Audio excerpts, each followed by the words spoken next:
The scene opens at St. Checkpoint, a magnificent estate bathed in sunlight. Inside the golden, star-adorned hall, a voice calls out to Lady Fashiane among the crowd of dancing nobles. Fashiane stands close to her silver-haired daughter, Layla, who nervously swallows in the bustling crowd. An attendant directs the attendees to stand in the queue as Fashiane looks on silently. Fashiane thanks Valerian for guiding them while Lila glances back at him anxiously. Valerian dismisses her thanks, noting the Countess requested it and offers further assistance if needed.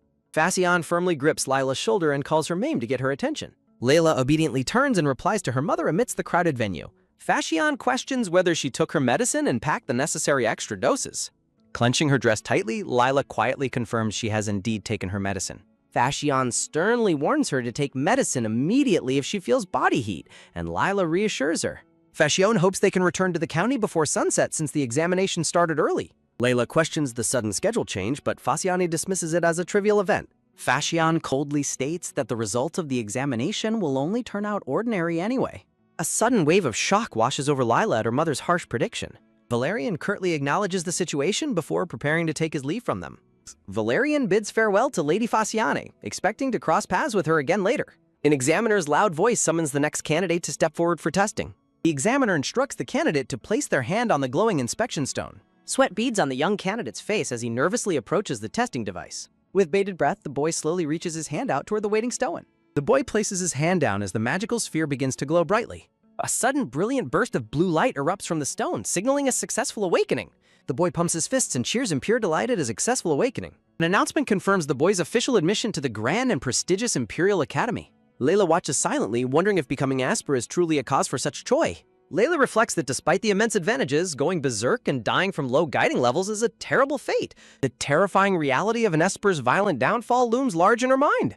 A sudden shrill scream echoes through the hall, jolting Lila out of her thoughts. An examiner announces a candidate is qualified as a B-grade guide, sending the girl into a joyful frenzy. Layla contemplates how the checkpoint's inspection stone usually treats A grade as the absolute highest tier. Layla recalls that rare S grades are so powerful they can cause the inspection stones to malfunction. Layla finds comfort in the fact that Valerian currently possesses absolutely no interest in her. Layla reasons that as an unmanifested ordinary person, she holds no value or interest to an Esper like Valerian. Layla dreads the original story's fate, where Valerian violently threatens her for failing to report her guide manifestation. Layla quietly muses that being a powerful Esper might actually be preferable to being a guide. While Layla stands clenching her hands nervously, a blonde noble youth spots her from behind. The blonde youth calls out her name, causing Lila to gasp in sudden surprise. The blonde young man happily recognizes her, introducing himself as Orion. Layla stammers out Orion's name, utterly shocked and confused by his unexpected presence. The surrounding nobles begin to whisper eagerly about the sudden arrival of Orion Restro. The gossiping crowd notes that Orion is Marquis Restro's son and a healing-type Esper. Orion takes her hand in his, warmly asking how she has been as Lila freezes in shock. Orion's gloved hand firmly holds her bare hand, sparking an unexpected reaction. Layla panics as a strange sensation washes over her, realizing her guiding energy might be leaking out. A soft, warm glow begins to emanate from Lila, confirming her worst fears of accidental guiding. Orion notices her distress and asks if she is sick, while Lila panics that this manifestation is happening too soon. Layla forcefully pulls her hand away and shouts in refusal, leaving Orion completely bewildered. Orion stares in shock, hurt and confused by her sudden, desperate rejection of his touch. Layla takes a swift, trembling step backward, desperately trying to put distance between them. Terrified of the consequences, Lila dreads the thought of anyone discovering she is a guide. Orion calls out in confusion, demanding to know why she is suddenly running away. As Layla desperately runs away, Orion reaches out and calls her name in concern. A soft sigh echoes over the quiet, sunlit town as Lila tries to escape. Huddled against a wall, an exhausted Lila wonders why Orion keeps pursuing her. Layla grows dizzy with dread, determined to avoid the terrible fate she remembers. She fears a miserable life of being slowly drained by volatile, dangerous Espers. Resolute to change her fate, Lila is startled when Orion suddenly tracks her down. Orion stands over her with a warm smile, gently reassuring her not to fear. Orion apologizes, realizing he must have startled her by calling her name so suddenly. While Lila panics, Orion reassures her that her faint guiding energy is barely noticeable. Layla anxiously realizes that a high-level Esper like him would naturally notice her guiding. Orion holds out his hand, offering to absorb the remaining traces of her guiding energy. Orion gently takes her hand, sealing her leaking energy with a reassuring squeeze. With a swift, gentle motion, Orion pulls Layla back up onto her feet. Orion directly asks Lila if she wishes to avoid manifesting as a guide. Orion steps close and firmly holds her, preparing to offer his assistance. Orion promises Layla that he will never force her to do anything against her will. Orion offers a warm, comforting smile, leaving Lila staring at him in surprise. The checkpoint's inspection stone is incredibly sensitive, detecting even the slightest hint of guiding. Leaning in close, Orion prepares to share his secret plan to help her. Orion reassures a sweating Lila that he has a way to resolve her predicament. The magnificent palace estate stands bathed in bright sunlight under a clear sky. Orion pulls out a formal document, presenting it as the solution to her problem. Orion hands the paper to Lila, promising it will solve all her immediate problems. The document is an official certificate falsely declaring that Lila is an ordinary citizen. Layla anxiously points out that the document is nothing more than a forged certificate. Orion confidently tells her to trust him, reminding her of his high-grade Esper status. Orion boasts that securing such a document is an easy task for him. Their private conversation is suddenly interrupted as a stern voice calls for Lady Fashionay. Valerian approaches them with a stern, imposing presence, his footsteps echoing in the air. Valerian demands to know why Lila is here instead of taking her official examination. Layla stammers nervously, completely at a loss for how to answer his suspicion. Orion steps in front of Lila, coolly telling Valerian there is no need to worry. Valerian narrows his eyes, his cold gaze filled with intense suspicion toward the pair. Orion hands the forged certificate to Valerian, declaring that Lila is indeed just ordinary. Valerian silently takes the certificate, examining it closely while Lila watches with bated breath. Valerian questions how such an official certificate could have been issued so rapidly. Holding the document, Valerian continues to press them about the highly suspicious timing. Orion snaps back defensively, demanding to know if Valerian is doubting the checkpoint's authority. Valerian coldly tells Orion to stay out of matters regarding unregistered espers and guides. Angered by his cold dismissiveness, Orion grabs Valerian's coat, demanding an explanation. With effortless composure, Valerian firmly brushes Orion's hand away from his coat. Orion flinches in surprise, momentarily taken aback by Valerian's cold and unyielding rejection. Valerian adjusts his collar, maintaining his cold, superior attitude throughout the intense confrontation. Layla watches the tense standoff with wide, anxious eyes, clutching her hands in fear. Valerian casts a sharp, piercing glance over his shoulder, his suspicions far from resolved. A close-up reveals an elegant white glove adorned with a delicate purple bow. Layla stands silently, desperately hoping that their fragile cover story will hold under scrutiny. The gloved hand is raised slowly, bringing the tense confrontation to a temporary standstill. Valerian gently holds Layla's hand under the clear sky, his calm gaze locking with hers. Valerian gazes ahead with a solemn, unreadable expression as the tense atmosphere lingers. Orion watches them silently with a mixture of quiet concern and deep, lingering regret. Layla stares forward, her eyes filled with quiet determination to escape her tragic fate. Valerian, Orion, and Lila stand together in a tense, silent confrontation under the sun. A sudden, blood-curdling scream pierces through the quiet sky, shattering the peaceful afternoon. The peaceful Grand Palace courtyard stands beautifully under the bright, clear morning sun. Panic erupts as a maid desperately screams warnings of a raging fire inside the palace. Amidst the roaring flames, young Lila desperately shields her young black-haired companion, Adrian. Layla struggles to breathe as the thick, choking smoke from the fire closes in. Adrian cries out Lila's name in sheer panic as she collapses amidst the flames. In the medical room, the doctor expresses relief that they managed to save Lila just in time. The doctor treats her burns, glad they spared her face, while Fashane looks on guiltily. Tearfully, Adrian blames himself for the fireplace accident, desperately apologizing to a silent Lila. Fashane gently asks Adrian to wait outside so Lila can rest, and he obediently complies. Adrian quietly steps out of the treatment room, casting one last anxious look back. Left alone, young Lila stares into space, her mind reeling from the traumatic event. Lila's hand is held gently but firmly, offering silent comfort in her time of need. Fashane reassures Lila that consistent treatment will heal her scars, and Lila quietly agrees. Years pass as Lila prepares to enter the prestigious academy at the age of 17. Standing by the window at night, Lila is startled when Adrian questions her strange actions. Young Lila wanders through the dark corridors, feeling utterly detached from the world around her. Overwhelmed by exhaustion, she slowly closes her eyes, succumbing to a deep, dark sleep. She recalls her past life as a modern woman falling into the void of transmigration. She remembers working endlessly to secure an apartment, only for her dreams to shatter instantly. Waking up inside the novel, Lila finds her leg heavily bandaged in a lavish bedroom. She stares in disbelief, slowly coming to terms with the reality of her sudden possession. After failing to return home, she realizes she is stuck in this cruel fantasy world. Grief turns into bitter frustration as she struggles against the constraints of her new life. Layla vows with fierce determination to defy the original novel's tragic fate at all costs. She grips her dress in resolve, ready to fight against the script written for her. She angrily questions why she should follow a plot that stole her entire life away. Layla is interrupted when Adrian quietly enters her room looking incredibly hesitant and worried. Adrian sits beside her, asking with deep concern if her injured leg is feeling okay. Layla studies his face silently, realizing the massive role he plays in her tragic fate. Adrian looks back at her with wide, innocent eyes, completely unaware of her internal struggle. Layla asks Aiden for a favor, and he enthusiastically offers to do whatever she needs. Layla proposes they begin physical training tomorrow, shocking him with her sudden, intense request. Aiden's brain completely short-circuits at the terrifying prospect of physical training before breakfast. Layla smiles mischievously while Aiden questions what physical training actually entails for them. The sun rises over the sprawling gardens, marking the start of their first training day. Aiden pants heavily while running laps under the watchful, uncompromising eye of a cast-wearing Lila. Wearing activewear, Lila stands firm, determined to whip her future teammate into fighting shape.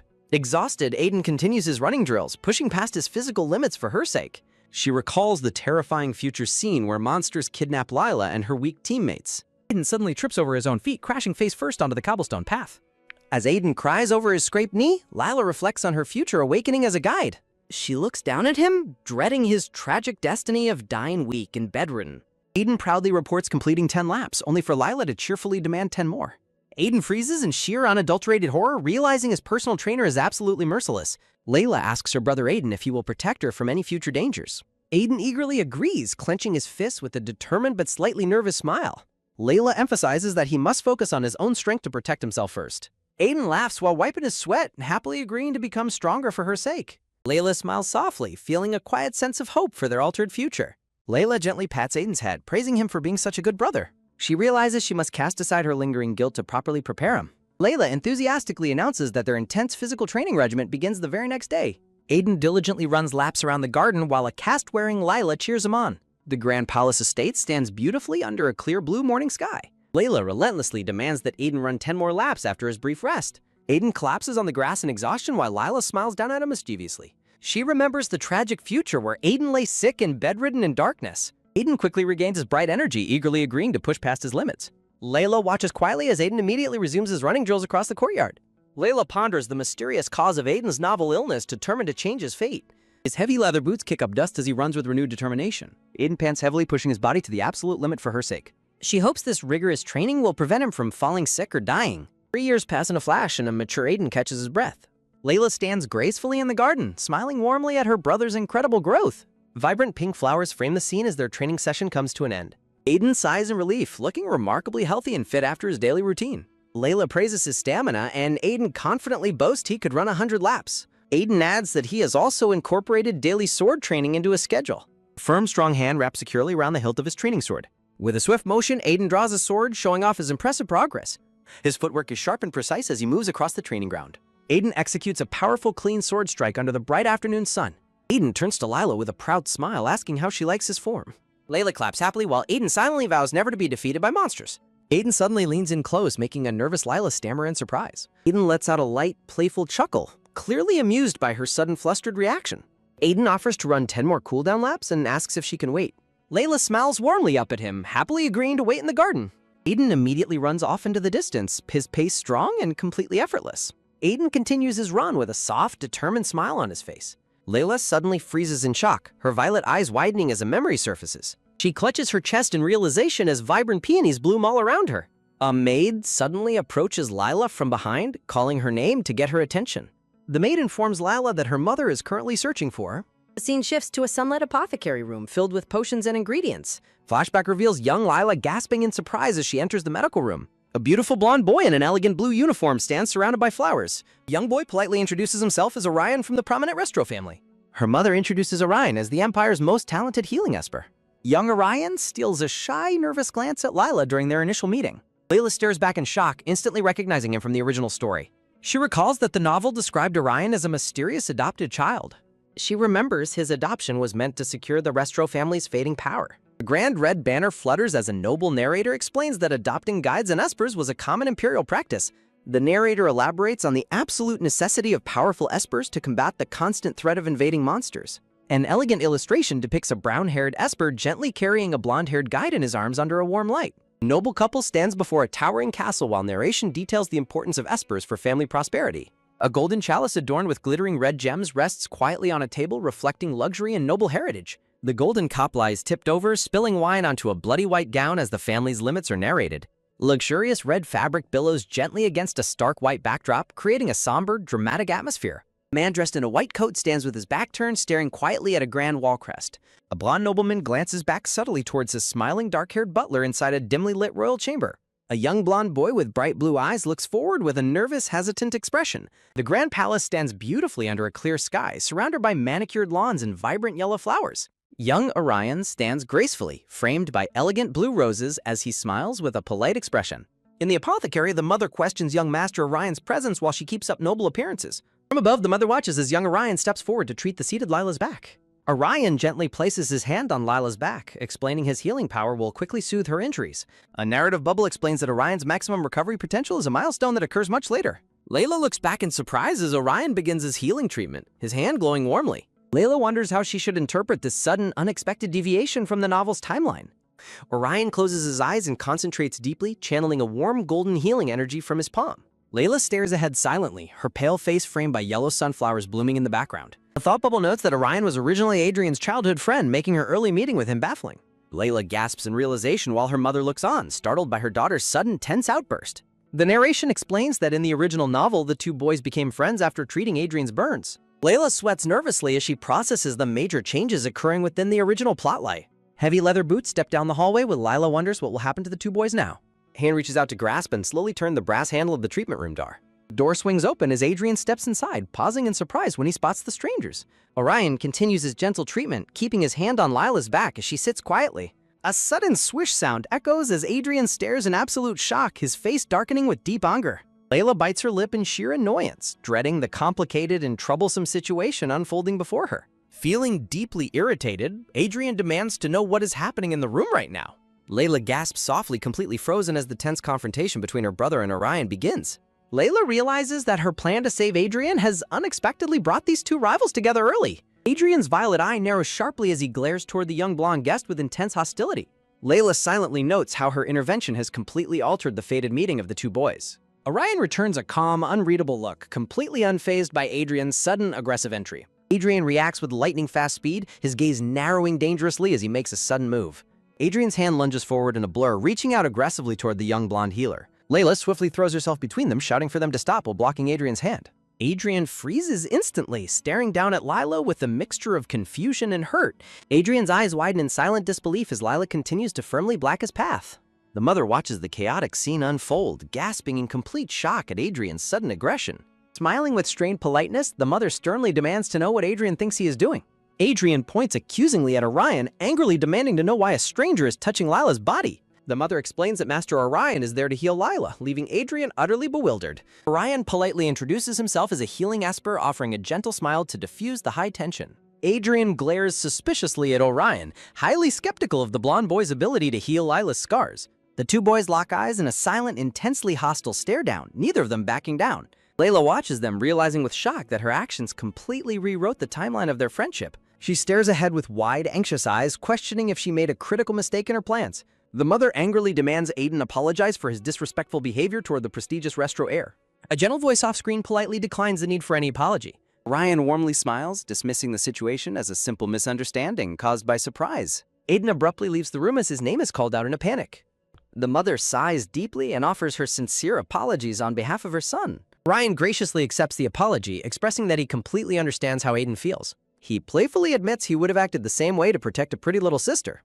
Orion prepares to begin Lila's healing treatment while she reacts with quiet surprise. Orion gently places his hand on Lila's back to commence the healing. Warm golden light radiates from Orion's hand as he channels his healing energy. Sweat beads on Orion's face as he concentrates deeply on administering the treatment.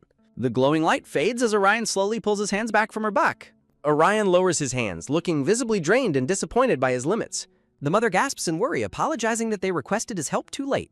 Orion sadly laments that he wishes he had arrived sooner to treat her. Layla looks back quietly, unable to find the right words to comfort him. The group gathers quietly in the apothecary room as the treatment session concludes.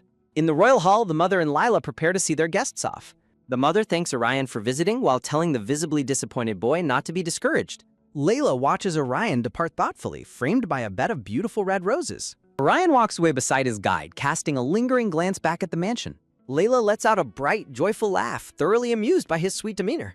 She finds the opportunity to observe her favorite supporting male lead's childhood absolutely delightful. Orion blushes deeply as he sneaks one last look back at her. 3 months pass in a flash and the beautiful sunlit estate is surrounded by blooming sunflowers. Layla takes a peaceful stroll through the manicured palace gardens. She suddenly halts in her tracks as a voice calls out her name. Layla spins around in surprise to see who has approached her. Orion stands before her in elegant white attire, smiling brightly and blushing. In a cute chibi fantasy, Orion sports puppy ears while Lila waves her hands nervously. Layla grows slightly exasperated, noting that Orion has visited every single week for 3 months. Orion eagerly offers to walk with her while Lila stares back in silence. Layla snaps in annoyance, demanding to know why he keeps coming despite her warnings. Orion drops his shoulders and apologizes meekly, looking like a dejected puppy. Layla questions his constant apologizing, urging him to associate with actual guides instead of her. Her harsh words strike a chord as Orion stands frozen in shock. Orion looks down sorrowfully, deeply hurt by her cold dismissal. Layla sighs and dismisses the matter, wanting to completely drop the frustrating subject. Orion sadly asks if she is avoiding him because he might go berserk like other espers. He apologizes for his persistence, believing she's simply terrified of his dangerous nature. Orion watches Layla walk away under the blue sky, feeling misunderstood. Orion smiles warmly, confessing that he simply missed her too much to stay away. Traumatic memory surfaces of a loud scream echoing across the kingdom last month. Layla recalls encountering a terrified esper going completely berserk amidst raging flames. Orion had shielded Lila during the incident, looking utterly terrified of the dying esper's fate. The tragic fate of a berserk esper left a deep impression on both of them. Orion was visibly shaken, realizing that horrific state could easily become his own future. He mistakenly assumed Lila would forever fear him and all espers after that day. Layla reflects on the incident, already well aware of the dangers from the novel. Layla steps in to stop Aiden from attacking Orion in a tense standoff. Layla reflects on why she had to step in and stop Aiden when he lunged at Orion. Fearing Orion might go berserk, Lila recalls aggressively demanding why he keeps visiting her like a leech. Aiden approaches in the garden, furiously warning Orion that he should have been prepared for consequences. Orion coldly clarifies to Aiden that he did not come to the estate to see him. Layla clutches her head in frustration over how their legendary original friendship has completely fallen apart. Aiden grabs Ryan by the collar, mockingly ordering him to leave since he failed to heal Lila's scar. Orion defiantly responds that he will not leave until Lila herself tells him to go. Layla watches the tense standoff in wide-eyed silence, feeling completely overwhelmed by their sudden hostility. Layla is overwhelmed by an ominous feeling as she watches the two boys confront each other. The three children stand in the sunlit estate garden as Aiden keeps a tight grip on Orion's collar. An ominous feeling continues to loom over Lila as the boys' confrontation deepens. Layla watches helplessly as the tension between Aiden and Orion reaches a critical boiling point. Aiden harshly tells Orion he has no place there, especially since he cannot even use his healing abilities. Layla steps in and sharply scolds Aiden, asking if he is seriously going to keep speaking so rudely. A sudden tight clenching of a fist highlights the intense, boiling anger of the moment. Layla desperately asks the two boys why on earth their relationship has turned so incredibly hostile. Aiden looks defensive, pointing out they were never close to begin with. Orion quickly lets go and apologizes to Lila, begging her not to be angry while she assures him he is not the problem. Aiden reacts with shock as a hand suddenly lunges toward him to stop his advance. Aiden eagerly insists that he was the one in the wrong and asks Lila if she is actually mad at him instead. Orion grabs Aiden's arm and argues that he is the one who should apologize to Lila. The two boys childishly bicker back and forth over who is more sorry to Lila while she smiles awkwardly. Layla raises her hand to interrupt the argument, calling out Orion's name to get his attention. Layla addresses the boys, admitting that she is actually the one who should apologize to them. Layla explains that for everyone to secure a happy ending, it is best if Orion leaves now. Orion stands in silent dejection, deeply hurt by her request for him to leave. Aiden playfully teases Orion for clamming up whenever he finds himself at a clear disadvantage. Aiden smugly tells Orion to get lost, prompting a furious outburst from the blonde boy. Orion sadly tells Lila that this will be his last visit, leaving her utterly bewildered by a sudden announcement. Orion announces his decision to enroll in the Esper Academy next month. Looking at the Grand Academy, Lila gasps in shock at how incredibly soon his enrollment is happening. Layla wonders why Orion is entering the academy so early compared to his original timeline age of 15. Orion admits he felt deeply ashamed of his inability to heal Lila's scar. Layla assures Orion that her old wound is not his fault, but he firmly rejects her comfort. Orion laments that a stronger version of himself could have healed her wound regardless of its age. Orion confesses his deep fear of one day going berserk without warning. Orion explains he is going to the academy to protect himself and eventually meet her again with true confidence. Aiden bluntly tells Orion to never return, prompting a sharp scolding from Lila. Layla and Aiden watch in surprise as Orion prepares to take his leave. Orion brightly promises to write to Lila, asking her to at least keep his letters while Aiden glares. Orion looks back one last time, framed by a vibrant bed of yellow sunflowers. A soft breeze rustles through the garden as Orion turns to depart. Orion pats Aiden's shoulder as he walks past, telling him to take care of himself. Layla and Aiden stand together in silence, watching their guest make his departure. Heavy, quiet footsteps echo as Orion slowly walks away down the sunlit garden path. Orion turns back with a bright wave, shouting for Lila to stay healthy and safe until they meet again. Layla waves back with a warm, gentle smile, wishing him well on his new journey. Winter arrives as white snow blankets the beautiful estate, shifting the scene. Seated at her desk, Lila looks up in sudden surprise as someone calls out to her. Aiden sits across from her, flashing a bright, cheerful smile over their meal. A peaceful winter scene shows snow gently falling outside a beautifully curtained window. Layla smiles happily while enjoying a delicious sandwich during a quiet mealtime.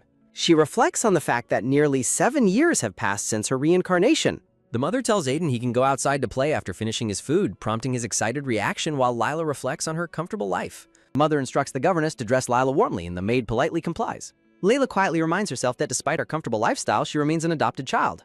The governess helps Lila put on a dark, warm cloak for her walk outside. Layla suddenly gasps in surprise, her eyes wide as she is caught off guard. Aiden runs up to her with a bright, cheerful smile and grabs her hand.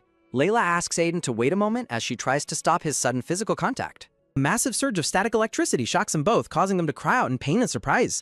The shocked governess wonders how simple static electricity could possibly be this incredibly painful and intense. Layla reflects on how intense static shocks always occur whenever she and Aiden are close. The mother watches with deep concern as the children prepare to go outside together. As they walk, Lila wonders if her mother dislikes seeing her close to Aiden. Layla looks down sorrowfully, feeling troubled and deeply discouraged by her constant worries. Aiden apologizes for hurting her with the shock, promising to be careful while she assures him it is fine. Aiden smiles warmly, feeling relieved by her gentle reassurance and understanding. Aiden holds up his gloved hand, suggesting they try holding hands with gloves on to prevent shocks. Layla looks down at his outstretched hand, contemplating his thoughtful proposal in silence. Aiden holds her hand to prove his point, but a bright spark instantly shocks them again. Layla turns her thoughts to Orion, wondering why he has completely stopped writing to her. Layla notes that 4 years have passed since Orion entered the academy and his letters suddenly stopped. Layla walks down the snow-covered stone stairs of the estate in deep thought. She reasons that his silence might mean he met the novel's protagonist, but she suddenly slips on the icy stairs. Layla loses her balance completely, falling backward down the stairs in sudden panic. As Layla tumbles backward, a panicked Aiden lunges forward and desperately screams her name. Layla tightly shuts her eyes in sheer terror, bracing herself for the painful impact. A sudden soft whoosh makes her snap her eye open in confusion and surprise. Layla finds herself floating upside down in midair, completely defying the laws of gravity. She slowly uprights herself, suspended safely in the air by an unseen, gentle force. Aiden stands below with his arm outstretched, focusing his magical energy to keep her afloat. Aiden pants heavily, visibly exhausted from the sudden and intense exertion of his hidden powers. Layla gasps in shock, her heart racing as she slowly processes what just happened. Sweating profusely, Aiden stammeringly tries to explain himself, while Lila stares at him in complete disbelief. Layla stares in silent shock, her mind racing as she realizes the truth about him. Still floating, Lila looks at him in utter disbelief as the truth begins to dawn on her. Layla asks Aiden if he is actually an Esper, completely stunned by this unexpected revelation. The grand, snow-covered mansion stands silent and imposing under the winter sky, framing their confrontation. Aiden turns his head away in deep anxiety, sweating as he avoids her gaze. Aiden's gloved hand trembles with fear and anxiety over his secret finally being exposed. Layla demands to know why he never told her that he possessed Esper abilities. Aiden looks up with a deeply sorrowful expression, feeling overwhelmed by her confrontational question. A startled gasp of confusion escapes her as she suddenly begins to fall again. Layla begins to lose her levitation, her body tilting as she prepares to fall. She lets out a frightened scream as her gravity-defying magic suddenly cuts out completely. A loud shout of her name echoes through the garden as Aiden rushes to catch her. Aiden desperately runs forward, trying to catch her before she hits the hard ground. Layla glares at him with intense irritation, demandingly confronting him about keeping such a massive secret. Aiden frantically apologizes to Layla, desperately explaining that he never meant to hide his powers on purpose. Aiden reaches out with his gloved hand to ask if she is hurt. Layla reacts with sudden panic and yells at him to stay away. Aiden looks startled as Layla sits frozen on the snowy ground in disbelief. Aiden softly calls out her name, looking down at her with concern. Layla is stunned to realize that a powerful Esper was right next to her. She tightly clenches her dark cloak as she tries to process her overwhelming anxiety. Nervousness overcomes Layla as she stares ahead, her mind racing with newfound truths. Aiden explains that he kept his abilities a secret for a specific reason. Aiden confesses he hid his identity because he feared she would hate him. Layla urges Aiden to inform their mother and enroll in the academy.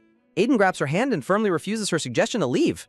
Layla questions how he intends to manage his powers without proper guiding. Aiden insists his powers are currently stable enough to control on his own. Aiden promises to reveal his status as an Esper to their parents later. Aiden begs her to keep his secret for the time being. Aiden worries that enrolling now will lead to immediate deployment after basic training. Layla is horrified as she realizes that the field means a dangerous battlefield. Aiden explains the dark reality of combat and the risk of losing his life. A gentle hand brushes against his cheek as they share a quiet moment. Aiden holds her hand to his cheek, his blue eyes filled with emotion. Layla worries that Aiden will instantly detect her own manifestation in the future. Aiden reveals his plan to attend a regular academy to delay his deployment.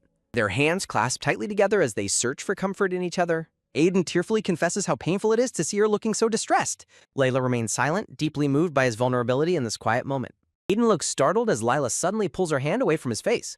Aiden watches in total confusion as Lila bends down to grab something. Layla gathers a fresh handful of cold white snow from the ground. Layla suddenly hurls a snowball directly at Aiden's face, catching him off guard. Aiden stands frozen in absolute shock with snow dripping from his nose. Layla playfully proposes a mutual pact to keep each other's secret safe. They make a playful promise, completely breaking the heavy tension between them. They share a warm, quiet smile, their mutual bond strengthened by the secret. Aiden walks toward the elegant horse-drawn carriage waiting in the snowy courtyard. Aiden suddenly pauses and looks back over his shoulder one last time. The blonde mother and Lila stand together on the mansion's snow-dusted steps. Layla raises her hand to wave a warm and cheerful goodbye to Aiden. Aiden smiles brightly and waves back from the window of the carriage. The carriage rattles away through the grand iron gates of the estate. Layla resolves to raise funds and leave the estate before her 17th birthday. As seasons shift, the grand mansion is surrounded by lush green summer trees. Layla stands inside her beautifully decorated room, dressed in an elegant white gown. She contemplates working in the service industry to support herself in the future. Dressed in white, Lila looks out with a thoughtful and determined expression. Standing alone, she looks out of the massive golden window into the distance. She reflects on how absurd it is that Aiden turned out to be an Esper. Resting her fingers against her face, she continues to ponder the altered timeline. Layla suddenly feels a heavy tightness in her chest, struggling to breathe properly. She panics as a burning sensation hits her heart, realizing she is manifesting. Her mother enters the room and asks with deep concern if she is all right. Sweating nervously, Lila calls out to her mother in sudden panic. She desperately clutches her dress, reassuring herself that her manifestation is still far off. Touching her feverish cheek, the mother insists on calling a physician while Lila weakly protests. Her mother urges her to see a doctor, but Lila desperately begs to just sleep. The blonde mother looks down at her with a heavy, unreadable expression of silent concern. Feeling her face held, Lila inwardly curses as she recognizes her mother's unsettling expression. Layla reflects on how her mother's subtle expression always leaves her feeling highly uncomfortable. Standing together by the tall window, her mother demands that she be completely honest. Gently cupping her blushing face, her mother hesitantly begins to ask a probing question. Distressed by her mother's expression, Lila struggles to maintain her composure under her gaze. Her mother directly asks if her body aches and if her heart feels burning hot. Layla stands in stunned silence as her mother gently holds her cheek. Stunned, Layla demandingly asks how her mother could possibly know her exact physical symptoms. Denying the question, the mother urgently calls out for the governess to enter. The mother orders the governess to quickly escort the severely ill Lila to the infirmary. Letting her hand fall limp, Lila insists once more that she is perfectly fine. Her mother firmly cuts off her protest, refusing to listen to any more excuses. With a firm grip, her mother suddenly seizes Layla's hand to stop her. Glaring coldly, her mother intimidatingly asks if she is talking back to her right now. Overwhelmed by the dark tension, Lila stands in absolute silence before her mother. Quiet infirmary stands ready with shelves of medicine and an organized wooden desk. Panting heavily, Lila sits on the infirmary bed while her mother stands over her. The young physician enters the room presenting the medicine to the expectant mother. The physician holds a golden tray carrying a glass of water and a packet. A single red and white capsule sits on the paper envelope atop the tray. Taking the tray from the physician, Lila questions what kind of medicine she is receiving. A soft clink echoes as her mother sets the golden tray down on the side table. Sweating nervously, Lila holds the small capsule up and stares at it in hesitation. A gloved finger gently presses against Lila's lips, prompting her to take the pill. Read it faster than normal. Her mother watches calmly, holding out the glass of water for her to drink. Layla grips the glass of water tightly, her face filled with quiet apprehension. She tilts her head back and drinks the water to wash down the pill. With a soft gulp, the medicine slides down her throat as she swallows. Layla sits alone on the bed, waiting to see how the medicine affects her. The grand mansion stands majestic and peaceful under a bright summer sky. Seated at her vanity, Lila gazes into her mirror in deep, quiet contemplation. Layla holds the small capsule in her hand, staring at it with intense suspicion. Resting her chin in her hand, she continues to ponder the mysterious medicine. A voice calls out from behind the door, prompting Lila to invite them in. The maid enters to deliver some urgent news, immediately catching Lila's curiosity. The maid delivers the shocking rumor that young Master Aiden has been expelled. Layla sits at her desk, listening intently as the maid shares the gossip. Hearing the news, Lila stands up in complete shock, her eyes wide with disbelief. Smiling nervously, the maid confirms that the rumors of his expulsion are true. The maid explains that despite official sick leave reports, Aiden was personally expelled. Heavy sweat breaks out on Lila's face as the dark reality sets in. Terribly worried, Lila asks if Aiden committed a serious offense like academy violence. The maid reassures her that she doubts he committed any such violent crimes. Sinking back down, Lila realizes there is only one possible explanation left. Clutching her head in panic, she realizes he was caught as an Esper. Layla bitterly regrets trusting her brother Aiden, who failed to stay at the academy for even a year. The maid informs Lila of Aiden's return in 2 days and delivers her mother's urgent summons. Sunlight glints off a delicate floral tea set resting beside a vase of fresh daisies. Layla's mother brings up Aiden quitting the academy, prompting Layla to claim he is on sick leave. Her mother smilingly suggests Layla go study at a provincial estate to prepare for the academy. Layla is completely taken aback by her mother's sudden proposal to send her away. Her mother notes that the butler mentioned Layla's strong interest in academic studies. Layla hesitantly tries to respond to her mother's observation while clutching her teacup. Sweating nervously, Layla offers a weak chuckle, thinking about how she only wanted to earn money. Grand Academic Estate stands proud as her mother asks if she wishes to study there. A sharp gasp escapes Layla as she is internally shocked that her mother wants to send her away. The blonde countess elegantly sips her tea, waiting patiently for her daughter's response. Layla realizes her mother wants to separate her and Aiden to keep them apart. A soft click sounds as Layla remembers her mother's long-standing desire to prevent closeness between them. Layla looks down, deeply contemplating her mother's underlying motives behind this sudden proposal. Her mother emphasizes the high family expectations and the pride they hold for her future. Layla reasons that attending the academy is safer than risking Aiden discovering she is a guide. Layla smiles warmly and agrees to her mother's plan to attend the academy. Mother praises her decision and immediately arranges for her to depart the following morning. Layla is utterly flabbergasted by the incredibly rushed departure scheduled for the very next morning. Her mother explains that leaving early prevents Aiden from clinging to her and stopping her departure. Layla acknowledges that Aiden's carriage is due to arrive at the estate in 2 days. A luxurious carriage travels along the grand path under the bright, sunny sky. Inside the moving carriage, the black-haired Aiden looks out the window in deep contemplation. Mother and daughter sit in silence inside the opulent drawing room, their conversation concluded. Layla offers a gentle, compliant smile to reassure her mother of her cooperation. A reminder of her mother's urgent command urges her to depart before Aiden can return. Aiden remains lost in thought inside his carriage, unaware of the schemes waiting for him. Layla rests peacefully in her bed at night, unaware of the impending disturbance. Her packed suitcases sit stacked by the window, ready for her morning departure. Moonlight bathes Layla's spacious and elegant bedroom as she sleeps soundly. With a sharp creak, the balcony door swings open, making Layla flinch awake in the dark. A mysterious hooded figure dressed in a dark blue cloak slips into her room with a soft thud. Intruders' black boots make a soft tap as they step onto the wooden floor. The bed sits empty as Layla hides, finding the intruder's presence highly unusual. From her hiding spot under the bed, Layla watches the intruder's boots slowly approach. Layla hides under her bed, desperately muffling her breath to avoid being discovered. Trembling with intense fear, she squeezes her eyes shut and prays to remain unnoticed. A hand suddenly reaches under the bed as a familiar voice calls out her name. Layla's wrist is suddenly seized in a firm but gentle grip. Layla is pulled out from under the bed, staring up in utter bewilderment. The mysterious hooded intruder kneels before her, holding her hand in the dim light. Layla lies on the carpeted floor, staring at her captor in stunned silence. The hooded figure gazes down at her with intent concern, asking if she is all right. Aiden lowers his hood, questioning her hiding place, while Layla demands to know his business. Aiden smiles wryly as he confesses his expulsion from the academy for being an esper. Layla demands to know why he sneaked into her room, and Aiden explains his sudden anxiety. Aiden admits he had an overwhelming feeling that she would suddenly disappear from his life. Layla stands frozen, her conscience pricked by the accuracy of his intuitive premonition. Layla can only offer a forced, nervous laugh to mask her plans of leaving tomorrow. Aiden gently smiles as he admits that his words must sound strange to her. With a tight grip on her hand, Layla inwardly panics over how his accurate sixth sense chills her. Layla quietly observes him, recalling how the original story dismissed an esper's sixth sense as minor. Sweating nervously, Layla wonders if she can ever escape from these powerful ability users. A voice suddenly calls out from the doorway, addressing young Master Fashion. A sudden chill washes over Layla and Aiden as they turn toward the intrusion. Valerian Astolf stands in the doorway, suggesting they stop since the young lady looks exhausted. Valerian Astolf politely apologizes for interrupting them at such a late hour. With slow, deliberate steps, the black-haired guest walks further into Layla's bedroom. He introduces himself as a representative from the Imperial Academy that Aiden will attend. The handsome young man formally introduces himself as Valerian Astolf. Layla can only stare back at him in stunned, speechless silence. Aiden turns to Layla, deeply concerned by her sudden tense reaction to the guest. Layla tightly clutches her dress in intense anxiety as she faces the protagonist. Layla realizes this man is Valerian Astolf, the actual male protagonist in the novel. Valerian gazes down at her with a calm but piercingly analytical look. Layla averts her gaze, desperately trying to process this dangerous encounter. Aiden gently pats her arm, reassuring her that Archduke Astolf is not a frightening person. Valerian speaks up calmly, telling Aiden that it is all right. Acknowledging Layla's discomfort, Valerian decides to step out of the room first. Valerian instructs Aiden to finish up his conversation and follow him outside. Layla tries to justify her physical trembling, knowing the danger of the situation. Layla fears she would have been dragged away if her guiding had manifested earlier. An anxious thought wonders if she has already made some terrible mistake. Aiden calls out to Layla, snapping her out of her deep, anxious thoughts. They stand together in the quiet room, a tense atmosphere lingering between them. Aiden curiously asks Layla if she happens to know Astolf from before. Layla finds this question completely ridiculous, leaving Aiden looking mildly surprised. Layla reminds Aiden that he brought Astolf, prompting an apologetic explanation from him. Dismissing him, Lila begs to sleep, and Aiden agrees to wake her tomorrow. Aiden pauses in confusion, but Lila urgently demands that he leave her room.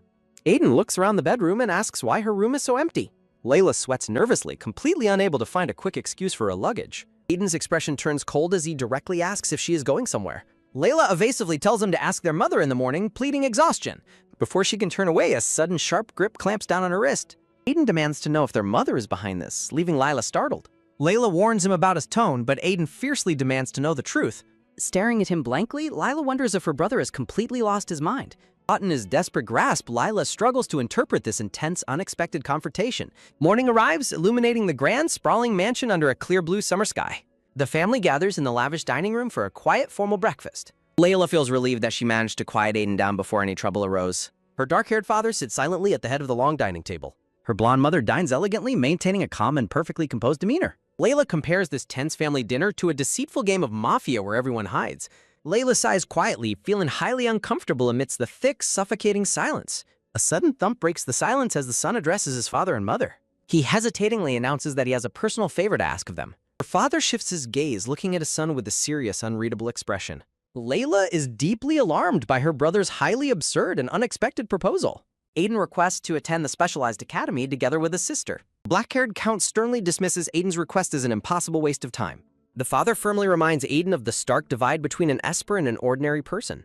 Aiden points out that ordinary people can enter the academy with special headmaster permission.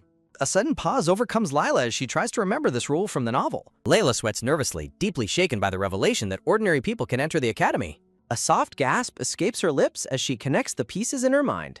Layla realizes this explains Valerian's extremely cold and disdainful gaze toward her the day before. The black-haired count abruptly demands that Lila follow him out of the room. He offers her a deceptively warm smile to encourage her prompt compliance. Painful memory resurfaces of their mother criticizing young Aiden's inability to protect his sister. The memory highlights their mother's belief that Lila was always the one protecting Aiden. With a sudden loud bang, the Countess slams her hands on the dining table in anger. The mother warns that Lila is highly likely to manifest her own powerful abilities. She explains the common tendency of siblings manifesting matching abilities as espers or guides. Layla clutches her chest in sheer panic, internally screaming that Aiden has completely lost his mind. With a swift motion, the mother raises her hand to silence further arguments. Layla suddenly declares she will fulfill the path her brother abandoned to satisfy their family's expectations. Relieved by Lila's compliance, the blonde countess pulls her daughter into a warm embrace. Aiden desperately begs Lila to accompany him, but she reminds him of her ordinary status. Aiden desperately promises to secure special permission, but Lila firmly rejects his proposal. Aiden stands alone in a vast dark expanse, feeling utterly isolated by her rejection. Layla resolutely turns away from him, steadfastly refusing to look back. She quietly appeals to Aiden to respect her choice and let her go. Aiden stands in defeated, heavy silence, his hands hanging limply at his sides. The Countess instructs Aiden to rest before heading to the academy with Prince Valerian. Aiden threatens to skip the academy, but Valerian calmly cuts in, calling his defiance problematic. Valerian sternly reminds Aiden that he is here to escort him and prevent any backsliding. Aiden attempts to protest, but Valerian ignores him to speak directly to the Count. Valerian rests his chin on his hand, preparing to ask a calculated, serious question. The elegant gold details on Valerian's pristine uniform gleam under the dining room lights. With a light tap on the table, the Count calmly permits the prince to speak. Valerian notes the Fashion family's incredibly long history of being unrelated to espers and guides. He wonders why they aren't focusing all of their attention on Aiden's rare manifestation. Valerian points out that the parents haven't even inquired about their son's ability grade. Both parents freeze in stunned, sweating silence, completely caught off guard by a sharp observation. Valerian calmly inquires if his direct observation has somehow offended the Count. Layla recalls that in the novel's original plot, Valerian was a naturally born, highly powerful esper. Valerian fixes them with a calm, heavy gaze, waiting patiently for their response. The Count apologizes to the prince, but admits he distrusts all espers and guides. Valerian merely smiles, completely unfazed and amused by the Count's blunt declaration of hostility. Valerian promises that the Empire will provide appropriate compensation to their family for Aiden. The Count firmly rejects the offer, refusing to accept any money for his son's life. A loud slam sounds as the Count screams in a fit of rage. The spacious dining room falls into a heavy, suffocating silence after the Count's sudden outburst. Recognizing the offense, Valerian politely apologizes to the Count for his insensitive oversight. The Count curtly accepts the apology, admitting they were never meant to agree. Valerian decides to accept their hospitality for a few days before leaving with Aiden. Aiden glares off to the side, deeply resentful of the decisions made for him. Layla sighs with immense relief, her shoulders relaxing after the tense situation. Layla suddenly freezes in surprise as something catches her attention. Valerian suggests that it would be best for Lila to accompany them to the capital, agreeing with Aiden's earlier proposal. He points out that the scheduled examination time is approaching anyway. A sudden wave of hesitation sweeps through the room as the tense conversation pauses. Layla envisions a baby wrapped in a blanket surrounded by bright yellow flowers. She recalls growing up as a young, innocent girl in the mansion. Layla snaps back to reality, looking deeply troubled by the sudden turn of events. Valerian acknowledges the situation calmly, framed by a bed of blue roses. Layla stands tense and overwhelmed, surrounded by vibrant red roses. Valerian looks back at Lila from across the elegant, sunlit dining room. The dining hall falls into a heavy, dramatic silence as the tension between everyone reaches a boiling point. Layla is shocked that Valerian is dragging her into this, realizing she shouldn't underestimate him. A loud clattering sounds as the silverware begins to vibrate with a mysterious blue light, proving his protagonist status. Her attention is taken by a sudden whoosh as the dining utensils begin to float in the air. Layla stares in absolute disbelief at the display of powerful telekinetic ability. A sudden, intense pressure fills the room as the floating objects surge with energy. Valerian remains perfectly composed as silverware hovers dangerously in the air around him. Valerian looks on with a calm, analytical gaze, entirely unfazed by his own display of power. The black-haired count stands firm, glaring at the display of Esper power. His cold blue eyes narrow as he prepares to address the prince's actions. The count sternly warns Valerian not to threaten Lila with his words. The father fiercely shouts at Aiden to stop his dangerous display of power immediately. Valerian calmly explains that he is merely performing his duty, stating that all manifestees must report to the Imperial Agency. Aiden tightly clenches his fist in fury as Valerian points out that even his sister is not exempt. With a sudden grab, Aiden aggressively snatches Valerian by the collar of his uniform. Aiden furiously shouts that this is family business, but Valerian coldly tells him to separate public duties from private matters. Valerian looks down at Aiden with a calm, condescending expression. Aiden grinds his teeth in silence, unable to find a retort. Valerian gently removes Aiden's hand, warning him not to act childishly if he wants to avoid suspicion. Valerian walks away, leaving a mess of broken dishes and scattered cutlery on the floor. Layla stands frozen in shock, completely overwhelmed by the explosive confrontation. A hand wrapped tightly in white bandages is shown, bearing the marks of a painful injury. The blonde mother gently holds her daughter's injured hand, her expression filled with concern. Mother sighs in relief that the flying glass shards didn't cause a more severe facial injury. She squeezes Lila's hand gently, trying to offer comfort and security. She reassures her daughter that it is highly unlikely they would both manifest as espers. Layla looks up in quiet contemplation, processing her mother's reassuring words. Her mother suddenly inquires if she has been diligently taking the prescribed medicine. Layla quickly and nervously lies, confirming she has been taking it as instructed. Her mother notes that her supply must be running low and suggests replenishing it soon. The elegant blonde countess tells her to wait as she prepares to fetch more medicine. She exits the grand bedchamber, closing the towering golden doors behind her. Once alone, Lila's expression shifts into a deep, calculating frown. She turns her gaze away, her long blonde hair cascading down her shoulders. Layla reminds herself that she and Aiden are not biological siblings, a secret the parents desperately hid. She recalls how the original story detailed the profound isolation Lila felt growing up under their secretive guardianship. She realizes their silence was never out of genuine maternal or paternal love. A nagging thought wonders what hidden motive lies behind their extreme secrecy. Layla exhales a quiet sigh, determined to uncover the truth of her adoption. Layla stands quietly in a room, surrounded by a soft, sparkling golden light. Surprised by the knock, Lila politely invites her mother to enter the room. Hearing a voice outside questioning the knocking, Lila hesitates and remains completely silent. With a slow, heavy creak, the grand golden door begins to open. Layla gasps in surprise as she looks at the person entering her room. Prince Valerian stands at the entrance, calmly noting that she was indeed inside. Layla freezes in sheer shock, sweating nervously at the prince's unexpected presence. Valerian apologizes for his rude behavior earlier, leaving Lila utterly stunned by his words. Valerian gazes down with a softened expression as he approaches the young lady. Valerian watches her with a calm, intent gaze, waiting for her reaction. Layla nervously brushes off his apology, reassuring him that misunderstandings are normal. Layla waves her hands frantically in embarrassment, trying to downplay the awkward situation. Valerian asks to hold her hand, prompting Lila to question his sudden request. With a sudden touch, Valerian gently takes hold of her bandaged hand. Valerian pulls Layla close to him, surrounded by a sudden bloom of red roses. A deeply blushing Layla stammers out a protest as she is held close. Layla desperately insists to the prince that she is absolutely not a guide. Valerian leans in extremely close, searching her eyes for any sign of truth. Valerian narrows his sharp green eyes, analyzing her reaction with deep suspicion. Valerian directly questions whether she is truly telling the truth about not being a guide. Valerian firmly squeezes her bandaged hand, testing her reaction with a tight grip. Layla winces and looks up in shock as his grip tightens on her injury. Valerian registers something unexpected, his expression turning into one of silent confusion. The blonde countess enters the grand hallway, looking regal and intensely serious. The countess grips her elegant gown tightly as she confronts the situation. The Countess firmly calls Lila to her side, interrupting the intimate moment. Layla gasps in relief and immediately prepares to obey her mother's command. Layla turns her back on the prince and quickly moves toward her mother. The Countess sternly declares that she will not tolerate anyone handling her daughter so carelessly. The protective mother steps forward, completely shielding Lila from the prince's reach. Countess glares at the prince, her expression filled with cold indignation. Valerian calmly defends his actions, explaining he was only testing her guiding presence. Squeezing a pouch in her hand, the Countess sharply rejects his explanation. With a cold smile, the Countess criticizes his reliance on brute force. While Lila seeks comfort beside her mother, Valerian remains completely silent and thoughtful. The Countess directly challenges Valerian, asking if this behavior reflects his true ideals. Valerian absorbs her harsh criticism in heavy silence, unable to immediately counter her. Valerian humbly admits his mistake and acknowledges that her harsh words are entirely correct.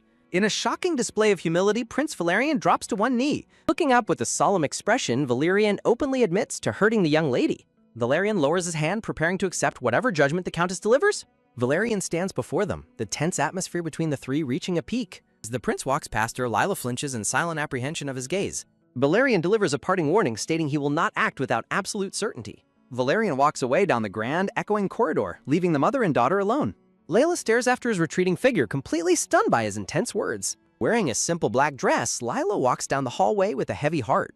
Layla walks on in silent reflection, her mind consumed by the day's stressful events. A sudden, loud bang echoes as someone furiously demands attention at the door. Black-haired youth opens the door with a tense, worried look on his face. Layla asks if she can enter Aiden's room, wanting to have an important discussion. Aiden nervously allows her in, his cheeks flushing as he welcomes her inside. Standing before him, Lila announces she has several direct questions to ask him. She stands quietly in her elegant dress, her posture radiating a tense, nervous energy. Layla turns her sharp gaze toward him, narrowing her purple eyes with absolute determination. Aiden cautiously asks if this is the specific matter she wished to discuss. Layla directly commands her brother to tell her the absolute truth about his past. Aiden reveals that a high-grade guide previously assisted him at the academy despite poor compatibility. Layla questions why their matching rate would be low if the guide was truly high-grade. Aiden explains the guide was male and highly reluctant to engage in direct contact. Aiden explains that the guide was eventually reported to the imperial family and arrested. Layla inquires if he was unable to find another guide after his friend's arrest. Aiden explains that his deteriorating health eventually led to an accidental public display of power. Aiden looks away in deep sorrow, his expression clouded by the weight of past regrets. Layla asks why Archduke Astolf and Prince Valerian followed him back to their estate. Aiden admits he requested Lila's company, prompting a shock of anger from her. Grabbing her dress tightly, Layla complains she's now forced to undergo imperial testing. Covering his face, Aiden confesses his emotions become entirely uncontrollable when thinking of her. Layla stares at her brother in absolute wide-eyed shock at his sudden emotional confession. Layla laments that her brother's intense, protective behavior is driving her completely crazy. Layla clutches her hair in deep frustration, a heavy sigh escaping her lips. Aiden stands quietly before her, his downcast eyes showing his regret and silent sorrow. Layla rationalizes that she was scheduled for imperial testing this year regardless of circumstances. She gently strokes her long blonde hair, surrounded by a vibrant bouquet of red roses. Aiden reacts with mild surprise before Lila firmly decides to put the matter behind them. Looking at her glowing book, Lila recalls that her character manifests as a guide at 17. Layla resolves to complete the imperial test as quickly as possible and return home. A soft, nervous groan escapes Lila as she prepares to face the stressful upcoming examination. Outside the Grand Palace, Aiden tightly holds Lila's hand as they meet Prince Valerian. Aiden gazes down with a serious expression, keeping his protective grip on her hand. He squeezes her hand firmly, conveying a silent promise of absolute safety and security. Aiden directly addresses Valerian, explaining his motivations for bringing his sister along. Layla stands quietly in her elegant dress, observing the tense standoff between the two men. Aiden maintains a firm, protective hold on Lila's hand as the conversation intensifies. The sequence pauses briefly to show the elegant production credits for the manhwa series. Valerian reminds them of his firm vow never to act without absolute, undeniable certainty. The prince directly voices his persistent, strong suspicion that Lila is indeed a guide. Aiden glares at him coldly, highly displeased by the prince's probing words and intentions. Aiden continues to grip Lila's hand tightly, asserting his protective stance over his sister. The siblings stand closely together, presenting a united front against the blonde prince's gaze. Valerian gazes back at them with a solemn, calculating expression beneath the bright sky. The prince remains silently thoughtful, carefully assessing the situation and their defiant reaction. Valerian slowly releases his grip, calmly admitting that his suspicions were entirely incorrect.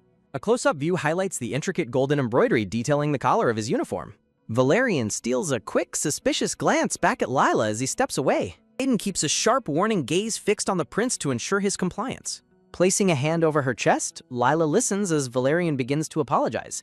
Valerian promises to provide proper compensation and vows to behave more cautiously in the future. Layla raises her hand and directly refuses his offer with a cold, firm response. Layla directly tells Valerian that she finds his repeated rude behavior highly unpleasant and frightening.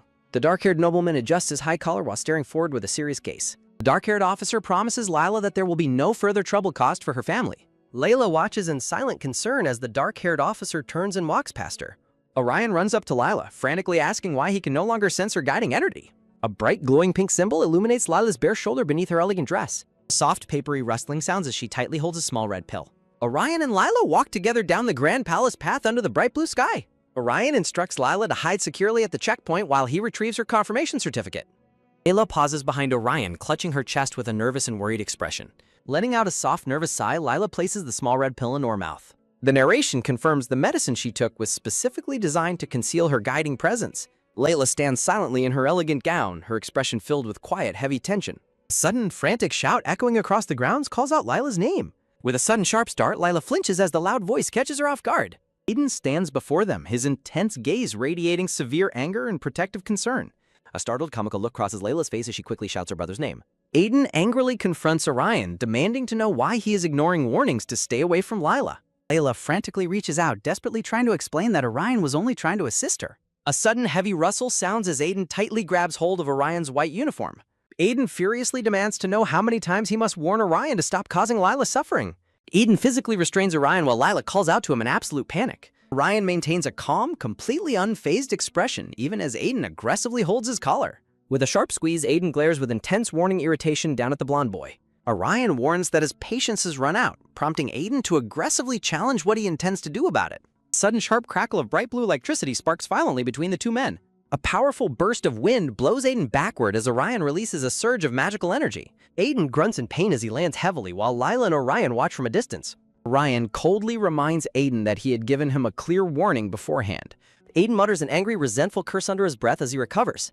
Layla raises her voice in frustration, commanding her brother to stop his aggressive behavior. Layla sternly warns Aiden that Orion cannot be treated carelessly, hinting at his crucial help.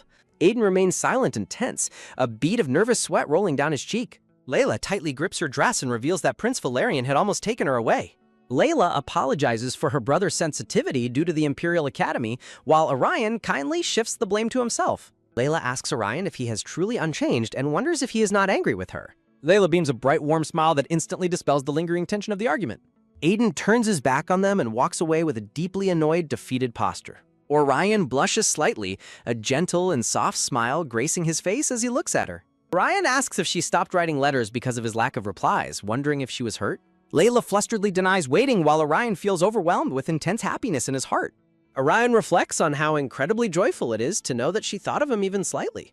Orion flashes a warm, handsome smile, beautifully framed by a lush cluster of blue roses. Layla gazes back at him with soft, wide eyes, surrounded by a vibrant border of sunflowers. Aiden loudly interrupts the sweet moment, telling Lila that her mother is actively searching for her. Layla questions why Aiden only mentioned her mother now, preparing to head back before Orion stops her. Orion confesses that he stopped writing because his letters kept getting returned, making him feel small. Orion looks down at her with a gentle, soft gaze as he pauses the conversation. Orion admits that seeing her again makes him greedy, promising to resume writing to her. Orion offers a quiet, affectionate smile as he prepares to bid her farewell. With an elegant rustle, Orion turns around and walks away, his white cloak flowing gracefully. Orion turns around to wave a gentle goodbye into the bright sky. Layla and Aiden stand together on the cobblestone path, watching him depart. Layla calls out Orion's name with a look of quiet concern on her face. Orion continues walking down the quiet street, raising his hand in farewell. A quiet thought wonders if it is because they have not met in such a long time. Orion waves his gloved hand one last time as he walks away. Layla and Aiden gaze silently after the departing boy beneath the blue sky. She wonders silently if her strange feelings are due to the long time since their last meeting. Orion's white cape sways as he continues his quiet walk down the path. Looking at the departing boy, she reflects on how much taller he seems to have grown. The sun shines brightly over the beautiful towers and domes of the sea. Aiden and Lila walk side by side along the scenic stone bridge. Layla walks forward in deep thought, her expression turning serious and resolute. Aiden glances back with irritation, muttering about how persistent Orion is. A close view of Layla's beautiful, determined purple eye capturing her focus. The siblings continue walking away together, presenting a united, elegant front.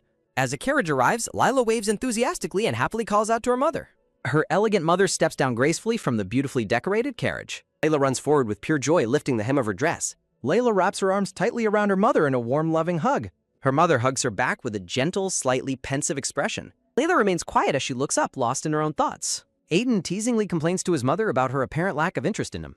His mother quickly and nervously denies his claim with an awkward smile.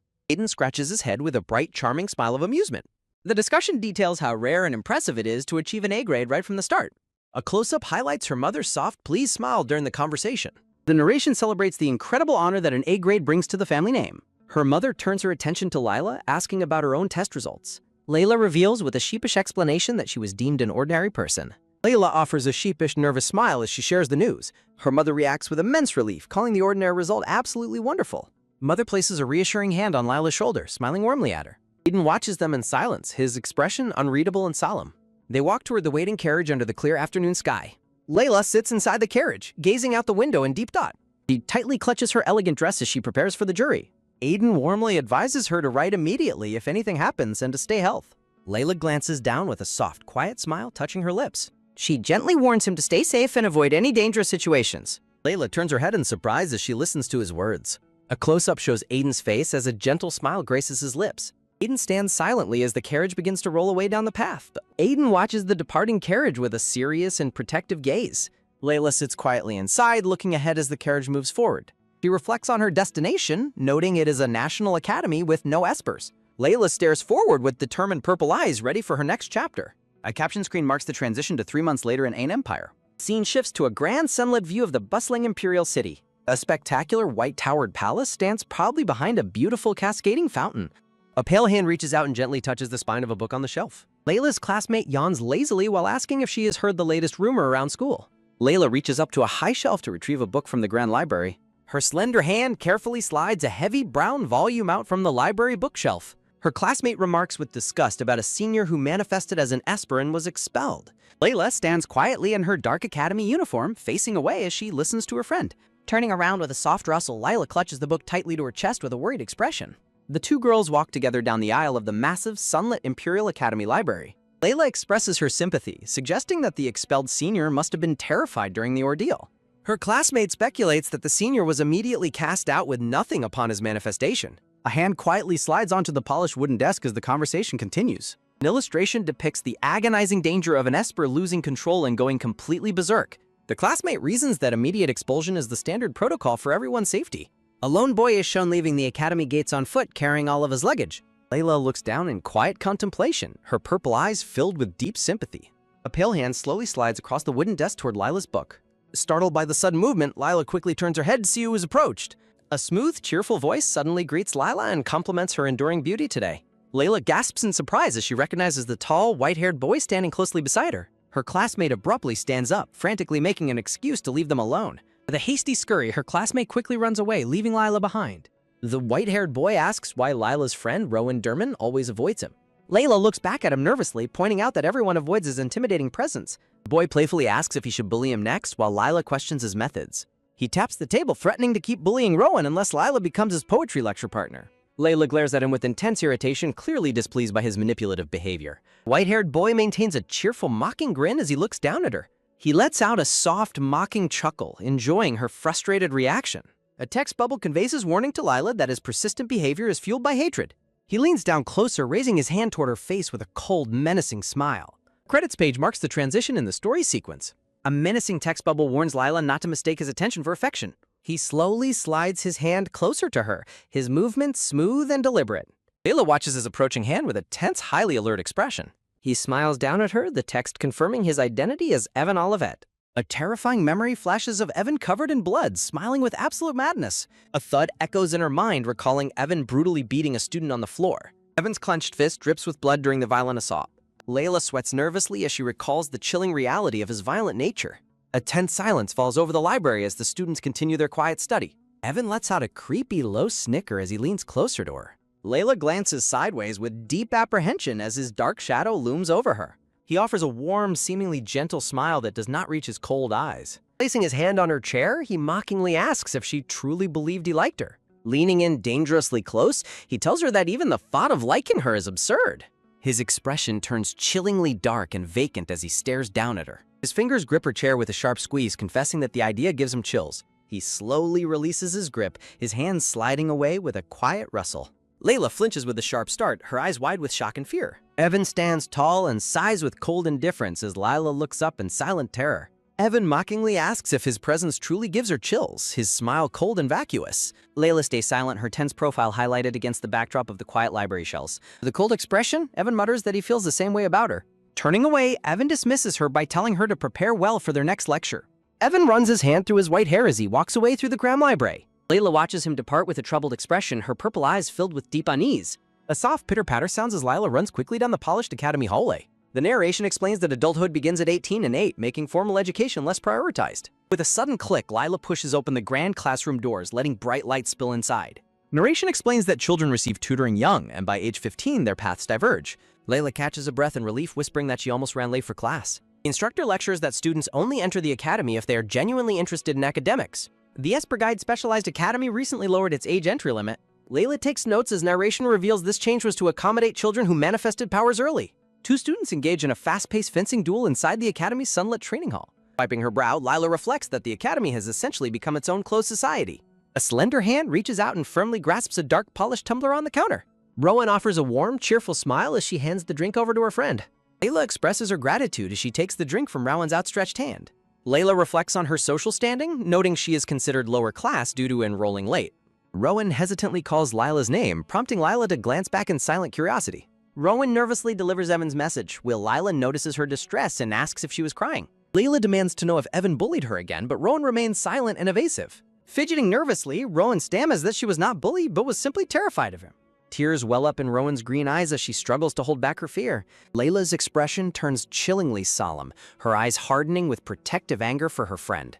With a solid tap, Lila immediately sets off down the corridor with determined strides. Rowan frantically calls out after Lila as she watches her friend march away in anger. Layla marches resolutely down the sunlit hall, ignoring the concerned calls of her friend. Her jaw tightens as she prepares herself mentally for the impending confrontation with Evan. Clenched tightly, Lila reflects that confronting Evan is an issue she must face eventually. Layla slams the storage room door open and fiercely demands Evan all of Et's attention. Standing inside the dimly lit room, Lila shouts for Evan to stop hiding and show himself. Layla gasps in sudden surprise as she spots a pair of legs resting on the floor. Layla sternly warns Evan that she specifically told him never to touch Rowan again. Evan sits slumped against the wall, breathing heavily with a disheveled uniform and sweat-drenched face. Layla demands to know if he can hear her, asking what kind of stunt he is pulling. Looking up with a weak, sweating smile, Evan remarks in soft surprise that she actually came. Layla flinches back slightly, her surprise evident as she registers his highly unusual, weakened state. Evan comments that while it is unfortunate she views him as trash, she still came to him. Layla defensively retorts that she did not come willingly, reminding him that he threatened her first. Layla quickly brushes past her defense, worriedly asking what is wrong and if he is sick. Evan drops his head in exhaustion, heavy sweat dripping from his chin onto his collar. With a sudden rustle, Evan forces himself to stand up straight, towering over Lila once more. Layla urges him to go to the infirmary instead of hiding in a dusty storage room. A heavy tap echoes as Evan takes a deliberate, unstable step closer to her. Reaching his hand toward her face, Evan quietly explains that his state is due to lacking guiding. Leaning in dangerously close, Evan tells her not to be scared, claiming he only wanted to see her before he dies. Whispering intimately close, Evan softly says her name as he gazes directly into her eyes. The sun shines brightly over the Imperial Academy spires as a quiet tension lingers. Evan tries to reassure Lila by downplaying his low power rank to ease her fear. Layla rejects his reassurance, asserting his danger of going berserk and insisting she must notify the professors immediately. Evan grimly concludes that her warning means she intends to have him expelled by the administration. Layla nervously clenches her hands together in a silent display of anxious resolve. Layla helplessly explains that since she is not a guide, her only option is to call the professors for help.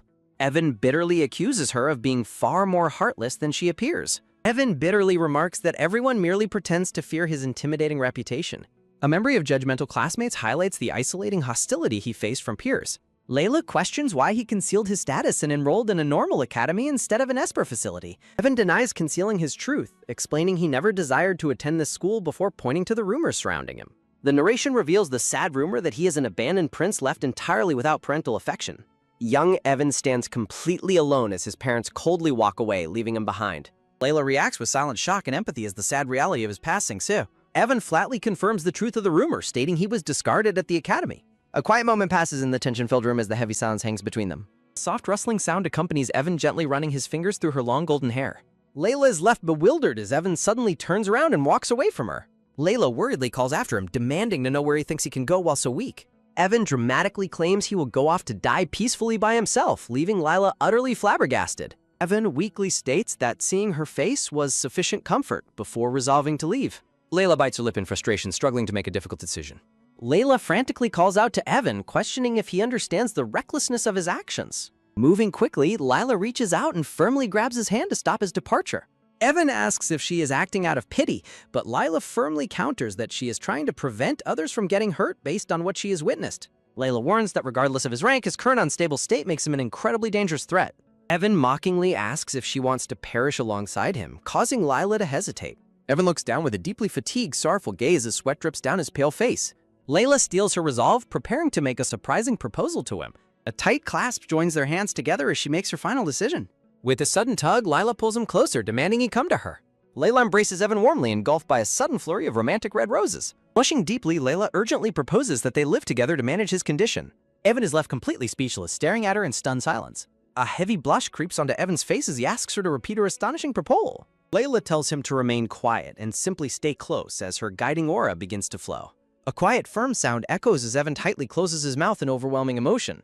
With a tight embrace, Evan wraps his arms around her, squeezing her close. Evan whispers that her intense guiding makes him feel as though he is melting away. The scene transitions to the sunlit courtyard of the Grand Imperial Academy. Layla presents a document to Evan, inviting him to review it and negotiate any necessary adjustments. Evan asks in confusion as he takes the piece of paper from her. Layla explains that the document is quite obviously an official employment contract. Layla details the non-contact guiding schedule, which Evan protests as insufficient, but she maintains it is fair given his low rank. Evan claims complete confusion over her terms, but Layla dismisses his complaints and tells him to keep reading. The contract details a strict privacy clause ending upon graduation, prompting Evan to ask why personal questions are forbidden. Layla defensively retorts by asking if he has ever heard of basic privacy protection. Evan questions why such extreme privacy measures would even be necessary between them.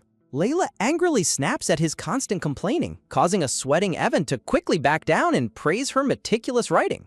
Layla sighs and emphasizes the importance of caution, stating they are business partners who should avoid personal involvement. Evan reluctantly concedes, but immediately points out a specific section of the contract he wishes to alter, surprising Layla. Article 5 of the contract specifies a compensation of 20 gold coins per guiding session. Layla argues she refuses to lose money, but Evan counters by demanding to make it 50. Evan hands back the paper, explaining his previous guide received 40 gold coins per session. Layla is taken aback by this revelation, shocked to learn he already had a guide. Evan smiles warmly, pointing out that surviving at the academy without a guide is impossible. Layla suggests tearing up the contract, but Evan reveals his previous guides either died or fled. Layla's eyes widen in absolute horror as the grim fate of his guide sinks in. Gently reaching his hand forward, Evan softly speaks her name to bring her back to reality. He takes her hand, arguing they cannot avoid each other post-graduation due to their families. Layla sharply yanks her hand back, declaring that no contact means absolutely no contact. She firmly asserts her desire to remain entirely uninvolved with him once they graduate. Evan absorbs her harsh words in pensive silence as the heavy atmosphere lingers. Layla tightens her grip, confessing her deep hatred for espers drove her to this academy. She flashes a bright, businesslike smile, which Evan meets with a knowing, gentle grin.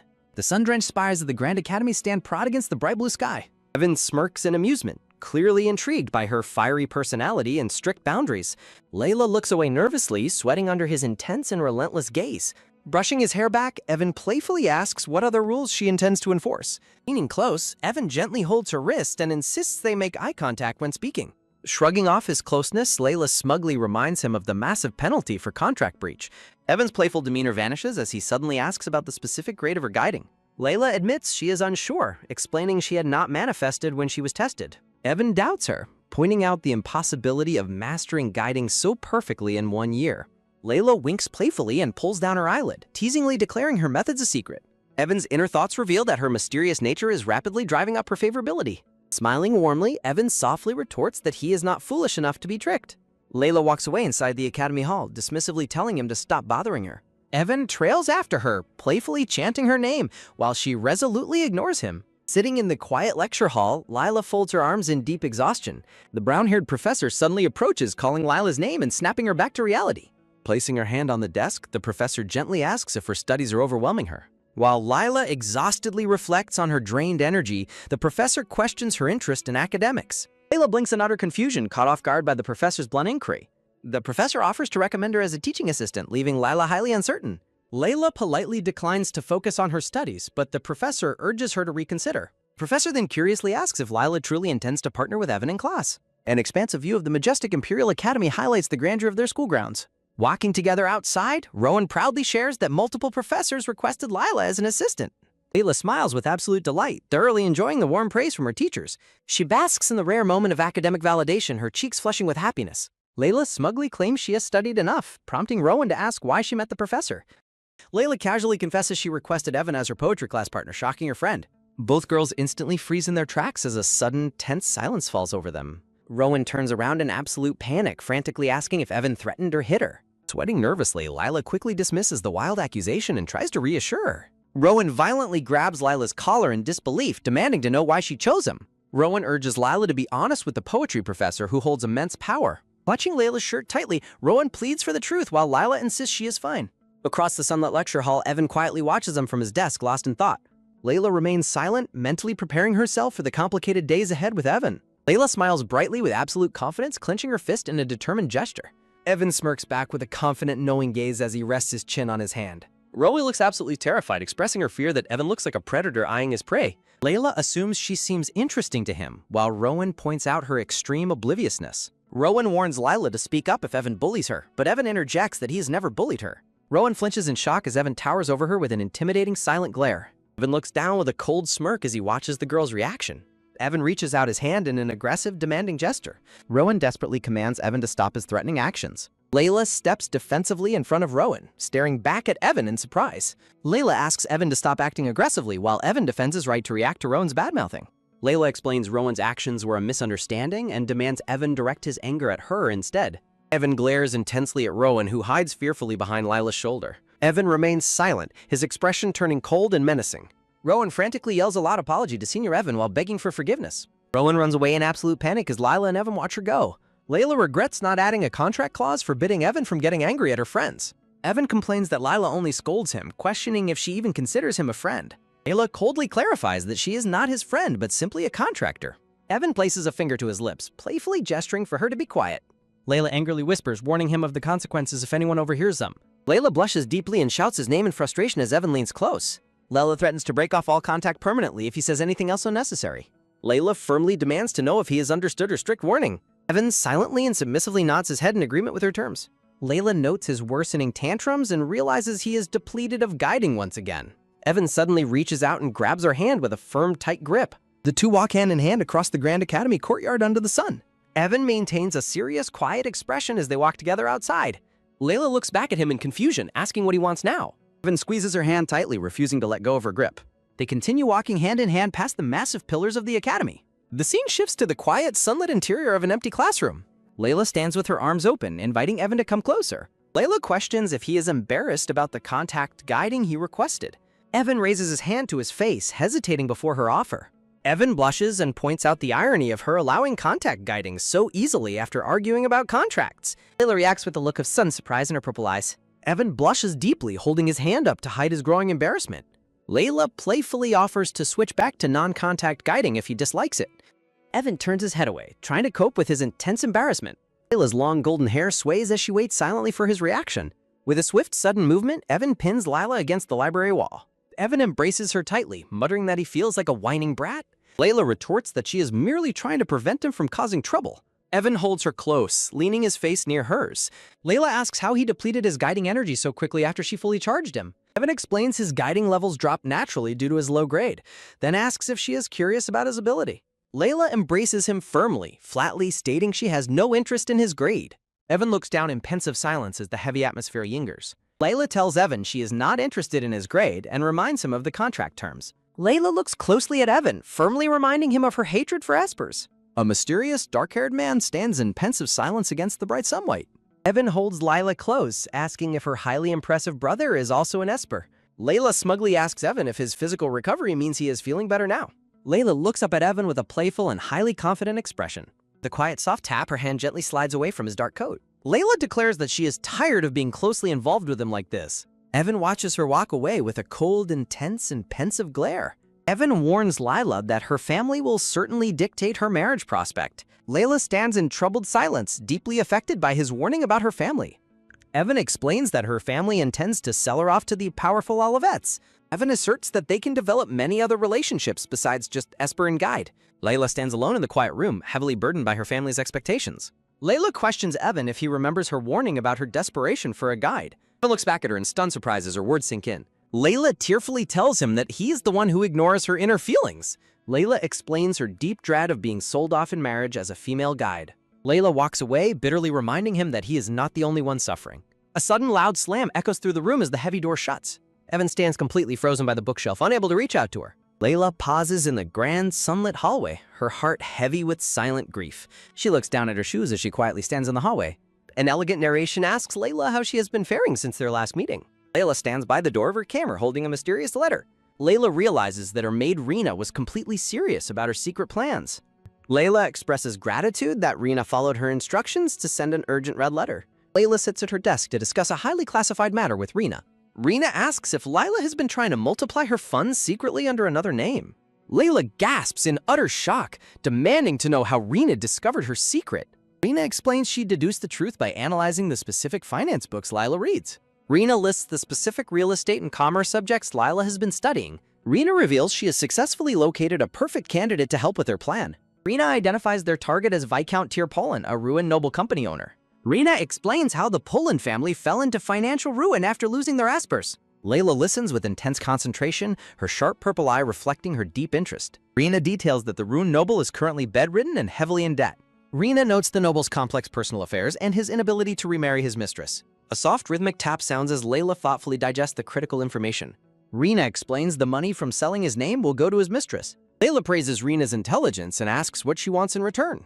Rena reveals her sole desire is to escape her current life in the county. Rena explains her lack of attachment to the estate after her father's death. Rena stands before her mistress with a hopeful, pleading expression on her face. Layla gazes back at her maid with a gentle and understanding expression.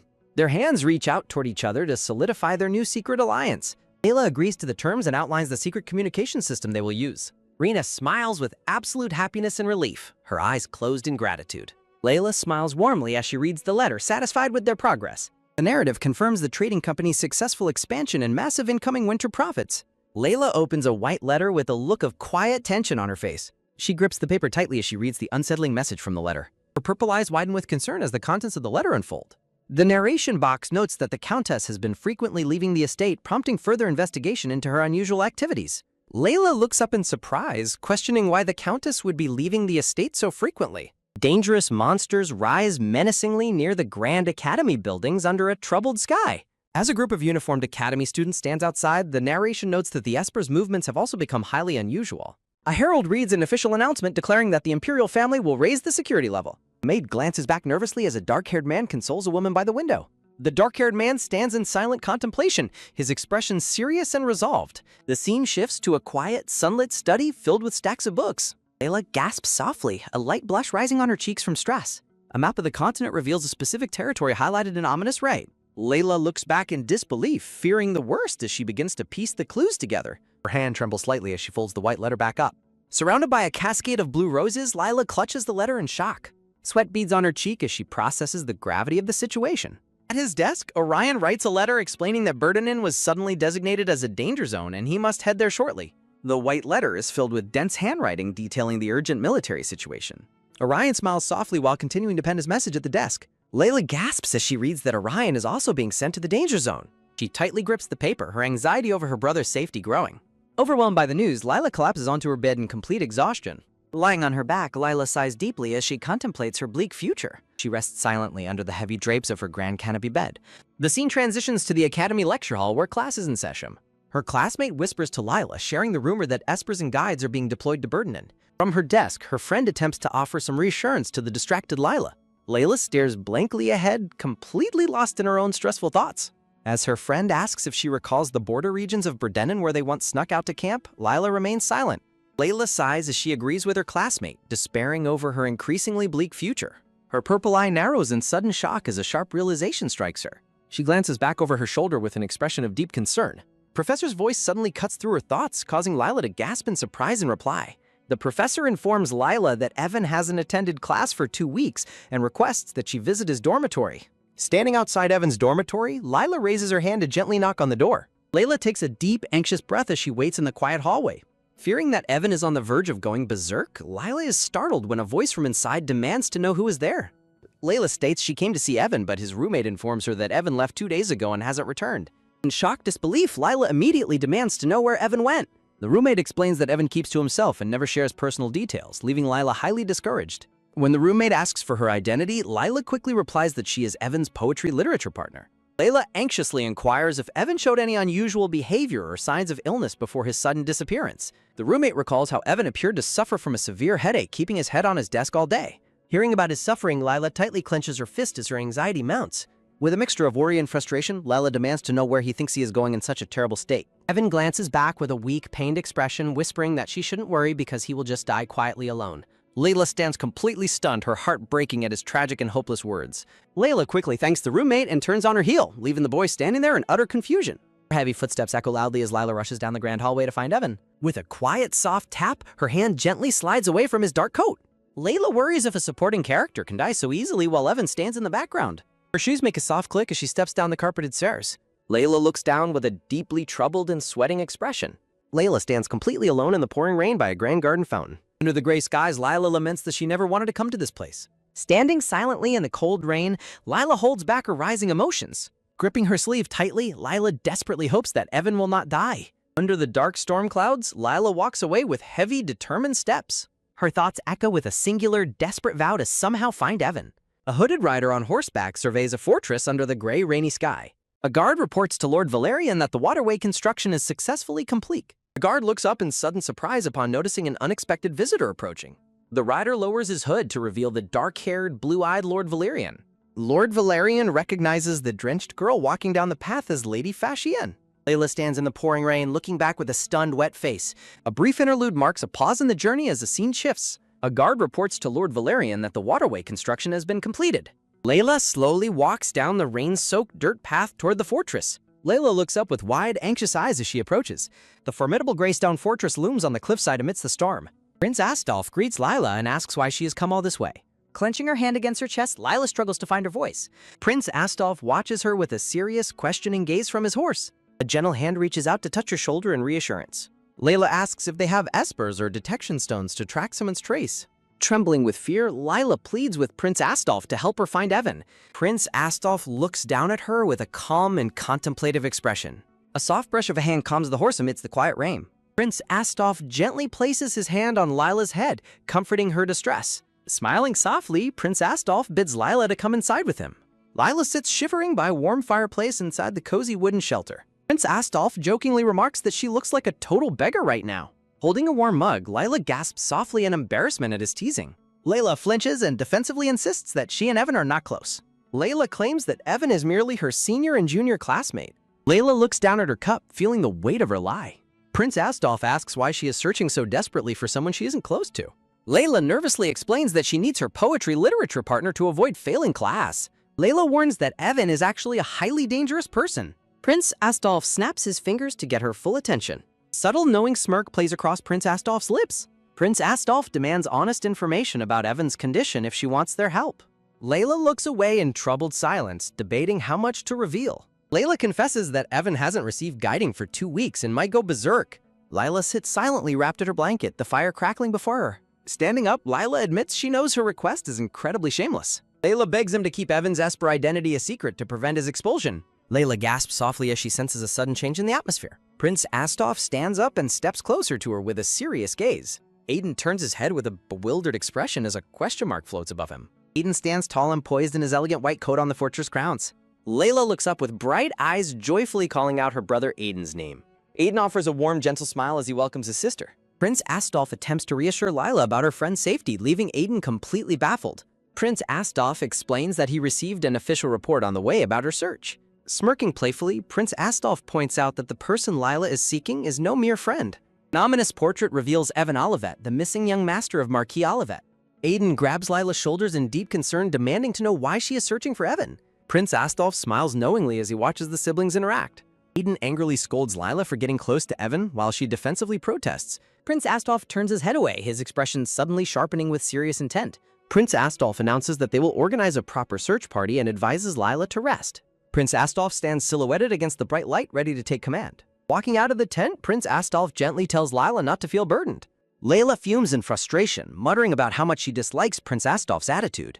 A cute chibi Aiden grumbles that Prince Astolf never listens to a word he says. Aiden sits beside his sister and promises that servants will bring fresh clothes for her. Layla beams with a grateful smile, thanking her brother for his kindness. Aiden grins teasingly, noting that she only acts sweet when she needs his help. Aiden's expression turns serious as he demands to know how she knew Evan lacked guiding. Layla gasps in surprise, caught completely off guard by his sharp questioning. Layla smiles nervously and finally confesses that she has secretly manifested as a guide. Aiden leaps to his feet in utter shock, demanding to know when this happened. Layla explains she discovered it at last year's checkpoint and that Orion already knew. Aiden grabs her face in comedic disbelief, outraged that Orion knew her secret before him. Layla looks down guiltily, admitting that she kept her powers hidden out of fear. Layla passionately explains that she wants no part in Esper protection or receiving power. Aiden listens in stunned silence, deeply affected by his sister's emotional confession. Layla tightly grips her cloak, her knuckles whitening as her deep anxieties surface. Layla reflects on the shared burdens and pain that connect her to Evan. She explains that she wants to find Evan to assure him he doesn't have to be afraid. Layla gazes out of the tent entrance, watching the cold rain fall on the valley. Aiden looks back at his sister, his face softened by concern and understanding. Surrounded by a beautiful cascade of roses, a pink-haired female knight stands majestically. The story pauses for a production credits page listing the creative staff. The pink-haired knight steps inside the tent facing the surprised siblings. The knight narrows her golden eyes, casting a sharp, analytical glare across the room. Layla freezes in absolute panic, realizing she's in a highly precarious situation. The pink-haired knight stands with an imposing presence that instantly commands the room. Layla swallows hard, trying to maintain her composure under the heavy gaze. Aiden gestures toward the knight, introducing her to his sister as Rose. Aiden looks completely bewildered, demanding to know how Lila already knew Rose's name. Layla laughs nervously, quickly lying that Aiden had mentioned Rose in his letters. Aiden's thoughts swirl in confusion as he tries to recall ever writing such things. Layla politely bows her head, offering a formal greeting to the stern knight. Rose firmly grabs Aiden's shoulder, angrily questioning why he brought a civilian to a dangerous battlefield. Layla stands frozen and sweating, completely overwhelmed by the mounting tension. Rose and Aiden lock eyes in a quiet, intense battle of wills inside the tent. A surge of brilliant blue energy suddenly crackles from an outstretched hand. The narration recalls a tragic future event where Rose sacrifices her life for Lila's personal growth. The narration reflects on how the relationship between the two was actually not bad. A sudden soft poke breaks the silence as a finger taps against a coat. Rose demands respect as an S grade, but Adrian fiercely demands she apologize to his sister. Rose reacts with a mixture of annoyance and frustration during their tense conversation. A loud, urgent shout echoes from the darkness, calling out for Rose and Adrian. An external voice commands them to stop arguing and immediately come outside the tent. Panting heavily, Astolf stands at the entrance, calling for them to witness an urgent development. Layla freezes in surprise, her heart skipping a beat as she hears the commotion. Astolf announces they successfully found the missing young master, shocking everyone inside the tent. With a soft sigh, Astolf explains Evan's dangerous state and declares Rose must guide him first. Rose complains about the task, but Adrian points out she is the only S-grade guide present. Astolf sternly orders Rose to cooperate, reminding her that capturing unregistered espers is their duty. Clicking her tongue in annoyance, Rose mutters a curse under her breath. The trio walks away, leaving a lingering sense of tension in their wake. Layla stands frozen, her wide eyes reflecting deep anxiety about the unfolding search mission. Layla hesitatingly speaks up, trying to voice her lingering concerns to her brother. Clenching her cloak in silence, Layla struggles to contain her rising dread. A gentle hand reaches out and tenderly pats Layla on the head to comfort her. A gentle smile graces the face of the dark-haired prince as he turns away. The sun breaks through the clouds, illuminating the quiet fortress camp. Layla steps back inside the tent, seeking a brief moment of quiet solitude. Holding her delicate brooch, Layla looks forward with a pensive and troubled gaze. Her quiet thoughts are suddenly interrupted as a blond man approaches from behind. A warm, gentle smile appears, bringing a sudden wave of comfort to the scene. A warm cloak is gently draped over Layla's shoulders as a comforting voice speaks. Layla turns her head in surprise, completely caught off guard by the sudden gesture. Orion smiles warmly while warning her about the cold, leaving Layla surprised to see him. Orion confesses he waited since last night just to speak with her without any interruptions. Layla asks if they are still fighting, and Orion notes Adrian's protective jealousy over her. Layla gently hopes they can get along, reminding him they must work together on the battlefield. Layla blushes deeply as Orion leans in close, catching her completely off guard. Smiling warmly, Orion promises Layla he will try his best to get along with Adrian. Turning her blushing face away, Layla shyly stammers that she is not forcing him.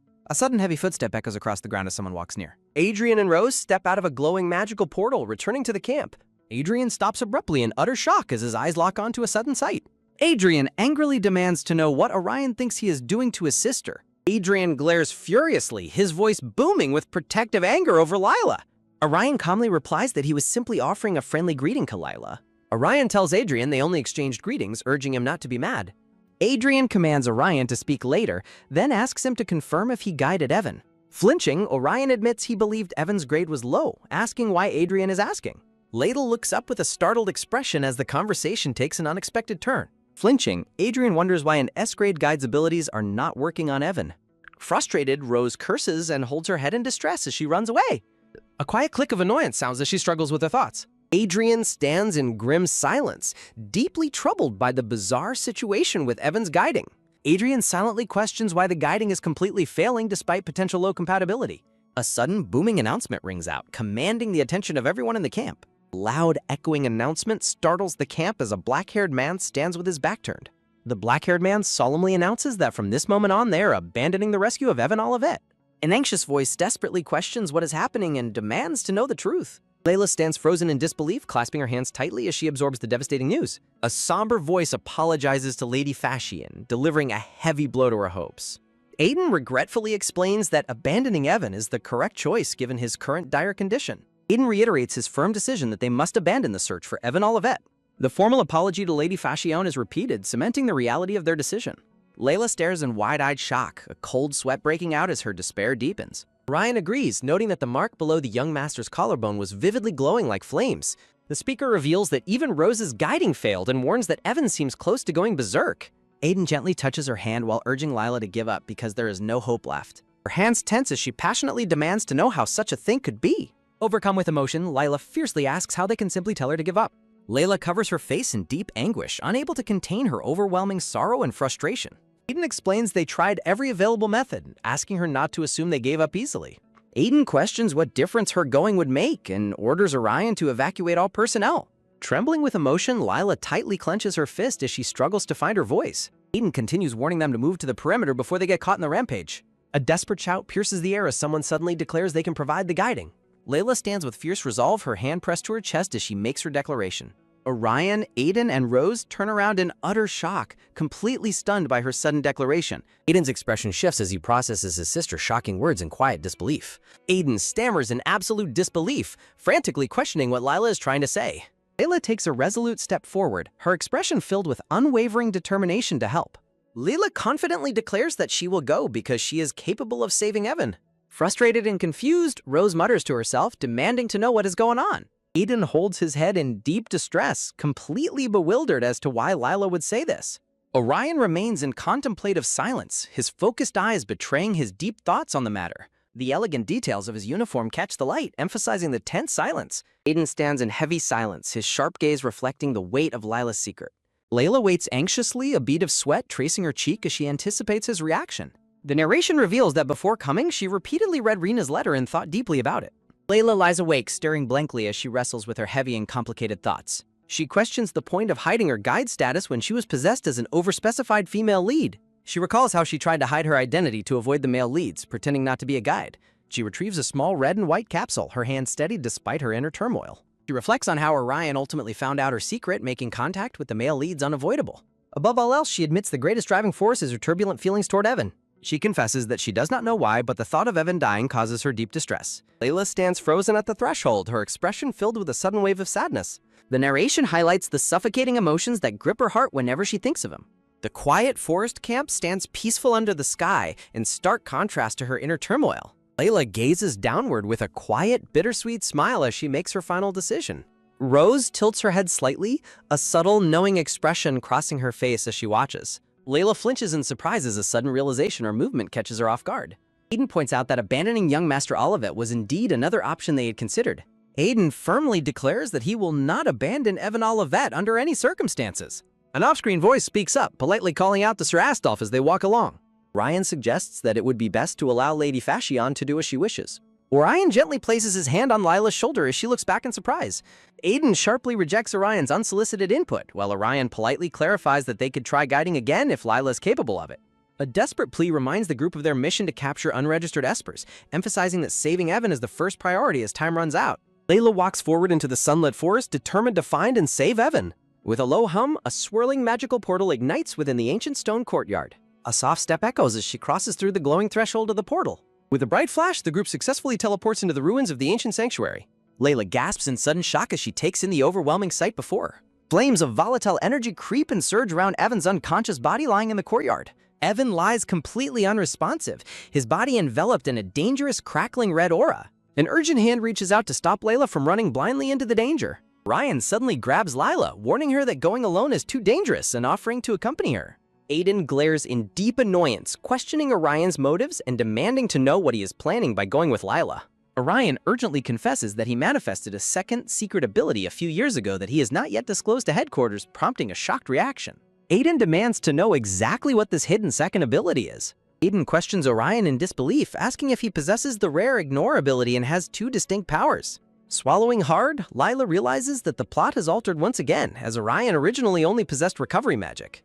Orion's hand gently wraps around Lila's, offering her reassurance and warmth. He proposes postponing any further discussion about the details of his hidden ability until later. A tense silence falls between them as Aiden stares back with quiet suspicion. Orion confidently promises to protect Lila using his Ignore ability, urgently instructing Aiden and the others to step back. Aiden grinds his teeth, visibly frustrated by Orion's sudden assertion of control. Steeling himself, Aiden urgently orders his forces to fall back and stand by. Orion tells Lila that he has been training extremely hard, leaving her slightly confused as she looks up at him. Layla praises Orion's efforts, but freezes in silent confusion when he promises to heal her once his grade rises higher. Orion offers a warm, affectionate smile, his cheeks slightly flushed as he looks down at her. Hand in hand, they walk resolutely toward the intense crimson light emanating from the center of the ruins. An ominous, destructive red haze rises from the ancient ruins, filling the atmosphere with tension. Evan lies completely unresponsive as the shimmering red flames of his unstable energy intensify. Orion and Lila cautiously step closer to Evan as the blazing trails of red energy surge around them. Orion lets out a pained groan, wondering if Evan is a psychic-type Esper as the heavy aura makes his stomach churn. Layla gazes ahead with deep concern, anxiously questioning whether Evan will be all right. Orion reassures Lila, raising his hands as he prepares to shield her body with his ability. A soft, protective white mist of energy begins to envelop Layla, shielding her from the harmful aura. Protective magic swishes gently around her cloak, sealing her away from the hostile environment. Orion smiles warmly and notes that the protective light will grow stronger as they get closer to Evan. Layla is taken aback by his kindness, offering a shy and hesitant expression of gratitude. Orion casts a sideways glance toward the ruins, wondering why Evan was hiding all the way out at the abandoned throne. The narration explains that the abandoned throne is an ancient royal tomb owned by Bredenin that few people know about. Reflecting on his condition, Lila realizes that walking must have been agonizingly difficult if Evan was on the verge of going berserk. She pityingly visualizes him walking alone in the pouring rain, describing him as an affection-starved loner abandoned by his family. Clasping her hands tightly, Lila stands surrounded by the swirling energy, her expression shadowed by profound sadness. Layla looks out across the ancient royal tomb, reflecting in quiet sorrow on how Evan chose to be completely alone there. With a tight squeeze of her hands, she struggles to comprehend why he would walk 33 kilometers away from the academy in his condition. Quiet mumble drifts into the heavy, smoky air as the realization slowly dawns on her. Layla reveals with sudden dread that Evan was planning to die, leaving Orion completely stunned by the dark truth. With rapid footsteps, she rushes through the blazing light toward where Evan lies. Reaching him, Lila drops to her knees beside Evan's side with a desperate shout of his name. She leans over his prone body in tense silence, her violet eyes wide with dread as she assesses his condition. Her quiet, desperate plea echoes in the dark haze, begging Evan to open his eyes. Orion urgently shouts to Lila, instructing her to check underneath Evan's collar. Her hand reaches down to pull aside his collar, revealing his bare collarbone. An intricate red crest glows brightly, indicating Evan's severe distress and sense of abandonment. Layla gasps in realization as she identifies the glowing mark below his collarbone. The narration explains how the mark changes from yellow to deep red as guiding levels drop. With a sudden ominous shift, the glowing red mark turns a murky black color. She gazes down with rising dread, sweating as she recognizes the danger of the black mark. Layla frantically shouts to Orion, warning him that the mark has turned a murky black. Orion panics, explaining that the black mark means Evan is about to go berserk. An off-screen voice urgently commands Lila to get out of there immediately. Evan slowly opens his eyes, a faint consciousness returning to his gaze. He weakly lifts his hand toward her, calling out her name in soft disbelief. Evan feels her guiding energy seeping into him, wondering if he is dreaming as she holds him. Layla aggressively shakes him awake, and a bewildered Evan questions why she is there. She tightly grips her dress, steeling her resolve before delivering her response. A fierce, dramatic announcement rings out as she declares she came to save him. Tearfully scolding him, Lila demands to know why he thought he could disappear without a word. Evan sits up in confusion as she continues to call him an idiot through her tears. She recognizes that her guiding is working, but worries that the process is far too slow. Layla holds his face, asserting that this speed cannot stop his impending rampage, while he questions her. She desperately stresses the extreme urgency of the situation as they sit in the ruins. Evan suddenly pulls her close, claiming skinship increases guiding efficiency, leaving Layla completely dumbfounded. Layla's face blushes bright crimson as she freezes in absolute shock at his sudden embrace. Evan gently cups her cheek, his gaze softening as he draws closer. He tilts her chin upward, leaning in close as she gasps in surprise. Orion, Aiden, Rose, and their companions stand frozen in utter, wide-eyed bewilderment. A hand reaches out in frantic protest as someone tries to stop him. Ruins are bathed in a brilliant golden light as Evan and Layla share a passionate kiss. Orion shields his eyes from the blinding radiance, groaning in confusion at the sudden display. A wave of pure dazzling energy sweeps across the ancient royal tubes. Orion frantically looks around for Layla while the black-haired man watches with a knowing sly smile. The scene shifts back to the Grand Academy towers under a peaceful sky. An exhausted student stretches in the hallway, complaining about staying up for exams. The tired student yawns, planning to sleep all day once the exams are finished. The perspective returns to Evan and Layla sharing a quiet, intimate moment together. Evan asks if she is all right, to which Layla dramatically gasps that she nearly died. Evan smiles warmly and begins to thank her, admitting he would be lost without her. With a sudden impact, Layla violently punches Evan directly in his stomach. Evan gasps in agonizing shock, completely caught off guard by her sudden physical retaliation. Layla grins cheerfully, playfully reminding him that he almost died by her hands just now. Evan groans on the floor after being struck in the solar plexus as Layla looms victoriously. In a transitional promo panel, Layla cheerfully repeats her warning about nearly killing him. Layla flashes a bright, happy smile, clearly pleased with his return to safety. Evan laughs weakly from the ground, forced to agree with her terms. His hand rests limply on the patterned carpet, signaling his complete exhaustion. Evan assures her that a little rest will make him feel much better. Layla places a finger to her lips, smiling deviously as she responds to his reassurance. She raises a tightly clenched fist, declaring she wants to punch him one more time. Terrified, Evan frantically asks why she even saved him if she only wants to him. Layla clenches her fist defensively, retorting that his ungrateful attitude justifies her anger. Evan defends himself from her sudden physical violence, while Layla dismisses his protests and demands a clear explanation. Evan explains that they are in his dorm room because he unconsciously used his teleportation ability. Confirmed by her suspicion, Evan gives her a sheepish, blushing smile with a soft laugh. Ryan recalls how his stomach churned as he approached Evan, initially mistaking him for a psychic-type Esper. Layla clutches her chest, wondering what caused the churning sensation she experienced if he wasn't psychic. Evan anxiously asks if he made another mistake, while Layla admits she caused a massive scene trying to find him. Evan confidently smiles, assuring her that there is no problem he cannot personally solve. Layla sweats with absolute disbelief, completely exasperated by his sheer, smiling shamelessness. Layla explains that everyone now knows she is a guide because she had to confess everything to save him. Her voice dramatically echoes with the shocking revelation that she is capable of providing guiding. Layla gasps in sudden realization, overwhelmed by the massive secret she has just exposed to the world. A heavy, sweating silence falls over them as they both process the immense weight of her confession. Evan casually downplays the issue, scratching his cheek, which triggers Layla's frantic disbelief at his lack of concern. Waving his hands dismissively, Evan cheerfully tells her she has absolutely nothing to worry about anymore. A sudden, commanding shout calls out Evan's name as he prepares to stand up from the floor. Evan confidently flashes a thumbs up, urging Layla to trust him as he offers to handle the explanation himself. Evan gently takes Layla's hand and proposes they return, prompting her to ask where they are going. A brilliant golden magic circle erupts beneath their feet, activating his teleportation power. Smiling, bathed in light, Evan instructs her to stay quiet while he handles all the talking. Layla stares at him in wide-eyed surprise as magical wind swirls around him. With a warm, sincere smile, Evan softly thanks her for saving his life.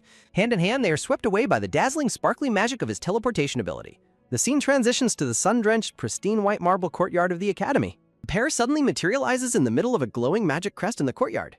Ugh, Layla groans, clutching her mouth as sudden motion sickness from the teleportation hits her. Evan flinches in concern, quickly asking if her stomach is churning from the teleportation. Brr! Evan gasps, his eyes widening in shock as his hand flies to his throat.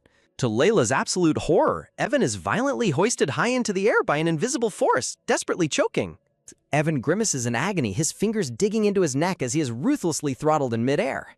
Layla screams Evan's name in sheer, unadulterated panic as she watches him suffer. With a sharp gasp, Layla quickly whips her head around to find the source of the sudden attack. Aiden stands with his hand raised in a commanding gesture, surrounded by his allies as he exerts his gravity manipulation power. Aiden icily warns him not to cross the line, but Astolf retorts defiantly, questioning Aiden's authority. The pink-haired companion shrugs carefreely, trying to diffuse the growing hostility between the two men. Astolf points out that before graduation, both he and his rival are merely trainees. Layla desperately steps in to block Aiden, screaming at him to stop before Evan dies. Consumed by pure rage, Aiden yells out at the top of his lungs.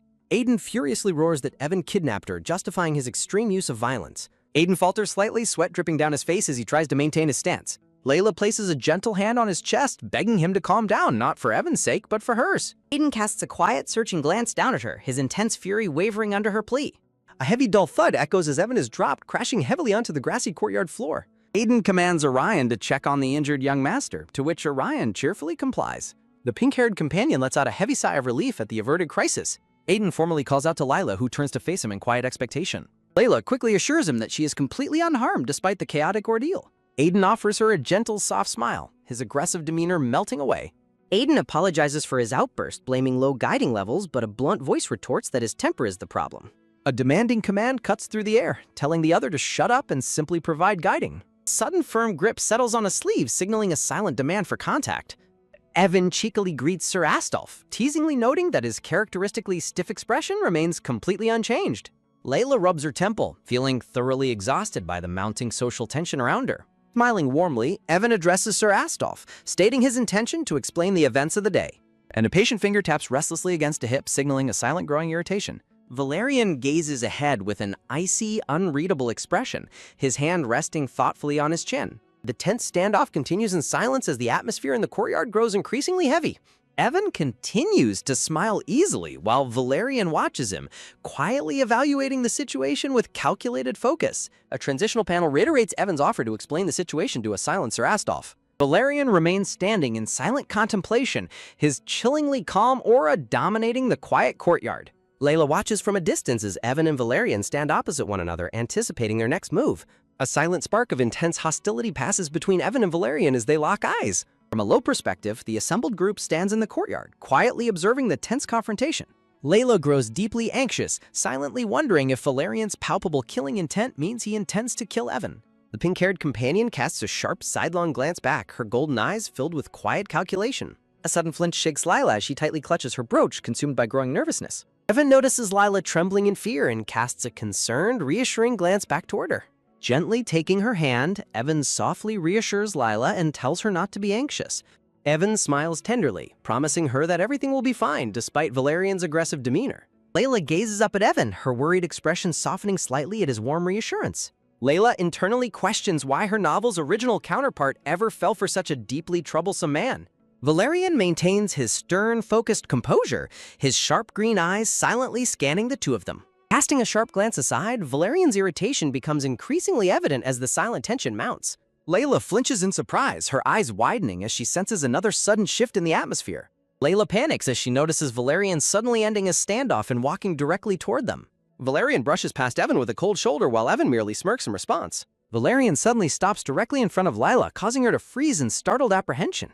Looking down at Lila, Valerian's intense gaze softens slightly as he prepares to speak. Layla looks up at the towering commander, waiting tensely for whatever he has to say. Layla stares intently, trying to read any hint of malice or intention in his expression. Valerian dryly asks if they want him to leave, to which his pink-haired companion bluntly agrees. The afternoon sky remains peaceful and bright, contrasting sharply with the lingering social tension below. Valerian stands before Lila with his arms crossed, his imposing posture completely dominating the space. Layla flinches in confusion as Valerian continues to tower over her without saying a word. A rare, subtle smile touches Valerian's lips as he raises a hand in a peaceful gesture. Valerian expresses his deep gratitude, admitting they could not have saved young Master Olivet without her. A memory flashes of Evan offering to wrap her body with his protective magical ability. The flashback shows Lila standing amidst the swirling, brilliant light of Evan's protective magic. In the memory, Evan warmly explains that his protective light will strengthen as she gets closer. Back in the present, Valerian smiles warmly and notes that they are both mutually indebted now. Layla laughs nervously, awkwardly attempting to clarify the details of their mutual favors. Valerian smiles smoothly, confessing that he personally has a strong dislike for remaining in anyone's debt. Valerian proposes to repay his debt to her immediately today if she is willing to accept. When Layla curiously asks how, Valerian generously offers to grant her any single request she names. Thrilled by his promise, Lila eagerly asks if she can request anything and begins pondering her choice. Valerian suddenly falls silent, sweating slightly as he anticipates what wild request she might make. Layla flashes an incredibly bright, joyful smile, clearly having settled on the perfect request. Valerian quickly nods in agreement, confirming that her simple request is more than fair. An awkward comedic silence falls over the two as they stand facing each other in the courtyard. Blushing furiously, Valerian quickly turns away and flustredly grants them both permission to return. Lila blinks in complete surprise, utterly bewildered that she is also being sent away. Valerian glances back over his shoulder with a sharp, calculated look under the clear blue sky. Valerian commands her to remain hidden from now on if she intends to live normally. Layla watches in silence as Valerian walks away under the bright, open afternoon sky. Layla resolved to move her planned schedule up, seeking an earlier escape from her current situation. Holding a blank white document, Lila stares at it in deep, quiet contemplation. She reflects on the thorough preparations Rena mentioned, holding the document tightly in her hand. She realizes the plans include a safe place, a new identity, and a set date. Making up her mind, Lila suddenly sits upright on her bed with a determined expression. Clutching the paper, Lila flashes a radiant, confident smile, completely reassured in her final decision. She plans to escape unnoticed by blending into the crowd of visiting guests during the commotion. Biting her finger, Lila admits that an inexplicable feeling of anxiety drove her to move up her plans. The scene transitions to the Grand Academy Library, where students study in quiet, orderly rows.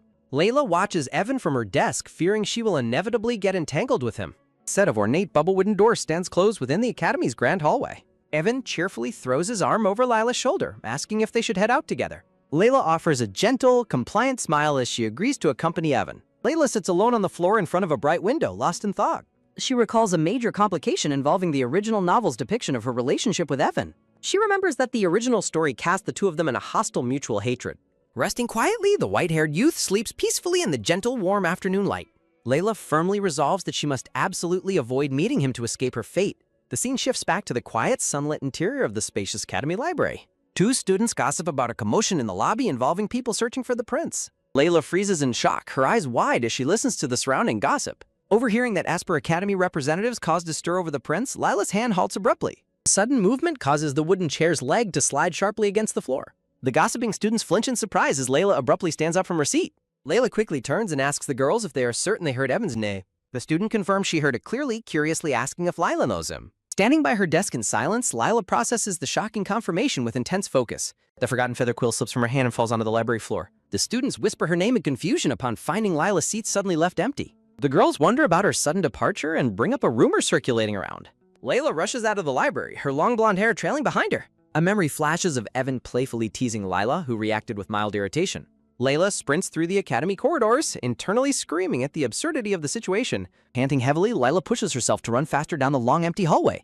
She struggles to understand why events keep deviating so drastically from the original plot. She laments that she was supposed to be completely free months after Evan's graduation.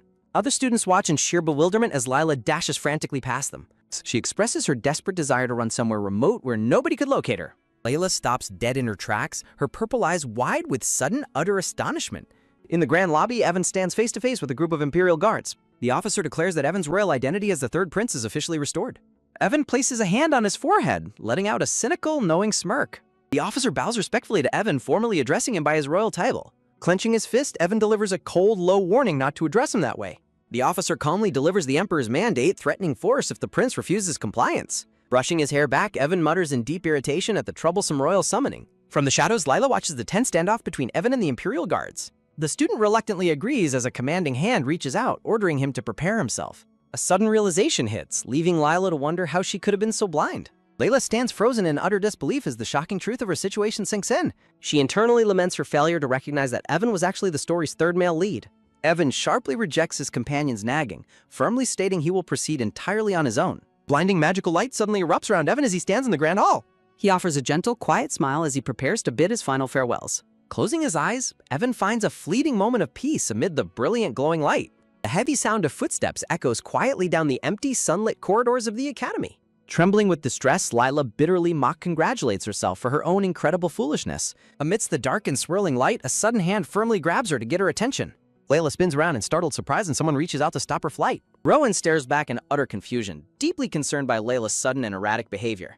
Layla suddenly gasps as an unexpected sharp sensation flares deep within her chest. She nervously insists she is perfectly fine, though Rowan remains deeply skeptical of her weak excuses. Layla grows increasingly frantic as she realizes her manifestation pain is starting at the worst moment. When Rowan tries to urge her to the infirmary, Lila snaps back in defensive panic. Layla runs off, leaving a bewildered and anxious Rowan standing alone in the hallway. Quiet afternoon sunlight streams through the vacant, pristine corridors of the prestigious academy. Layla frantically ransacks her room, desperately searching for a hidden remedy to soothe her pain. Relief washes over her as she finally locates the single vital capsule she needs. Layla flinches in pure terror when Rowan unexpectedly walks into the room behind her. She quickly covers her mouth, desperately trying to mask her severe pain and sickness. Rowan rushes inside, desperately questioning if Lila is truly all right or hiding something. Rowan nervously voices her fears that Lila might be on the verge of vomiting.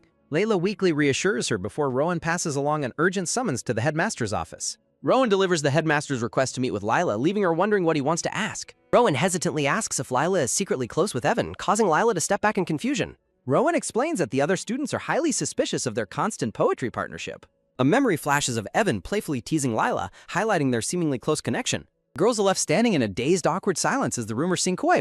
Rowan attempts to bring a completely unresponsive and swaying Lila back to reality. Looking out at the Grand Academy, Lila silently admits she is not all right at all. She remains utterly overwhelmed and paralyzed by the complications of her destiny. Warm sunlight bathes the quiet bedroom, casting a peaceful glow over the tense atmosphere.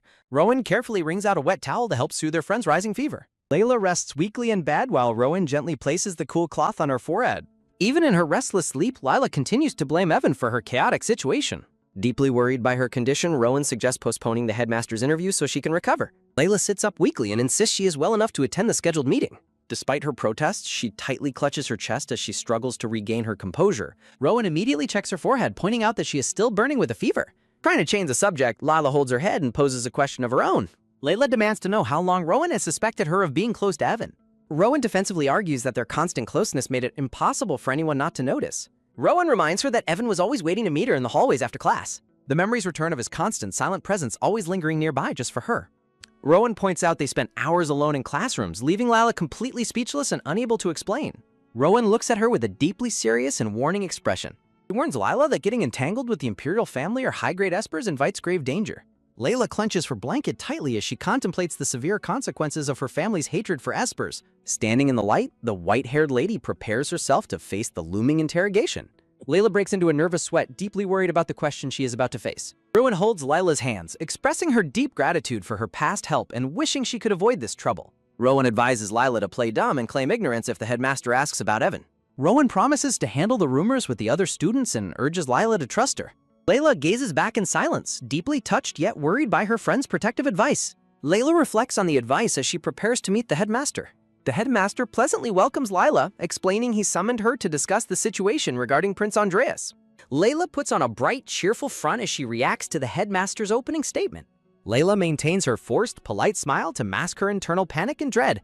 The headmaster mentions the rumored interest between them, but Lila quickly dismisses it as a mere class acquaintance. The headmaster asks if she knows who the prince's guide was if they were acquainted. Layla smiles playfully while internally wondering if the headmaster is testing her with this question. The headmaster reveals that Prince Andreas is refusing all guiding in the capital, leaving its cause uncertain. As the headmaster explains the academy was contacted about the prince, a sudden shock strikes Lila's heart. A soft, sharp tap echoes as the headmaster taps his finger impatiently on his desk. With a cold glare, the headmaster bluntly asks Lila if she knows anything about the situation. Layla denies any knowledge, while the headmaster questions her truthfulness, prompting her to suspect his true intentions. The headmaster directly confirms a suspicion referencing her brother's expulsion for hiding his Esper status. Layla maintains her bright smile while firmly stating that she has no idea who the guide is. The headmaster falls into a tense, silent contemplation as he stares back at her. He keeps a stony face, carefully analyzing her reaction. Layla apologizes for not having answers, and the headmaster coldly dismisses her, ending the interview. Bowing politely, Lila turns on her heel and begins to exit the headmaster's office. The headmaster watches her leave with a cold, piercing glare. Layla's hand hesitates, pausing in midair right before touching the wooden door. She recalls the headmaster's warning that psychics with dual abilities suffer much faster from lack of guiding. The ominous warning of the prince potentially going on a rampage weighs heavily on her mind. Pushing the heavy doors open with determination, Lila exits the room, leaving the headmaster behind. Standing under the night sky, Lila fumes with anger over the headmaster's infuriating interrogation. She stomps down the hallway, furious that her family and brother Aiden were dragged into his suspicions. She realizes that the current chain of events has completely deviated from her knowledge. Layla approaches the large wooden door, reaching out to open it. A wave of dread washes over her as she worries about Valerian gaining dual abilities.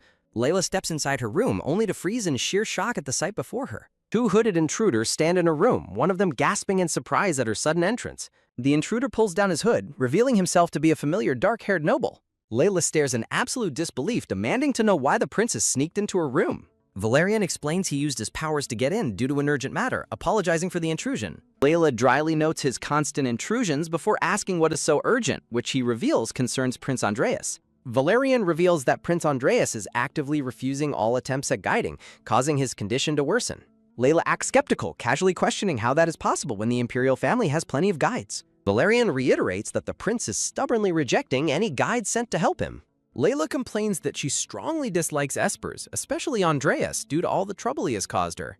To her complete shock, Valerian suddenly drops to his knees right in front of her. Dropping all royal pride, Valerian desperately begs her for help. Layla recoils in shock, her eyes wide as she processes the prince kneeling before her. She pleads with her to at least allow Sir Rose to guide Andreas if she cannot do it herself. Layla stands in tense silence, sweating as the desperate request leaves her completely speechless. Valerian continues his desperate plea, begging Layla to change the prince's mind. He suggests allowing Sir Rose to guide Andreas if the task is too difficult for her. Layla is left completely speechless by the prince's extreme humility and desperate proposal. Valerian looks up with an anxious gaze, waiting breathlessly for her final decision. Layla politely refuses his plea, stating she cannot provide the satisfying answer he hopes for. Heavy, disappointed silence settles over Valerian as his desperate request is rejected. Layla nervously explains that she only associated with him because she was unaware of his royal status. She admits she once believed she and Evan shared a common, difficult struggle. Rising to his feet, Valerian firmly reminds her of the harsh dependency of all espers. He paints a grim picture of the fatal madness that awaits unguided espers, regardless of power. Layla tries to laugh off his warning, insisting she is already well aware of the risks. Turning on her heel, Layla bluntly declares that the matter no longer concerns her. She begins walking away, leaving a lingering sense of cold finality in her wake. Valerian remains quiet, processing her cold rejection with a tense, brooding silence. Valerian appeals to her personally, promising that he will be the one forever in her debt. He raises the stakes, offering to grant her any wish if she agrees to help. Layla is surprised, pointing out his notorious hatred for being indebted to anyone. Valerian admits his hatred of debts, but reiterates she is the absolute only hope left. Layla offers a gentle, genuine smile touched by his profound sincerity. Valerian returns her smile, declaring his absolute determination to see this through. He promises he will not abandon Prince Andreas, mirroring her own past resolve. Layla is quietly amazed by his sudden display of deep loyalty and character. Layla reflects on how Valerian's desperate actions completely defy his original ruthless character description. She recalls Prince Andreas's haughty isolation within the grand, sparkling palace courtyard. She notes her plan was to force him away by persistently rejecting him. Memories fade as Layla shifts her focus back to the pressing reality before her. Valerian pauses the conversation, asking to clarify one final point before they proceed. He questions her sudden shift in attitude toward Evan, wondering if royalty influenced her choice. Or perhaps, he muses, it is the unspoken empathy shared only between fellow espers. A sudden pause halts his breath as he hesitates to finish his thought.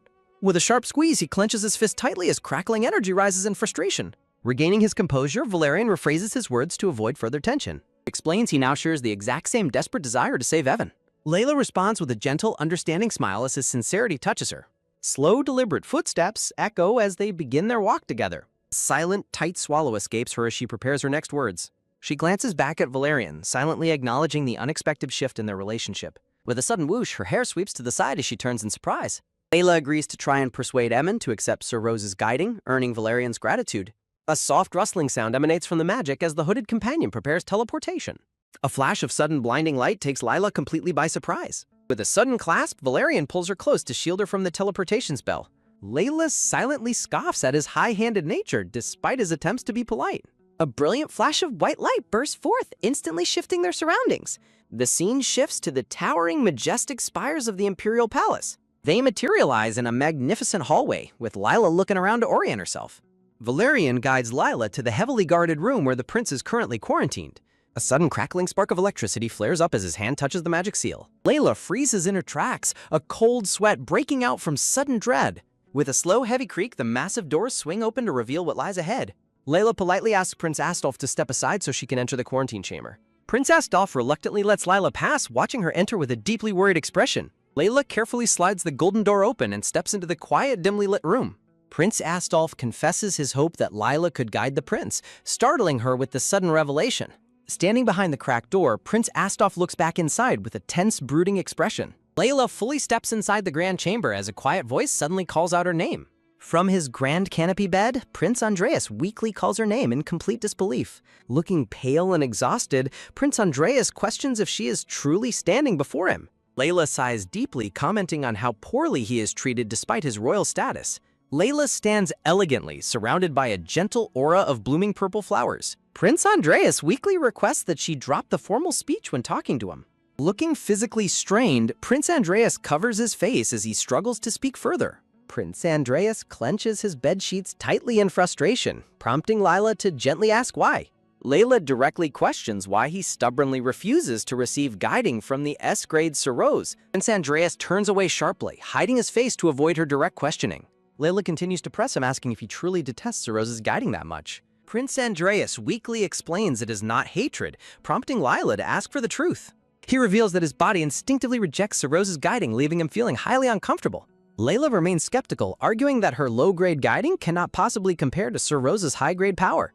Layla gently places a comforting hand on his shoulder to get his attention. Layla softly but firmly commands Prince Andreas to look at her while they are speaking. She steps closer to his bedside, urging him to face her directly despite his exhaustion. Layla issues a gentle ultimatum, threatening to leave immediately if he refuses to listen. She stands her ground firmly, her fist clenching slightly as she awaits his response. Prince Andreas looks up at her with tear-filled eyes, overwhelmed by her stern yet caring presence. Layla gently cups his face, forcing him to look directly at her. Overcome with emotion, Prince Andreas leans forward and buries his face in her shoulder as she hugs him. He clings to her weakly, looking incredibly vulnerable and emotional in her warm embrace. Layla gasps in soft surprise as she realizes the depth of his emotional distress. Prince Andreas tearfully apologizes for his behavior, admitting he feels completely lost when she is near. Layla tightly grasps his hand, reminding him that Sir Rose's high-grade guiding is absolutely necessary. Prince Andreas looks up and asks her directly if she truly wants him to live. Layla reacts with fierce exasperation, firmly asserting that she obviously wants him to survive. She gently brushes his chin, her touch filled with sincere reassurance. Deeply comforted by her words, Prince Andreas offers a soft, genuine smile. Layla pats the bed firmly, signaling for him to lie down and rest. Layla agrees to guide him one last time, insisting he must accept Sir Rose's guiding afterward. In a comical moment, a blushing Prince Andreas covers his face while Layla looks highly skeptical. Prince Andreas suddenly announces that the guiding is already complete, catching her off guard. Layla gasps in shock, completely bewildered by his sudden declaration. Holding her hand tightly, Prince Andreas confesses he feigned illness simply because he wanted to see her. Prince Andreas leans in closer with a mischievous, affectionate smile, leaving her flustered. An intense, breathless silence falls between them as their faces hover incredibly close together. He gently plays with her hand, asking what she thinks of their meeting while she stutters in confusion. Prince Andreas smiles warmly, thoroughly enjoying her flustered and embarrassed reaction. He explains that once bound to a highly compatible guide, other guiding attempts become completely ineffective. Layla asks warily for his point, a nervous sweat breaking out on her face. Prince Andreas softly touches her hair, suggesting that their compatibility rate might be exceptionally high. They sit together quietly on the grand bed, enveloped in a warm, intimate atmosphere. Prince Andreas questions why fate bound them with such an incredibly high compatibility. Chibi Prince Andreas questions if he is simply unlucky, while Chibi Lila sweats nervously. Prince Andreas rejects her claim, softly declaring that she is his ultimate destiny instead. Prince Andreas leans in closer, expressing his desire to live his remaining time according to that fate. An intense, breathless moment of silence lingers as their faces hover extremely close together. Layla quickly covers his mouth, firmly rejecting the idea of living a predetermined life. A sudden clasp sounds as her sleeve is tightly grabbed. Prince Andreas pulls Layla into a firm embrace, commanding her to accept him. Prince Andreas points out she saved his life 3 times, proving their intertwined fate. Layla remains completely defiant, declaring her absolute determination to destroy any such fate. With a sharp clench of her fist, she vows to shatter their connection entirely. Exhausted, Prince Andreas collapses onto her lap as she stares down in stunned surprise. Layla slips quietly out of the bedroom where Prince Astolf stands waiting anxiously. Prince Astolf turns to her in surprise, questioning if their meeting is already over. Layla cheerfully confirms she is finished, leaving Prince Astolf completely bewildered by her reaction. Layla happily informs him that the prince has fallen asleep, leaving him dumbfounded. Prince Andreas rests peacefully in his bed, unaware of the note left beside him. The written note leaves a blunt final message urging him to live by his own choices. The scene shifts to the grand, sunlit spires of the Imperial Palace Academy. Students gather in the Academy's grand hallway as graduation and commemorative events begin. Layla walks through the bustling courtyard, taking advantage of the large crowds to slip away. Layla looks around cautiously, hoping to make her quiet departure completely unnoticed. She spots the prepared carriage ahead, knowing her escape will soon be complete. Layla reassures herself that she can slip away casually since no one is watching. She walks calmly toward the Academy gates among the elegant guests and carriages. Layla puts on a casual smile, pretending to simply greet an arriving guest. A sudden urgent shout of her name halts her steps in the courtyard. Layla freezes in surprise as the unexpected voice calls out to her. Rowan runs up to her, looking completely shocked to find her standing alone. Layla stammers nervously, frantically trying to explain her solitary presence to her classmate. Rowan asks with a cheerful smile if she is preparing to go somewhere. Layla quickly fabricates an excuse about the nice weather, prompting Rowan to suggest walking together. With a forced laugh and slumped shoulders, Layla reluctantly agrees to her request. The two girls walk together through the manicured gardens of the Grand Academy. Rowan asks to share an honest thought, while Layla warily tells her to proceed. Rowan admits her initial prejudice against her, recalling Layla's past association with an Esper. Externally agreeing, Layla frantically wonders how she can quickly shake off her companion. Rowan confesses she still struggles to fully erase that lingering suspicion of her. Layla stops walking as a cold sweat of sudden tension breaks out. Rowan recalls how regularly Layla used to associate with the Esper named Olivet. Rowan directly questions if Layla is still suspicious of her, while Layla downplays it. Rowan admits she has been patiently waiting for her companion to confide in her first. They continue their stroll down the stone path as the afternoon sun shines down. Layla listens silently, her expression reflecting her inner conflict and surprise. Rowan offers a gentle, genuine smile, her expression filled with warmth. Rowan acknowledges they might not be close, but urges honesty before time runs out. Chibi Layla frantically denies being a guide, while Chibi Rowan smiles warmly beside her. Soft gasp escapes as Rowan firmly grasps her hand to show her sincerity. Rowan admits she generally distrusts espers and guides, unlike her father's firm beliefs. Rowan confesses her genuine affection for Layla, regardless of her status or identity. Sudden rustling whoosh sounds as they quickly turn together.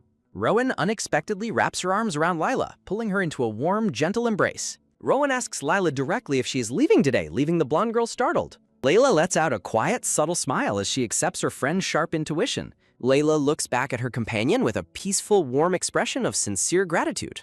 When Rowan asks where she is going, Layla gently declines to reveal her destination. Rowan tearfully accepts her response while Layla giggles softly to lighten the emotional atmosphere. Rowan promises to cover for her by claiming Layla is staying at her family's estate. Layla expresses her deep gratitude to Rowan as she warmly clasps her hand. They share a tender, emotional moment face to face as Layla prepares to depart. A cloaked figure waves as the two girls stand with luggage by the academy stairs. Layla turns to Rowan and asks her for one final favor before she departs. Layla hands over a letter asking Rowan to deliver it to Aiden if he looks for her. Layla shouts to tell Aiden she left to find her own path, while Rowan bids her a safe journey. The elegant carriage awaits in the sunlit courtyard, ready to transport her away. Sitting inside the carriage, Layla gazes out the window with a thoughtful, reflective expression. Layla reflects on her new accomplishments, noting she now owns both a house and land. She rejoices in achieving her dream, which now includes owning her very own trading company. Her expression softens into a quiet, serious look as she contemplates her hard-won situation. She acknowledges that while this is not complete freedom, she must accept the compromise. The carriage rolls away down the sunlit path, carrying her toward a brand new beginning. Hurried, heavy footsteps suddenly echo sharply across the stone courtyard as someone runs past. Panting heavily, a cloaked Layla runs frantically through the academy grounds to escape. The student turns in surprise as the mysterious cloaked figure darts quickly past him. Layla pauses to catch her breath, looking around anxiously from under her hood. Slumped against a stone pillar, Layla laments that she has never run this hard before. Layla flinches in alarm as she spots several armed guards gathering in the courtyard. She peeks cautiously from behind her hiding spot, monitoring the guards' movements very closely. A commanding shout rings out, ordering all guards to find her on the prince's direct command. The guards salute and acknowledge the command, preparing to scour the area immediately. Layla's hands tremble with sudden fear as she realizes how tight the security has become. A nervous sweat breaks out on her face as she desperately plots her next move. Layla realizes the person she should have feared most was not the Countess or Valerian. She identifies the white-haired Evan Olivet as her true and most dangerous threat. Layla gasps in horror as her foot accidentally snaps a dry branch on the ground. The nearby guards freeze and turn sharply toward the source of the sudden noise.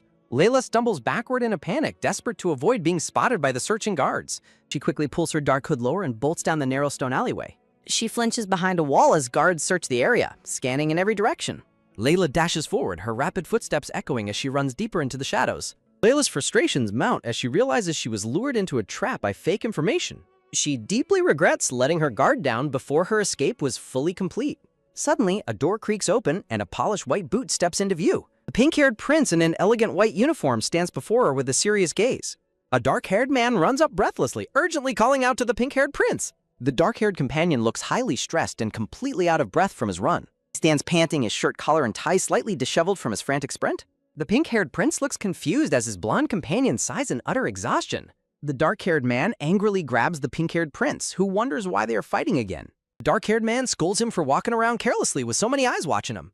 The pink-haired prince looks away awkwardly, a nervous sweat breaking out on his face. The black-haired man angrily scolds his companion for wearing incorrect clothing, demanding he openly declare his true gender. A sudden slap sounds as a white glove is pulled tightly on Oriane.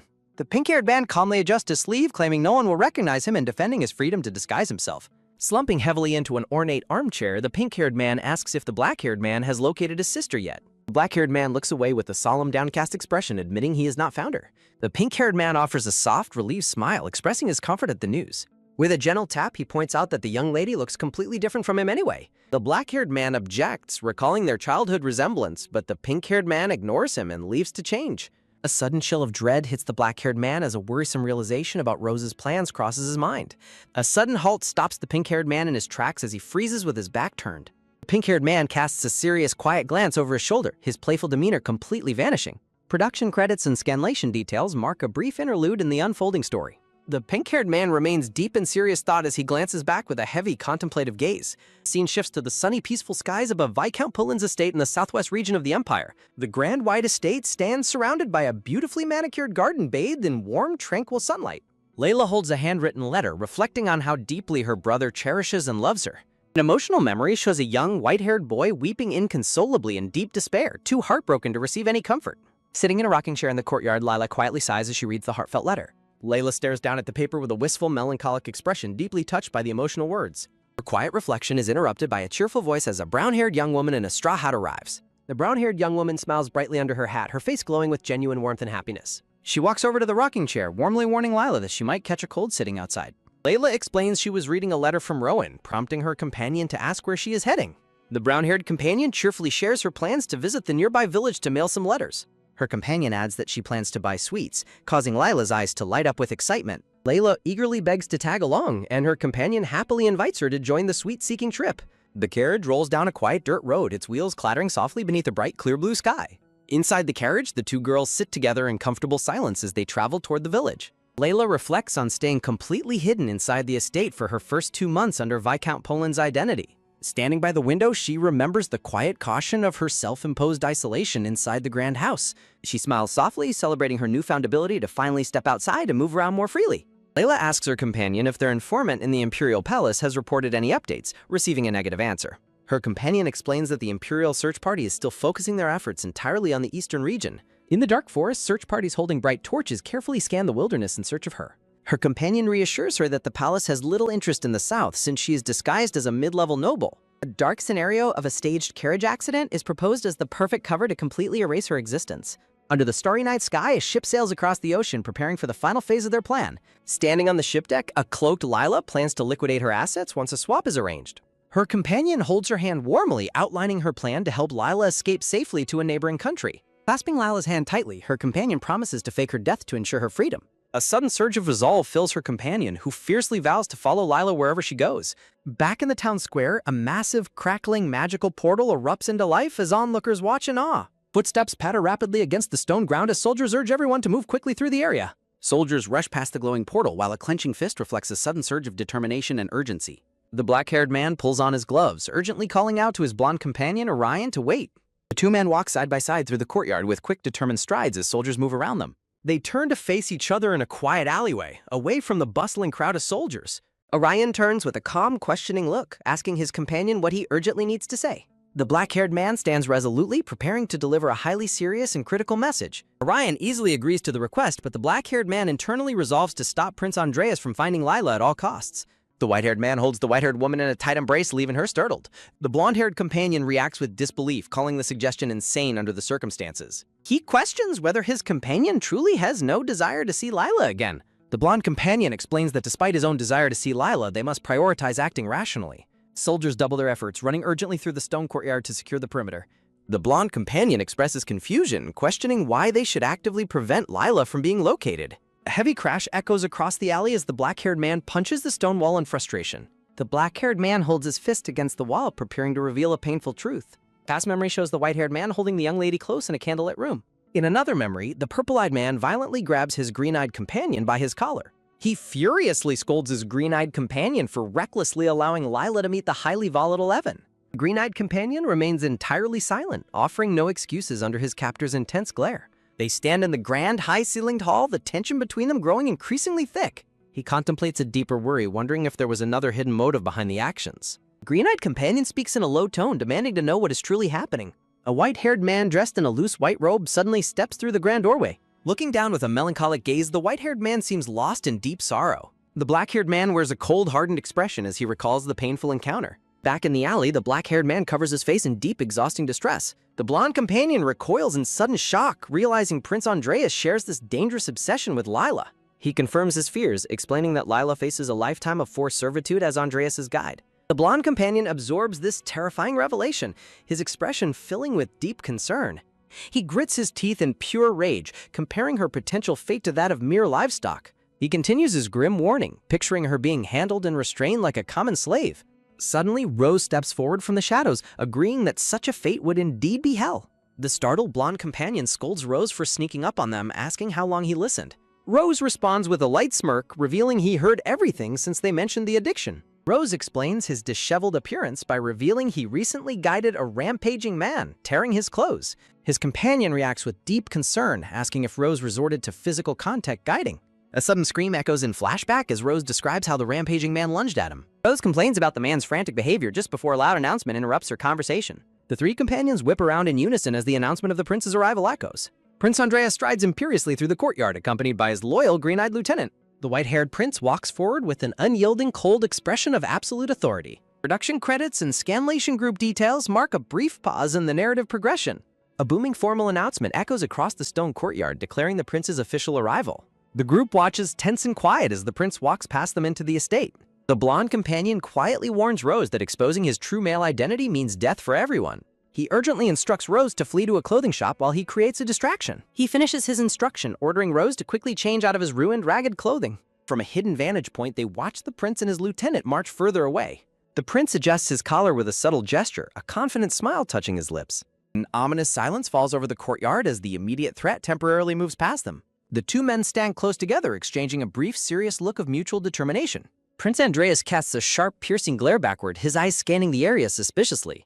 A commanding order rings out across the grounds, directing the guards to begin their search. Layla runs excitedly into a brightly lit pastry shop, squealing happily at the delicious displays. Layla humorously prays to her inner appetite, debating which delectable sweet treat she should choose. She greedily eyes the display, wondering if a tangy apple cream pie is the answer. She cheerfully concludes that since she wants everything, she simply has to buy it all. Brown-haired shopkeeper warmly welcomes the newly arrived customer into his pastry shop. The blonde guard grabs the shopkeeper's attention by presenting a folded piece of paper. The guard inquires if the shopkeeper has seen a white-haired woman matching the drawing. The shopkeeper sweats in tense silence, immediately recognizing the white-haired woman from the portrait. The shopkeeper claims to have seen her, prompting the guard to urgently ask where. While the two men talk, Lila quietly slips away unnoticed in the background. Shopkeeper tells the guard that he saw the woman just a moment ago. He falsely directs the guard to a nearby tea house where she might be caught. After thanking the shopkeeper, the guard runs out to chase the false lead. The shopkeeper wipes his brows, sighing in deep relief after successfully diverting the guard. Layla smiles warmly, deeply relieved and grateful for the shopkeeper's quick-witted intervention. Layla expresses concern that the soldiers might return to retaliate against him later. He reassures her, declaring his shop only sells desserts and never betrays regular customers. The smiling shopkeeper retrieves a dark cloak from beneath the counter to help her. He hands the folded dark cloak over to her to conceal her identity. Layla holds the dark cloak tightly against her chest, deeply touched by his kindness. Overwhelmed with gratitude, tears well up in Lila's eyes as she looks at him. The shopkeeper gently repeats that she should not worry about his safety. He reassures her once more, confidently stating that he has his own ways. The shopkeeper gives her a bright, comforting smile to ease her lingering worries. Prince Andreas stands imposingly outside the building, surrounded by his personal guards. The wooden doors of the establishment sway shut behind him as he moves. Prince Andreas runs his hand through his white hair with a calm, stoic expression. A faint, mystical purple energy crackles over a palm, signaling a nearby guiding force. Prince Andreas lifts his hand, closely examining the subtle resonance of the guiding energy. Wrapped in the dark hooded cloak, Lila walks briskly down the sunlit street. Beneath her hood, Lila looks around nervously, trying to remain completely unnoticed. Layla suddenly spots several heavily armed Imperial soldiers blocking the street ahead. Realizing the danger, Lila curses quietly and quickly turns back to find another route. Her heart stops as she spots Prince Andreas marching down the street nearby. Prince Andreas walks forward with a cold, unyielding gaze, scanning his surroundings sharply. Layla swiftly ducks into a nearby shop doorway to avoid being spotted. Layla presses herself against the wall, sweating with fear as she hides. Layla slips inside the doorway just as the prince and his guards walk past. Inside the boutique, the shopkeeper warmly welcomes the guest who just slipped inside. The pink-haired companion looks back, instantly recognizing the hooded figure who entered. Layla quickly kneels behind a wooden chest, trying to stay out of sight. Layla internally laments that absolutely nothing is going according to her plans today. A hand suddenly reaches down from above, gently resting on Lila's shoulder. Layla gasps in shock as her pink-haired companion kneels down right beside her. The companion reveals she was sent by the prince to capture Layla. Layla asks the companion if dealing with the dangerous prince will be all right. The companion smiles back reassuringly, displaying absolute confidence in her secret plan. She explains that while normal people are oblivious, the prince's instincts are heightened. She notes that Andreas has incredibly sharp senses that detect even faint energy. She points out that the prince can easily detect her guiding aura nearby. Layla sighs in resignation, realizing she cannot run from his heightened senses. Layla admits there is nothing else they can do but face the situation. Layla bitterly muses that capturing her will bring great merit to the companion. She contemplates how handing her over will guarantee the companion's reward from him. A quiet rattle sounds as a hand reaches out to turn a golden door handle. Bright sunlight streams into the elegant parlor, illuminating a quiet seating area and tea table. White-haired Crown Prince Evan stands in his uniform with a cold, stoic expression. Bowing respectfully, the pink-haired guide walks into the grand boutique. Looking up, the pink-haired guide offers a polite and gentle smile. All clothing displays and shoe racks stand empty and silent inside the boutique. Evan and the pink-haired guide face each other inside the lavishly decorated dressing room. Evan glares at her, his expression turning icy and intense. Formal production page lists the creative credits of the series. Evan stands with an unyielding, serious expression as he observes his companion. Sunlight illuminates the quiet boutique, highlighting the elegant clothing racks. Anne faces the pink-haired guide, questioning her presence in the boutique. Evan demands to know why he can clearly sense Lila's guiding energy in the room. The pink-haired guide dismisses his suspicion, claiming he must be mistaking her own guiding for Lila's. Stepping closer, Evan asks with deep suspicion if she has been completely alone. In the shadows, the pink-haired guide lets out a subtle, sly smile. She lies directly to him, insisting she has been entirely alone the whole time. She comments on his pale complexion, noting that his guiding levels seem dangerously low. Evan scoffs coldly, remaining completely unfazed by her assessment of his condition. She offers to provide him with guiding, but Evan abruptly slams the door on her. Left alone, the pink-haired guide rests a hand on her cheek in quiet contemplation. Pink-haired guide crosses her arms as she continues her silent, thoughtful monologue. Crouching on the floor, the pink-haired guide leaves Lila completely bewildered by her presence. Reaching down, the pink-haired guide gently takes Lila's hand. Lila flinches back as the pink-haired guide leans in incredibly close to speak. The pink-haired guide approaches a grieving black-haired man, placing a hand on his shoulder. Slumped over his desk, the black-haired man covers his face in deep distress. She asks Aiden why he does not simply go search for Lila himself if he is suffering so much. Aiden tearfully refuses to look for Lila, prompting her to ask why. Aiden tearfully explains that since Lila hid of her own free will, no one has the right to find her. Pink-haired guide kneels before Lila on the carpeted floor. Layla looks up at her companion, silently reflecting on the moment she realized the truth. The pink-haired guide smiles softly, showing a rare moment of genuine warmth. Turning to the shop assistant, the pink-haired guide asks if there is a back door they can slip out through. The assistant explains that there is an emergency escape tunnel dug into the floor. The pink-haired guide promises a generous reward if the assistant helps them escape. Layla asks if she is truly being let go, and the guide admits that comforting Aiden's constant crying is simply too much of a hassle. The pink-haired guide smiles warmly and wishes Lila a safe journey back. Their fingers slowly slide apart, bringing their quiet meeting to an end. Layla suddenly throws her arms around the shocked guide in a tight emotional embrace. Clinging tightly, Lila tearfully promises that she will never forget the kindness shown to her today. The pink-haired guide stands in silence, staring at the empty room after Lila's departure. Looking down at her hand, the pink-haired guide realizes it has been a long time since anyone thanked her. She bitterly recalls how the soldiers she guided always feared her as a monster instead of showing gratitude. Smiling softly to herself, the pink-haired guide silently hopes they will meet again someday. The shop assistant approaches the pink-haired guide, asking if she needs any further assistance. The sweating assistant nervously asks if there is anything else, but the guide politely declines. Several glinting gold coins fall from her hand as payment. The pink-haired guide rides away, leaving the coins as the promised reward. The assistant is thrilled with the generous payment, while the guide confirms that the clothes are perfectly fine.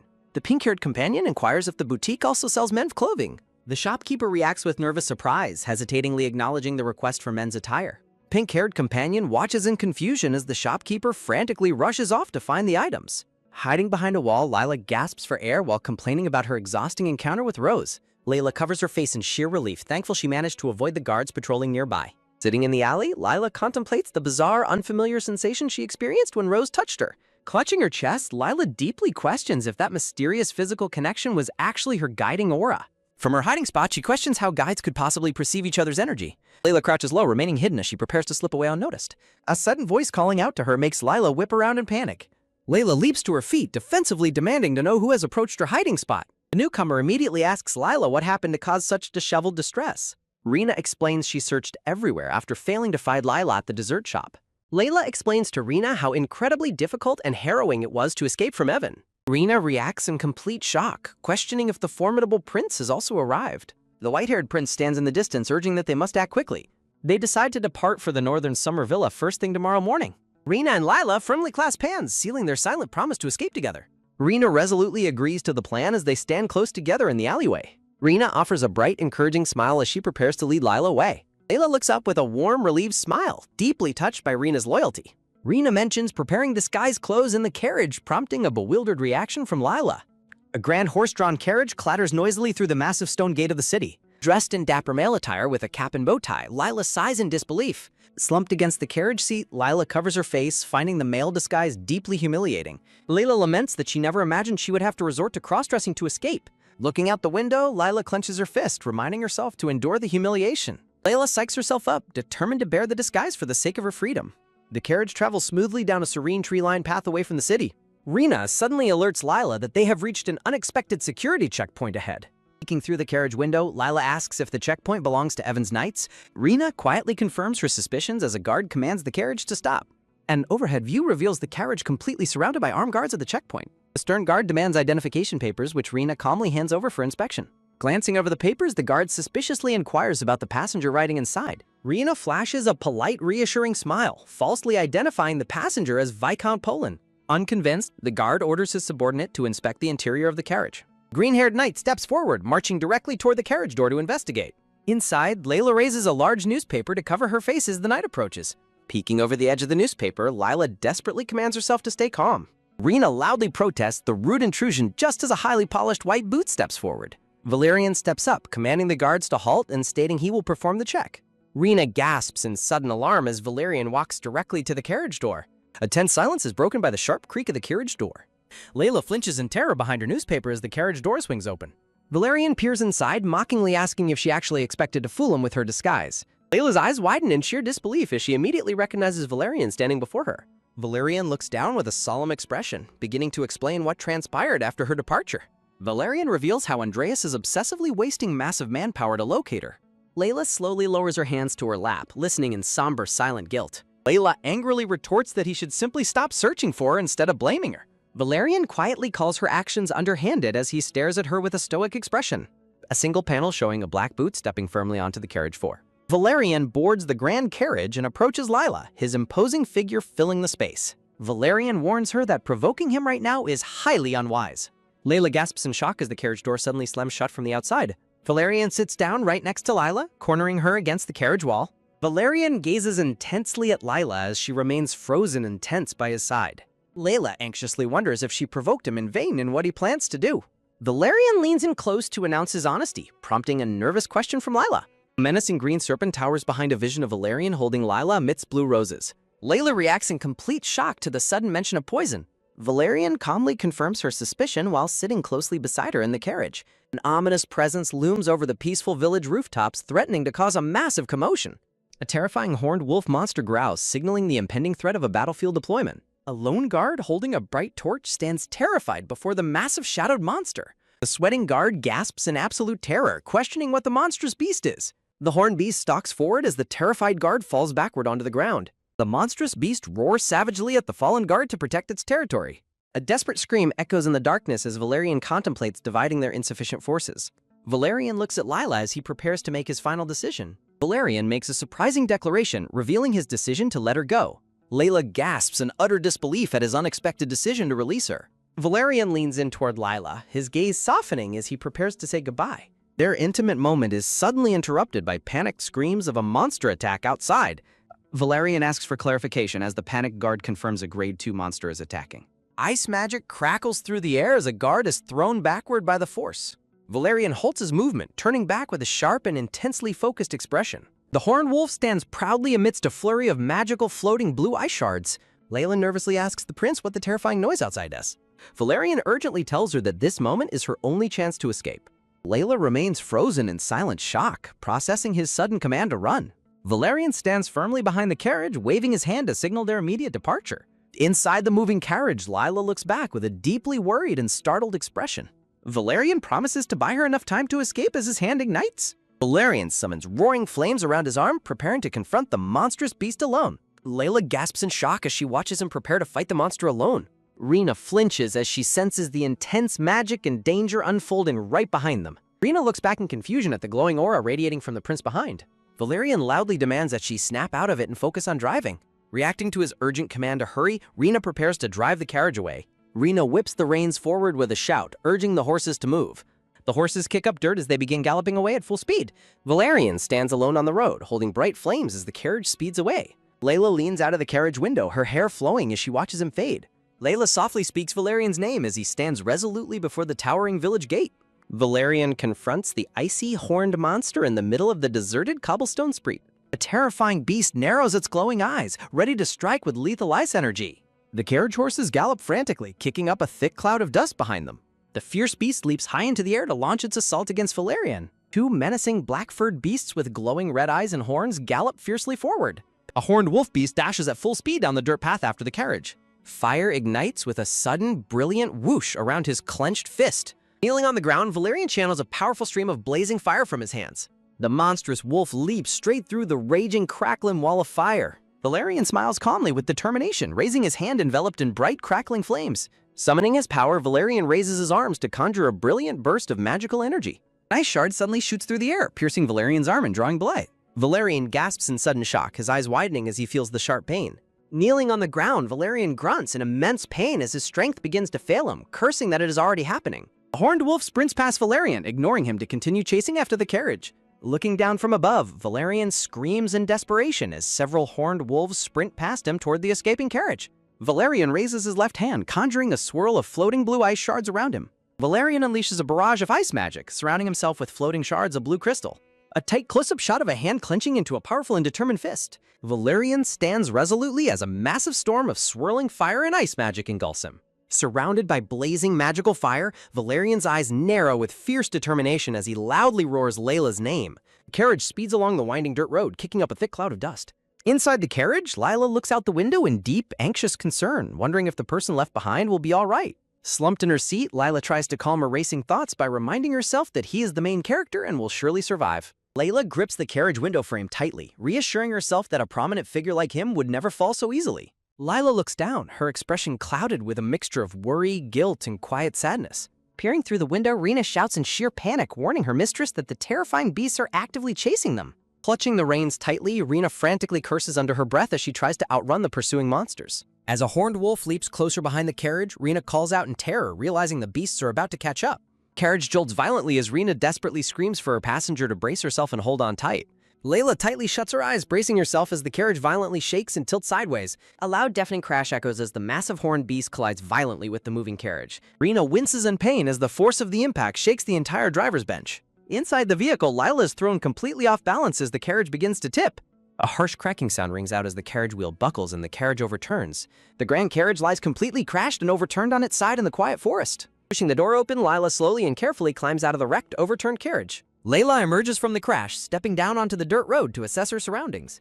A close-up of Layla's dark brown boots slipping slightly on the uneven gravelly ground. Overcome by exhaustion and panic, Lila falls to her knees on the dusty forest path. Layla frantically turns toward the wreckage of the carriage, calling out in panic to ask if Rena is all right.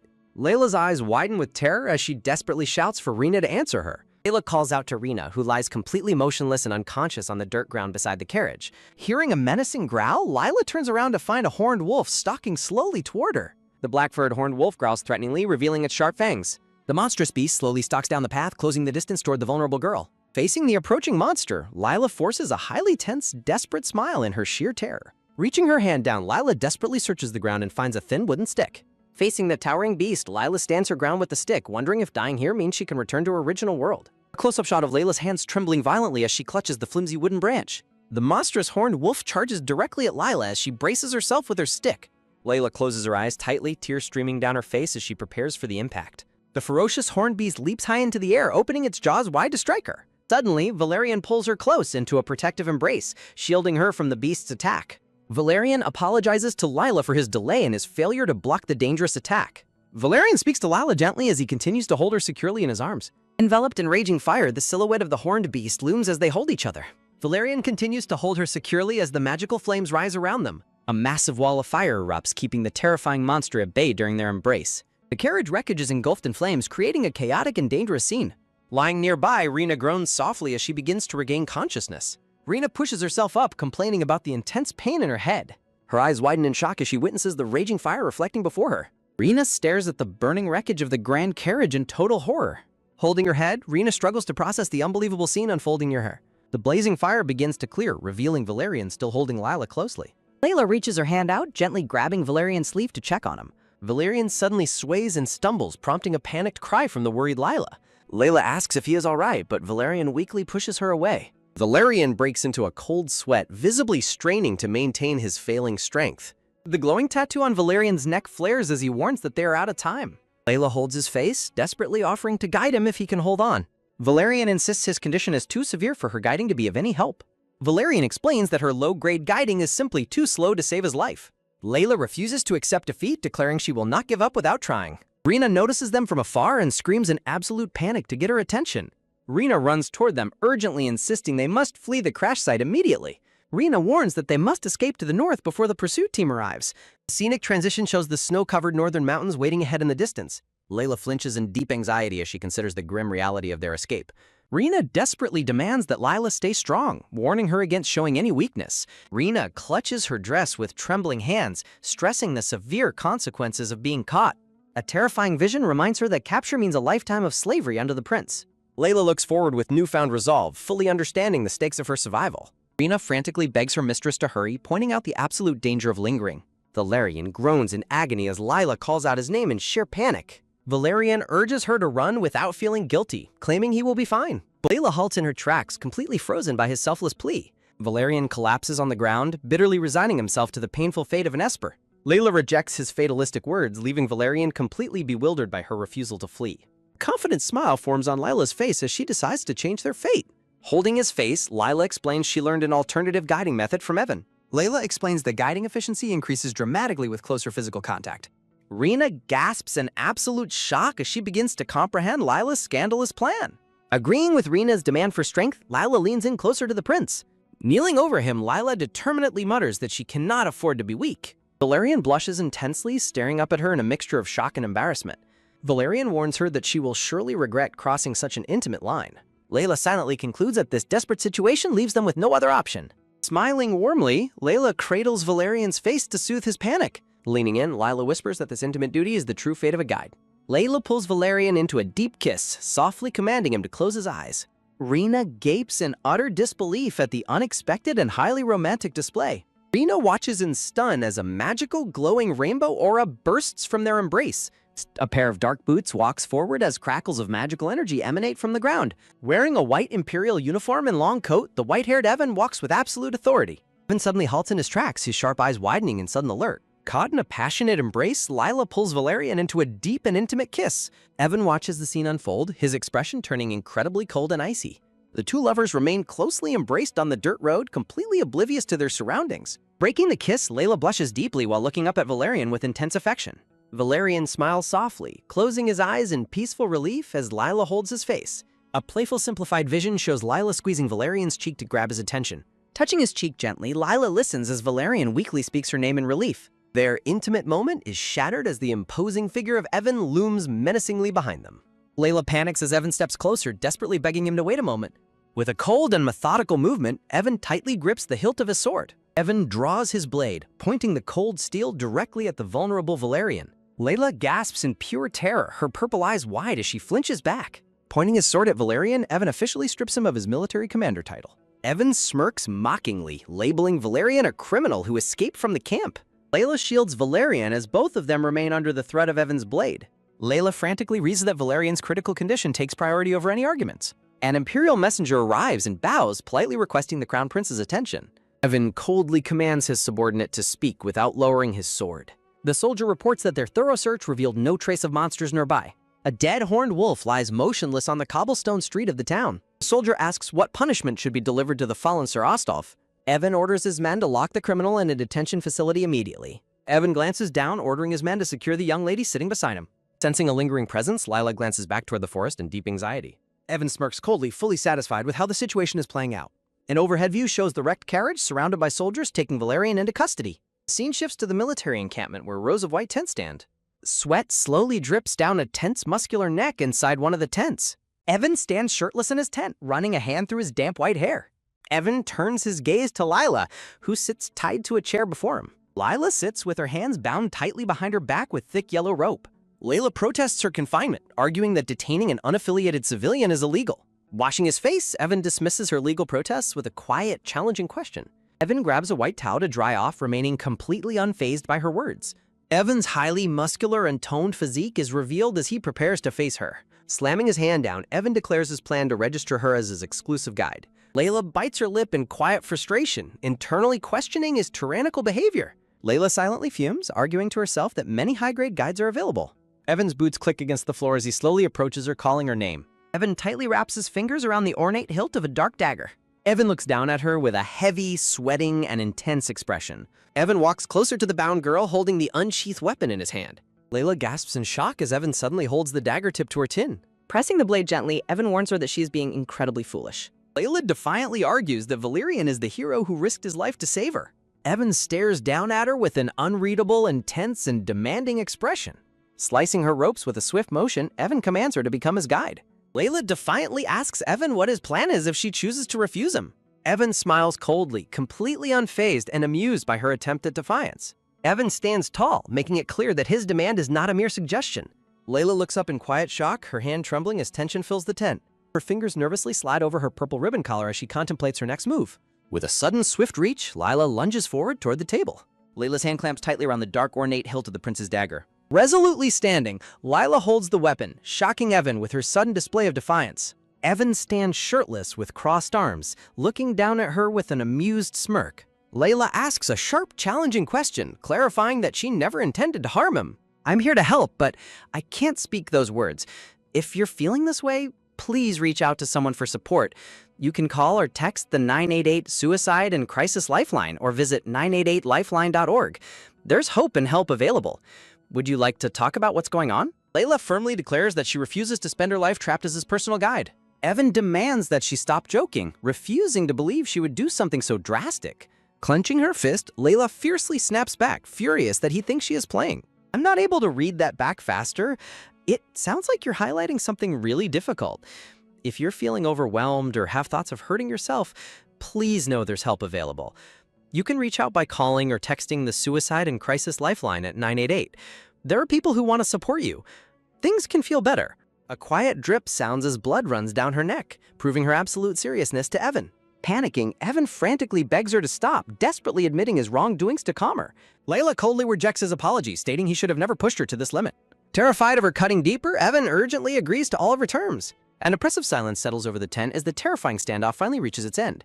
Evan lets out a heavy, defeated sigh, running a hand over his face in distress. Several dark droplets of blood fall to the floor as Lila demands her complete freedom. Covering his eyes, Evan tearfully begs her to finally put the dangerous weapon down. A sharp metal clang rings out as Layla drops the dagger onto the floor. Evan immediately cups her chin, desperately inspecting her wound while she struggles to break free. Suddenly, the curtain is torn open and Aiden stands frozen at the entrance in disbelief. Evan keeps a firm hold on her chin, completely unaware of the sudden intruder. Taking a step back, Aiden stares in absolute shock at the compromising scene before him. Aiden's face twists in pure fury as he completely misinterprets the intimate, bloody situation. Evan turns in a panic, desperately urging Sir Fashian not to misunderstand the scene. Before Evan can finish his frantic explanation, Aiden lunges forward with a clenched fist. A solid punch lands squarely on Evan's jaw, sending him reeling as Lila flinches. Wiping his lip, Evan smirks defiantly, while Aiden glares back with murderous intent. A loud crash echoes through the tent as Evan's back slams against the weapons rack. Clutching her bleeding neck, Lila watches the escalating fight in absolute terror. Layla panics internally, questioning the chaotic and insane turn of events. Dusting off his hand, Aiden gently greets Lila, asking if she has been well. Layla calls out Aiden's name in pure shock, tears welling in her purple eyes. Aiden looks on with sweat on his brow, overwhelmed by the sight of her. Aiden's gaze drops to the fresh bleeding cut on Lila's neck, his expression darkening. A cold, oppressive aura swirls as Aiden's intense anger reaches a boiling point. Aiden's blue eyes glow with an icy, dangerous light as his fury peaks. Aiden demands to know if this bloody wound was Evan's doing. Evan groans in pain as Aiden's powerful energy forces him to stumble back. Evan wipes his chin, bitterly reflecting on how he should have protected her. Numerous glowing magical weapons manifest in the air, hovering menacingly over the prince. Aiden channels his immense power, preparing to unleash a deadly psychic strike. Screaming in panic, Lila desperately reaches out to stop Aiden's violent outburst. Layla bravely steps between the two men, pleading that they must not fight.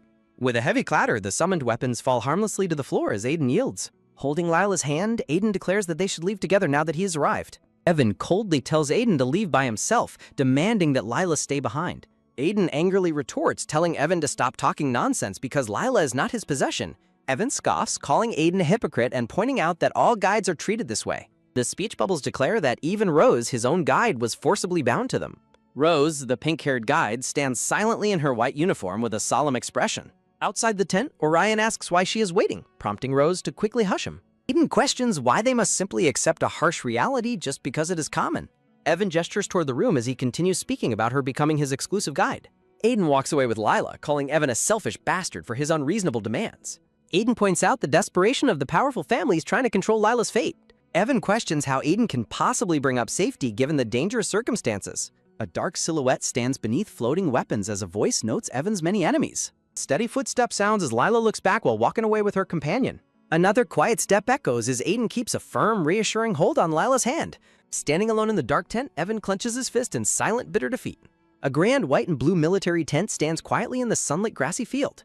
Aiden and Lila emerge from the tent, causing Orion and Rose to startle in surprise. Orion laughs nervously to ease the tension while Rose watches them with a sweating expression. Orion awkwardly explains that he has only just arrived, trying to play off their presence. Aiden calls Orion over to help treat Lila, prompting Orion to ask where she is hurt. Layla sheepishly admits she is injured while Rose observes her with a quiet, attentive expression. Rose offers Lila a gentle and reassuring smile, her expression filled with warmth. Relieved by her friend's kindness, Lila smiles back warmly despite her slight exhaustion. Orion uses his glowing golden magic to heal Lila's neck wound, telling her not to worry. Layla curiously asks how they were able to locate her so quickly. Aiden explained that Evan used a special ability to gather information, sparking Lila's confusion. Layla's eyes widen in sheer shock as Aiden reveals that Evan's ability is mind reading. Rose explains that Evan used his mind-reading ability to search through the thoughts of everyone nearby. The group reveals that even the headmaster and coachman were thoroughly investigated in the search. The investigation ultimately led them to discover the identity of her friend, Rowan. Hearing that they traced her letters, Lila panics, fearing that something terrible happened to Rowan. With a soft rustle, the tent curtain is pulled open as Evan enters, assuring her Rowan is fine. Evan explains that he only briefly scanned her mind and did not cause her any harm. Ryan, Rose, and Aiden turn to glare at Evan with deep hostility as he enters. Layla stares at Evan in disbelief, questioning if he truly possesses two distinct abilities. A heavy footstep clicks as Evan explains how his teleportation ability manifested when he went berserk. Layla demands to know if he has been reading her mind without her permission this entire time. His boots make a dull thump as Evan slowly approaches her chair to speak. Evan stands directly in front of the seated Lila, the tension heavy between them. Evan calls out Lila's name, his expression softening with a hint of quiet regret. Aiden steps in to shield Lila, demanding that Evan get straight to the point of his visit. Evan reveals that the Olivet family sent a letter claiming they have captured Lila's servant. A sharp gasp escapes her lips as Layla frantically asks where Rena is being held. Layla demands to know why the powerful family would target her innocent servant. Evan explains they are using her servant to control him, causing Lila to sway with sudden dizziness. Evan admits that Aiden was right, catching the black-haired man completely off guard. Evan silently notes that among all of them, he is the one with the most enemies. Evan recounts how the person who captured her servant contacted him directly. Aiden advises Layla to flee, but she firmly refuses to abandon her friend Rena, prompting Evan's question. Layla clutches her chest, resolutely declaring her intention to personally rescue her captured servant, Rena. Aiden frantically objects to her plan, warning that walking into enemy territory is pure suicide. Layla counters his protests, declaring she will preemptively join the academy before they can suppress her. A tense silence blankets the grand room as everyone stands stunned by her unexpected proposal. Aiden questions if she truly understands the weight of her words, and she quietly confirms she does.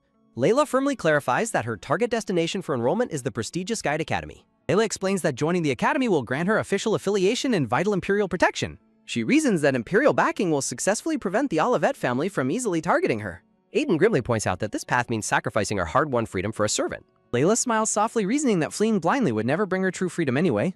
Rose watches with a supportive, knowing smile, expressing her complete understanding of Lila's choice. Rose supports Lila's legal logic regarding mandatory registration, despite Aiden's frantic objections to her intervention. Rose gently advises Layla to maintain her agency rather than becoming a guide who is merely used. The sparkly pink background reflects Lila's gratitude as she promises to keep that advice in mind. Rose suddenly inquires about Lila's grade, catching the men completely off guard as they hesitate. Layla looks away in silent apprehension, unsure how to address her fabricated grade. Aiden covers his face in deep embarrassment while a bewildered Rose questions their awkward reactions. Evan holds a document, noting that her true grade will be discovered at the academy anyway. Standing behind the seated girl, Evan prepares to confess the truth about her official certificate. A dramatic close-up reveals the shocking confession that Lila's grade certificate was entirely falsified. Layla places her hand on the glowing dome reader to properly measure her actual grade. Aiden dryly comments on the test falsification, prompting Evan to immediately claim sole responsibility. Aiden scoffs at Evan's protective response, dismissing his quick attempt to take the blame. Orion laments that they won't attend together, noting that he and Aiden graduate this year. Orion points a finger at Rose, curious to know her current academic status. Rose cheerfully boasts about her frontline deployment, while an annoyed Evan grumbles about being ignored. Layla internally reflects on her secret mission to shatter the original story's predictable cliches. Layla suddenly panics as she realizes she cannot remember what happens in the original plot. A sudden, powerful burst of golden magic erupts from the measuring device, shocking her. Rose firmly holds Lila's hand down, instructing her to withstand the intense magical wavelengths. As sudden dizziness overcomes Lila, Rose calmly encourages her to take a deep, steady breath. The glowing energy gradually stabilizes as they slowly and carefully conclude the measurement process. The device registers a D grade, which the men instantly dismiss as completely unremarkable. Evan claps his hands together, directing the group to move quickly now that her grade is confirmed. Evan instructs Orion to prepare teleportation as he plans to personally confront the Olivettes. Aiden questions his decision, but Evan insists on dealing with the cunning Marquis himself. Aiden warns against entering enemy territory, but Evan fiercely asserts his restored status as prince. An oppressive voice questions if the Marquis cares about titles, driving Lila to sheer frustration. Layla angrily demands that both men stop their constant, exhausting bickering immediately. The two men childishly blame each other, but Lila firmly orders them both to be quiet. Layla resolutely declares that she will personally decide who goes to rescue her servant. Both Evan and Aiden stare at her in complete sweating shock at her sudden dominance. Outside in the quiet night, Aiden walks with Lila away from the military tents. Aiden gently inspects her neck, expressing profound relief that her wound is fully healed. Layla curiously asks why he was the one chosen to accompany her on this mission. Glancing back at the others, Aiden reveals she trusts him far more than those two idiots. Layla smiles warmly, noting they might end up working as official colleagues at the academy. A soft rustling sound echoes as Aiden's boots suddenly halt on the grassy path. Sensing the sudden shift in his demeanor, Lila turns back with a questioning look. Aiden looks down with a solemn, sad expression, stating they won't be working together again. Aiden places a gentle hand on Layla's back, wishing her a safe and careful journey. Clenching his fist, Evan bitterly mutters to himself that he is not even worth her attention. Rose asks Lila if she is ready, receiving a firm confirmation before the scene shifts back to Evan. Evan admits to Aiden that he believes he completely misunderstood the situation between them. Evan explains that seeing them kiss drove him to impulse, asking Aiden if he will accept his apology. With a solemn expression, Aiden suddenly grabs Evan's wrist with a firm, silent grip. An unseen observer suddenly breaks the silence, curiously inquiring about the matching rate. Surprised by the sudden question, Aiden hesitates before admitting the matching rate was actually low. Evan stands in quiet contemplation, his expression turning solemn under the night sky. Evan's hand tightly clenches his shirt as a sudden surge of bitter emotion overcomes it. Evan accuses Aiden of lying as a sudden, powerful burst of magical energy erupts between them. Evan demands to know why Aiden chose to keep the high matching rate a complete secret. Aiden silently realizes the dangerous implications of such a high matching rate have been revealed. Enveloped in a brilliant aura, Lila floats gracefully amid swirling magical energy. Evan continues to press Aiden, demanding to know why he withheld such vital information. The scene shifts to the grand spires of the prestigious Imperial Academy 2 days later. Excited whispers and rumors ripple through the crowd of students gathered in the Grand Hall. Students whisper about a B-grade Esper who went berserk at dawn due to a guiding overload. A grim scene reveals covered bodies as the onlookers mourn the tragic loss of several guides. Layla listens to the dark rumors in silence, her expression tightening with growing concern. Students gossip that high-grade guides refused the call, leaving lower-grade guides to face the danger. Layla asks why the high-grade guides refused, learning it was due to the Esper's low rank. A sudden, loud, echoing ring of the Academy bell abruptly interrupts Lila's thoughts. The instructor commands the students to disperse, loudly announcing that mock training is about to begin. The instructor orders all students to change into combat uniforms and assemble at the training grounds. Layla frantically realizes she never received her combat uniform, causing her immediate panic. Nearby students whisper about Lila being the mysterious transfer student who arrived 2 days ago. The students advise Lila to head to the first-floor counseling office to find a spare. Standing in a massive queue, Lila worries she will not get her uniform in time. Layla's eye widens in sudden surprise as someone unexpected catches her attention in the hall. Surrounded by floating roses and sparkles, a waving rose radiates absolute idol energy. Layla is completely mesmerized, internally noting that Rose possesses total idol vibes. Rose spots Lila and calls out to her, walking over with a confident stride. Rose approaches Layla, warmly inquiring what she is doing standing in the massive queue. Layla sheepishly explains to her friend that she never received her mandatory combat uniform.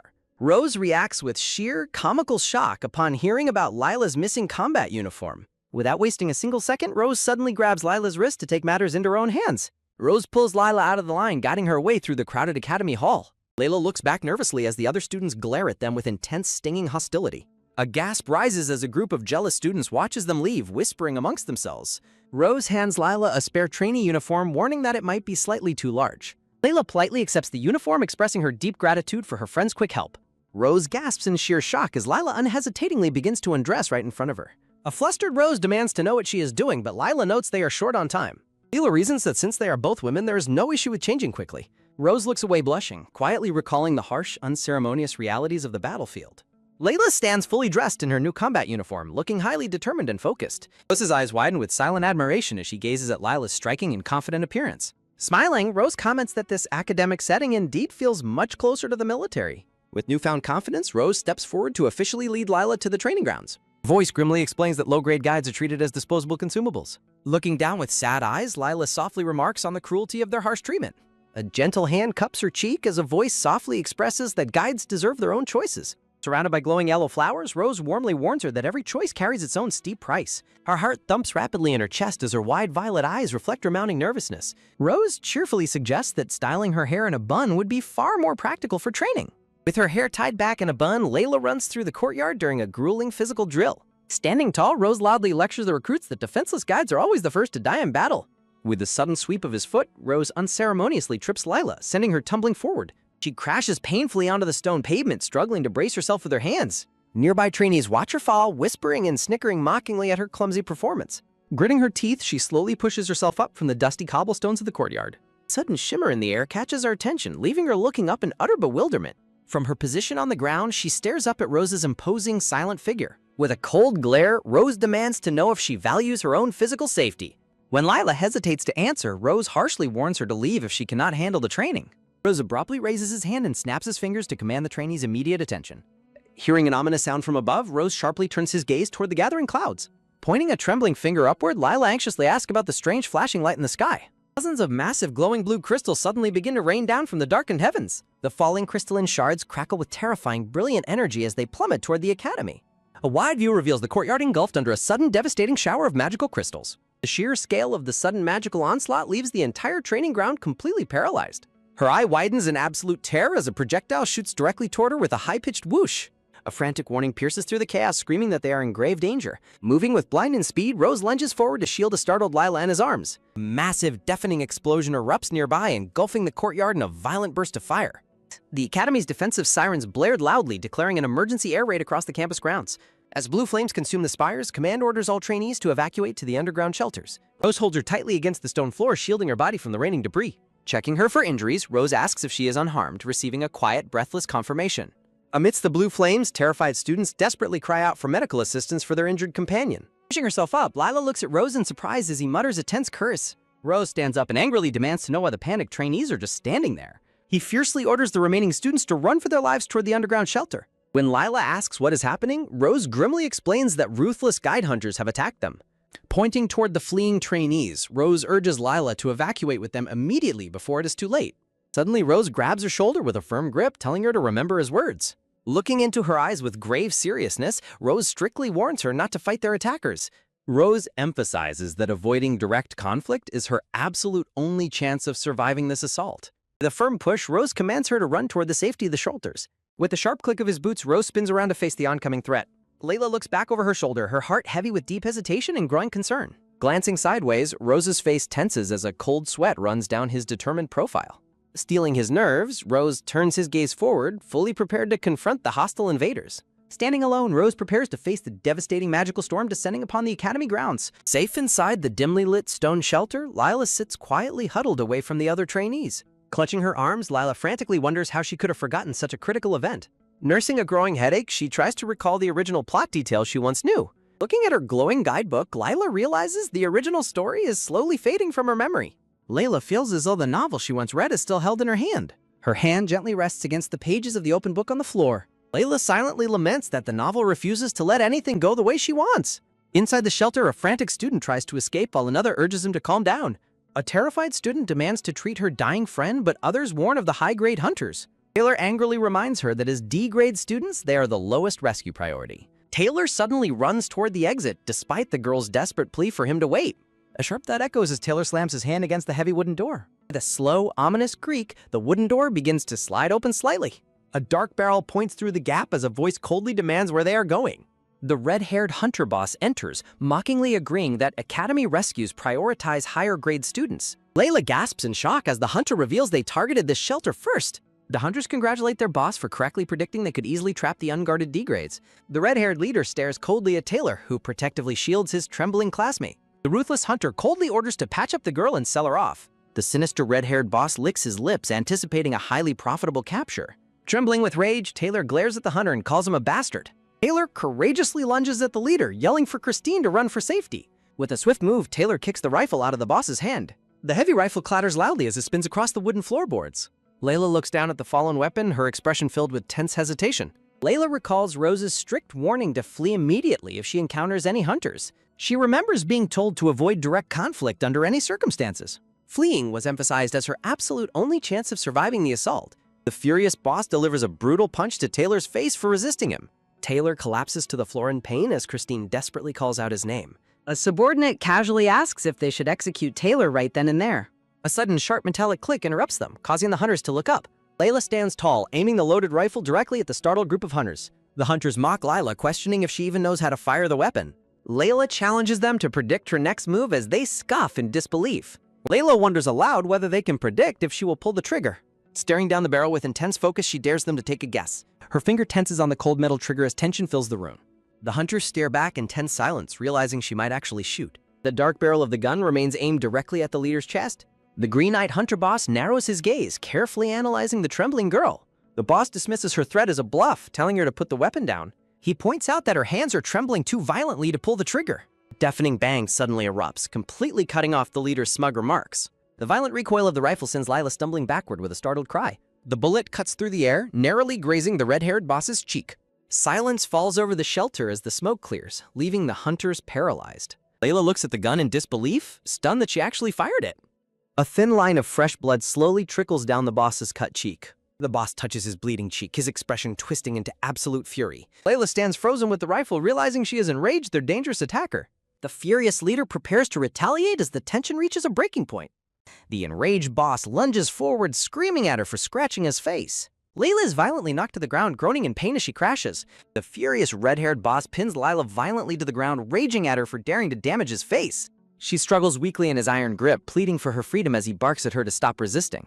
Looking down with cold contempt, the boss mockingly tells her that the grim fate of low-grade guides is already sealed. He continues his cruel lecture, reminding her that low-grade guides are powerless on their own and must always rely on others. He sneers that she will live a miserable life devoid of any personal choice or control. He callously declares that she is destined to be exploited and ultimately discarded by more powerful espers. Swirling magical yellow energy fills the room as he deceptively promises to at least spare her life. A sudden, brilliant burst of golden light erupts as Layla's hand makes contact with him. The boss smiles in dark satisfaction, believing the transfer is proceeding exactly as he desired. He mockingly praises her power, finding it surprisingly potent for a mere D-grade guide. Smugness instantly turns to sheer panic as Layla experiences a violent burning sensation consuming her hand. Layla's eyes suddenly snap open, glowing with a brilliant and terrifying purple light. A massive shockwave of golden energy violently blasts the screaming boss backward across the room. The boss collapses onto the floor in agony, prompting his terrified subordinates to rush to his side. Seeing Layla fall unconscious, the enraged hunters aim their weapons at her and demand to know what she did. A cold voice interrupts as the rifles are suddenly ripped from their hands, floating telekinetically in midair. The mysterious savior delivers a chilling threat, warning the hunters to halt if they want to live. Terrified by the levitating weapons, the startled hunters instantly raise their hands in surrender. An imposing figure clad in a white military uniform steps majestically into the room to secure the area. Lord Ain't stands tall with glowing telekinetic power, franked by Academy students as he takes control of the situation. With an icy glare, Lord Abinant commands the trembling invaders not to make a single move. His piercing blue eyes radiate absolute authority, leaving no room for defiance. Layla remains lying completely motionless and unconscious on the wooden floorboards. Sometime later, Layla rests quietly in a clean, sunlit hospital bed within the Academy's medical ward. Her concerned companions gather around her bedside, silently waiting for her to regain consciousness.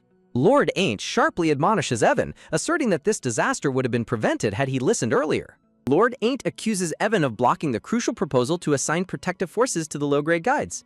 Evan defensively counters, explaining that he was strictly adhering to the evacuation protocols ordered from above. Lord Ain't furiously snaps back, questioning the value of any protocol if it leads to Layla's death. Evan fiercely retorts, placing the blame for Lila's critical state entirely on Lord Ain't. Their heated argument is suddenly cut short by a calm, familiar voice from the bed. The two men quickly turn in surprise as they are reminded that they are in a quiet hospital room. Sitting up weakly, Lila sternly tells them to take their loud bickering outside.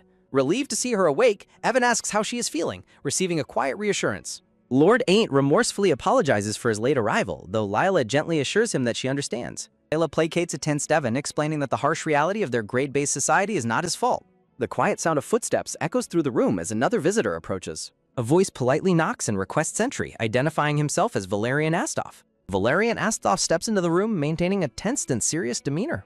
Evan welcomes him warmly, assuming Valerian was also deeply worried about Lila's safety. Valerian coldly clarifies that his presence is strictly for an official investigation rather than a social visit. He delivers the shocking news that Lila's guide grade has inexplicably risen.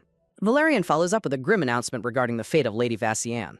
Layla is left completely speechless, her mind racing in absolute shock over these revelations. The scene shifts abruptly as the heavy atmosphere in the medical ward deepens. Valerian gazes at them with a somber expression, waiting for his words to sink in. Evan reacts in sheer disbelief, questioning the validity of such an impossible claim.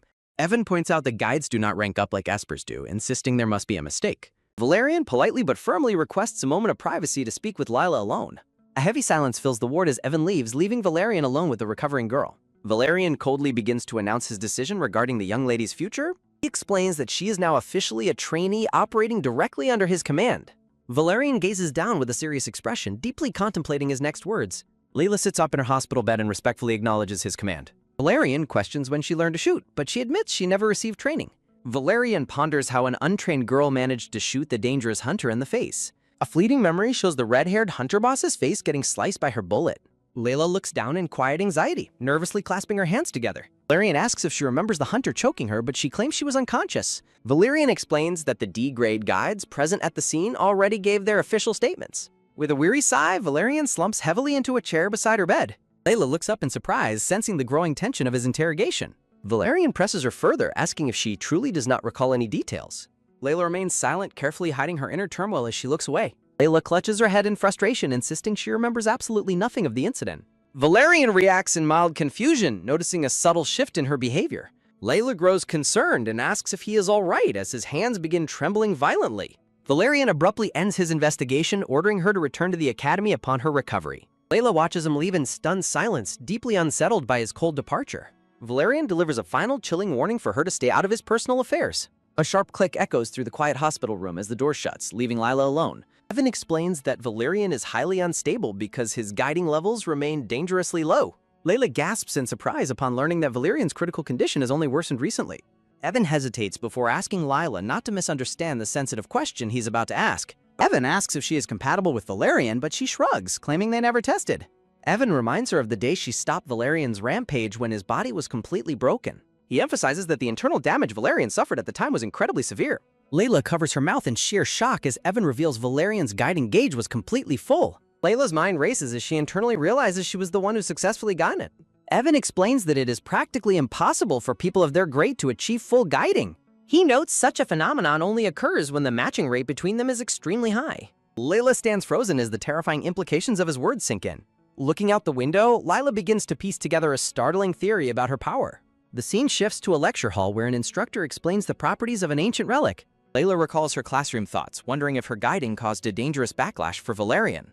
The instructor suddenly calls Layla's name, snapping her out of her deep thoughts. She walks forward, trying to convince herself that she is not to blame for his condition. Layla stands before the instructor in front of the entire class, feeling highly self-conscious. The instructor proudly presents her with an imperial medal for saving numerous guides during the attack.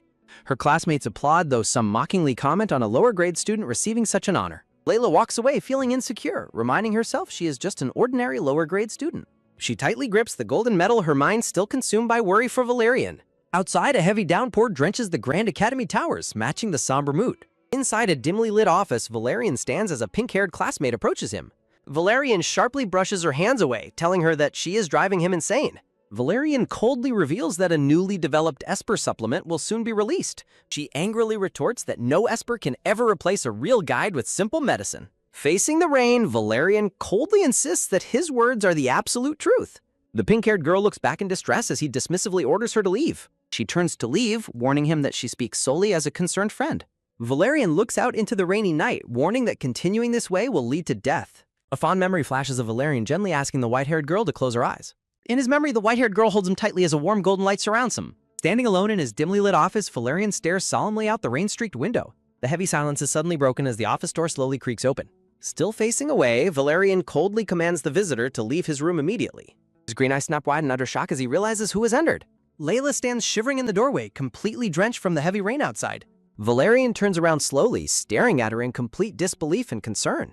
Layla remains silent, water dripping from her hair onto the wooden floorboards. Valerian softly speaks her name, his voice trembling with a mix of shock and worry. From a high angle, Layla stands small and dripping wet in the center of his spacious office. Layla reveals she knows his levels are not recovering, prompting Valerian to grumble about gossip.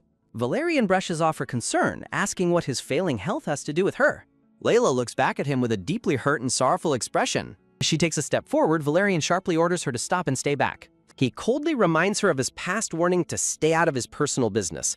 Valerian slams his hand onto his desk, his face tensing with anger and desperation. Layla quietly replies that his warning did not sound like a joke to her. Stepping closer, Layla boldly declares that his warning actually sounded pathetic and cowardly. Valerian complains about the gossip, but Layla reminds him his state is entirely her fault. Layla directly questions if he already knew their matching rate was exceptionally high.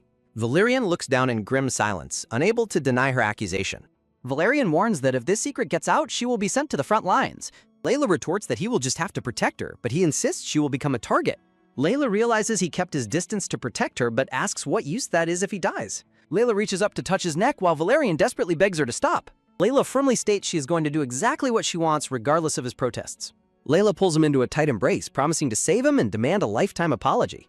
Guiding energy surges around them as she commands him not to think about dying. Sunlight floods the office as they stand embraced, the golden energy slowly stabilizing his condition. Layla closes her eyes peacefully, focusing all her strength on guiding him. Valerian looks down at her with a soft, deeply relieved smile as his pain fades. The pink-haired girl starts to open the door but pauses when she sees them holding each other. Valerian notices her at the door but gently shakes his head, requesting privacy. Respecting his silent gesture, the pink-haired girl quietly pulls the door shut and leaves. Valerian rests his chin on Layla's head, holding her close in the quiet room. The two remain wrapped in a warm, peaceful embrace as the golden light fades away. Bright yellow sunflowers glow at the bottom of the frame, symbolizing hope and healing. The next day, clear skies and bright sunshine illuminate the grand towers of the academy. Inside a luxurious room, a pink-haired young man with gold eyes sits elegantly at his desk. A sharp knock on the door causes the pink-haired young man to look up in curiosity. Valerian opens the door and steps inside, addressing the young man as Rose. Rose looks up in mild surprise, addressing Valerian by his surname. Valerian requests a moment to speak, asking Rose to join him for a walk. The two men walk side by side along a garden path beneath large glowing yellow butterflies. Rose asks what he wants, while Valerian questions how his grade managed to shake the academy. Valerian listens quietly as Rose acknowledges that his grade is indeed impressive.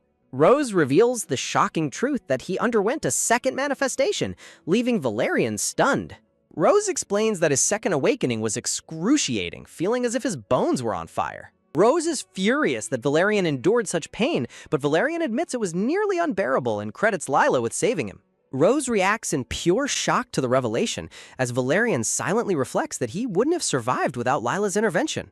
In a flashback, Layla uses her glowing guiding energy while Valerian instructs Rose to take credit for stabilizing him to keep her safe. Rose questions if he must lie again, but Valerian insists they must conceal their extremely high matching rate for Layla's sake. Rose stressfully clutches his head, reminding Valerian that hiding another powerful ability risks execution for treason if they are discovered. A glowing yellow butterfly flutters as a voice commands that the secret of their second ability must remain hidden forever. Rose demands Valerian keep his incredible power in check while curiously asking what his mysterious second ability actually is. Valerian clenches his fist tightly, preparing to demonstrate his closely guarded secret ability. Valerian calmly looks down at a beautiful yellow butterfly that suddenly turns black and crumbles to pieces in his open palm. Rose stares in utter disbelief as the dark, lifeless butterfly disintegrates in Valerian's hand. Rose demands to know if killing innocent butterflies is his ultimate secret power, but Valerian coldly rejects the accusation. Valerian gently places his hand over Rose's, channeling a warm golden light to showcase his true second ability. Rose is completely stunned, realizing Valerian possesses the miraculous power to resurrect the dead. Valerian's green eye glows as he warns Rose to keep this absolute secret safe, or else. Valerian delivers a chilling warning, stating that they will all face death if his secret is ever exposed. Valerian reiterates the critical need for Rose's cooperation, emphasizing the catastrophic consequences if the truth gets out. Lightning flashes violently across the dark sky, signaling the start of a perilous academy training exercise. Layla runs desperately through the dark, stormy forest, terrified by the green lightning crackling through the trees. Layla dodges in terror as a massive bolt of lightning strikes a tree right beside her. Layla catches her breath, sighing in relief that she was not roasted by the devastating lightning strike. Layla stares ahead with determination, steeling herself to survive the harsh storm. Layla focuses on the path ahead, hoping to find shelter in the nearby cave. Layla desperately runs forward, begging for the terrifying lightning strikes to stop as the storm worsens. A massive electrical discharge illuminates the forest as another lightning bolt crashes down behind her. Layla complains that the difficulty of this simulation is far too extreme as she pushes her limits. Layla spots the cave entrance just ahead, relieved that her refuge is finally within reach. A sudden, blinding flash of lightning strikes right in front of her, forcing a terrified scream for Layla. Layla loses her footing and tumbles onto the rocky ground inside the dark cave shelter. Layla lies exhausted on the cave floor, panting heavily after her narrow escape from the storm. Layla looks back at the scorched crater outside, realizing she narrowly avoided a fatal lightning strike. Inside the dim cave, Layla suddenly senses a presence and turns around with wide, startled eyes. Layla gasps upon discovering a dark-haired male student whose hands are crackling with dangerous, brilliant blue electricity. The dark-haired boy prepares to attack with his lightning powers, leaving Layla to despair over her impending demise. Suddenly, a hand bursts into bright, crackling flames, interrupting the tense confrontation in the cave. The dark-haired boy panics as his hand unexpectedly catches fire, while Layla watches in shock at this unscripted event. Layla looks up in confusion as an authoritative voice commands them to stop immediately. Figure steps into the cave, prompting a bewildered reaction from Layla and the burning boy. Rose abruptly splashes a bucket of water over the burning boy, drenching both him and Layla. With a sudden splash, the fire is put out, leaving the boy completely soaked and bewildered. The training is officially suspended as Rose and the students stand quietly inside the damp cave. Rose angrily demands to know what the commander is doing by interrupting the simulation. Valerian calmly defends his actions, stating the simulation's difficulty was far too high for Trainee 16. Valerian addresses the students, demanding an explanation from Trainee 16 as they stand together in the cave. Layla quickly stands up and respectfully acknowledges Valerian's call. Valerian commands Layla to avoid getting hurt and to be careful, presenting it as an official order. Rose mutters frustrations about Valerian's commander status, while Layla quietly accepts Valerian's protective order. Valerian announces the official end of the simulation training, instructing injured students to report to the infirmary. The weary trainees are dismissed for a short break, sighing in relief as the simulation ends. Rose asks Layla what happened, and she explains that Astolf set fire to the Imperial Shadow Esper, assisting them. Astolf laments that he couldn't bear to watch Layla almost die while mourning his ruined, newly purchased clothes. Layla and Rose talk in a forest clearing where Rose explains that espers possess an instinctual urge to protect their guides from death. Layla looks back down the path and spots Valerian standing alone in the distance. Valerian drinks from a bottle framed elegantly by blue roses. Rose stands close behind Layla and admits that he feels incredibly jealous. Shocked by his words, Layla listens as Rose reveals that Valerian was secretly watching her the entire time. Rose points out that Layla was also staring intently at Astolf, leaving her flustered and speechless. Layla apologizes to Rose, expressing her belief that his high grade and skill make him the rightful exclusive guide for Valerian. Rose looks away sadly, questioning his own place despite their high compatibility rate. Rose gently lifts Layla's chin, stating she has completely misunderstood who he is actually jealous of. Smiling gently down at her, Rose clarifies that Layla is not the target of his jealousy. Rose smiles warmly amidst blooming hydrangeas and tells her there is no need to apologize. Layla is left wide-eyed and stunned by his gentle reassurance. Walking down the school corridor, Layla worries about passing out during her upcoming history class. A blonde student named Orion approaches Layla in the wide school hallway. Orion points out how exhausted she looks, while Layla questions why he is wearing his uniform. Orion reminds her he is still a student preparing for graduation, prompting Layla to realize her mistake. Orion explains that he has a serious question he wants to ask her. Inside the quiet hall, Orion asks if she trusts him, and Layla warmly affirms their friendship. Orion looks downcast, wondering if her distrust of espers stems from his past failure to heal her scar. Layla places a reassuring hand on Orion's arm, insisting she never blamed him for what her parents forced him to do. Orion sweats anxiously as he prepares to share some highly unexpected personal news. Orion reveals his upcoming engagement, and Layla clasps her hands together in excitement, asking about his fiancé. Orion explains that his family is still debating between several potential candidates for the marriage. Layla looks on curiously as Orion notes that her own family is one of those choices. Orion steps closer, catching her completely off guard by naming her family as a candidate. Orion suddenly pins Layla against the wall and asks what she thinks about the proposal. Orion looks down at her with an intense, pleading expression. Layla stares back at him, frozen in complete shock at his sudden confession. Nearby students whisper on the hallway as the tense interaction continues. Layla apologizes and gently rejects him, explaining how sudden and overwhelming the news is. Layla admits she was entirely unaware that their families were discussing an engagement. Orion looks down remorsefully, apologizing for catching her off guard with his confession. Orion places a comforting hand on her shoulder to ease the tension. He gently releases her shoulder, stating they should speak later because he has to get to class. A loud bell tolls through the hallway as Orion walks away, leaving Lila alone in deep thought. Orion pauses, noting that he finds one detail about the arrangement particularly strange. Layla halts in her tracks and listens closely to his words. Orion turns back, questioning why the Countess did not deliver this marriage news directly to her. Layla looks back with a sorrowful expression, admitting she has been actively avoiding her mother. A close-up of Lila's purple eye reveals her deep inner turmoil. Orion smiles slightly and warns her that her mother's coming to visit in 2 days. Layla looks up in shock as Orion asks if she wants to escape from her family's control. Orion suggests that marriage, though not ideal, offers her a genuine way to gain freedom. A silhouette depicts their potential future union as Orion promises to release her whenever she is ready. Orion turns away, clarifying that while he speaks as a friend, his feelings go beyond simple friendship. A close-up of Layla's stunned eye highlights her shock at his parting confession. Orion walks away down the long corridor, leaving Lila alone with her thoughts. 2 days later, the scene shifts to the luxurious and bright outdoor reception hall. Sitting alone at a table, Lila anxiously anticipates her mother's schemes and the incoming threat. Layla looks on warily as a vibrant bunch of purple hydrangeas slides into view. Aiden happily presents Lila with a bunch of purple lilacs that he claims resemble her. Aiden proudly offers the freshly picked flowers, asking if she thinks they are beautiful. Layla looks up in surprise and questions why her brother is present at the venue. Aiden confidently points to himself with a bright, smug smile. Aiden anxiously asks Lila to confirm that she has no intention of marrying Orion. Layla dismisses his prying, stating her engagement plans are private matters that do not concern him. Aiden stands up abruptly, insists on his status as her brother, and demands she confides in him. The blonde countess suddenly approaches the outdoor garden accompanied by a dark-haired companion. Layla and Aiden stand up in startled silence as they notice their mother's sudden arrival. Aiden quietly tells Lila not to misunderstand his concern, reiterating his protective role as her brother. After Aiden mutters a self-serving remark, their mother tearfully rushes over, frantically questioning why Lila is there. Aiden attempts to calm their mother down and politely asks her to introduce her dark-haired companion. The mother introduces her dark-haired guest as Marchioness Arson, a prominent handmaiden to the Empress. Marchioness Arson offers a polite, enigmatic smile to the siblings. Arson acknowledges Aiden's unexpected presence, while Aiden apologizes for not giving advance notice and invites her to sit. Arson politely declines the offer to sit, stating she will deliver her message and depart immediately. Arson places a formal, wax-sealed white envelope onto the wooden table with a sharp cup. Arson explains the letter is an imperial invitation for Lila, though she admits she does not know its purpose. Arson bids them farewell with a polite smile, expressing her pleasure in meeting them. The group stands in tense silence as Marchioness Arson departs the elegant terrace. The mother demands to know if Aiden summoned his sibling, while Aiden angrily confronts her about the unconsulted engagement. The mother defends her actions as necessary for Lila's protection, emphasizing the harsh cruelty guide's face. Aiden furiously rejects his mother's condescending remarks, prompting Lila to intervene and warn him that he is crossing the line.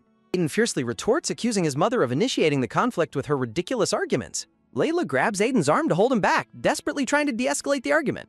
The mother asks with a cold gaze if having been a guide herself would justify her decisions.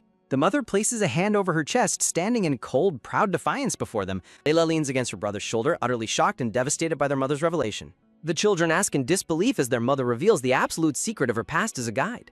A dark, ominous energy represents the tragic accident that changed her life forever. The mother sadly explains that because of the accident, she lost her ability to guide. Layla stares blankly in overwhelming shock as her mother reaches out a hand toward her. The mother coldly declares that Lila does not belong there, but rather in Fasyan.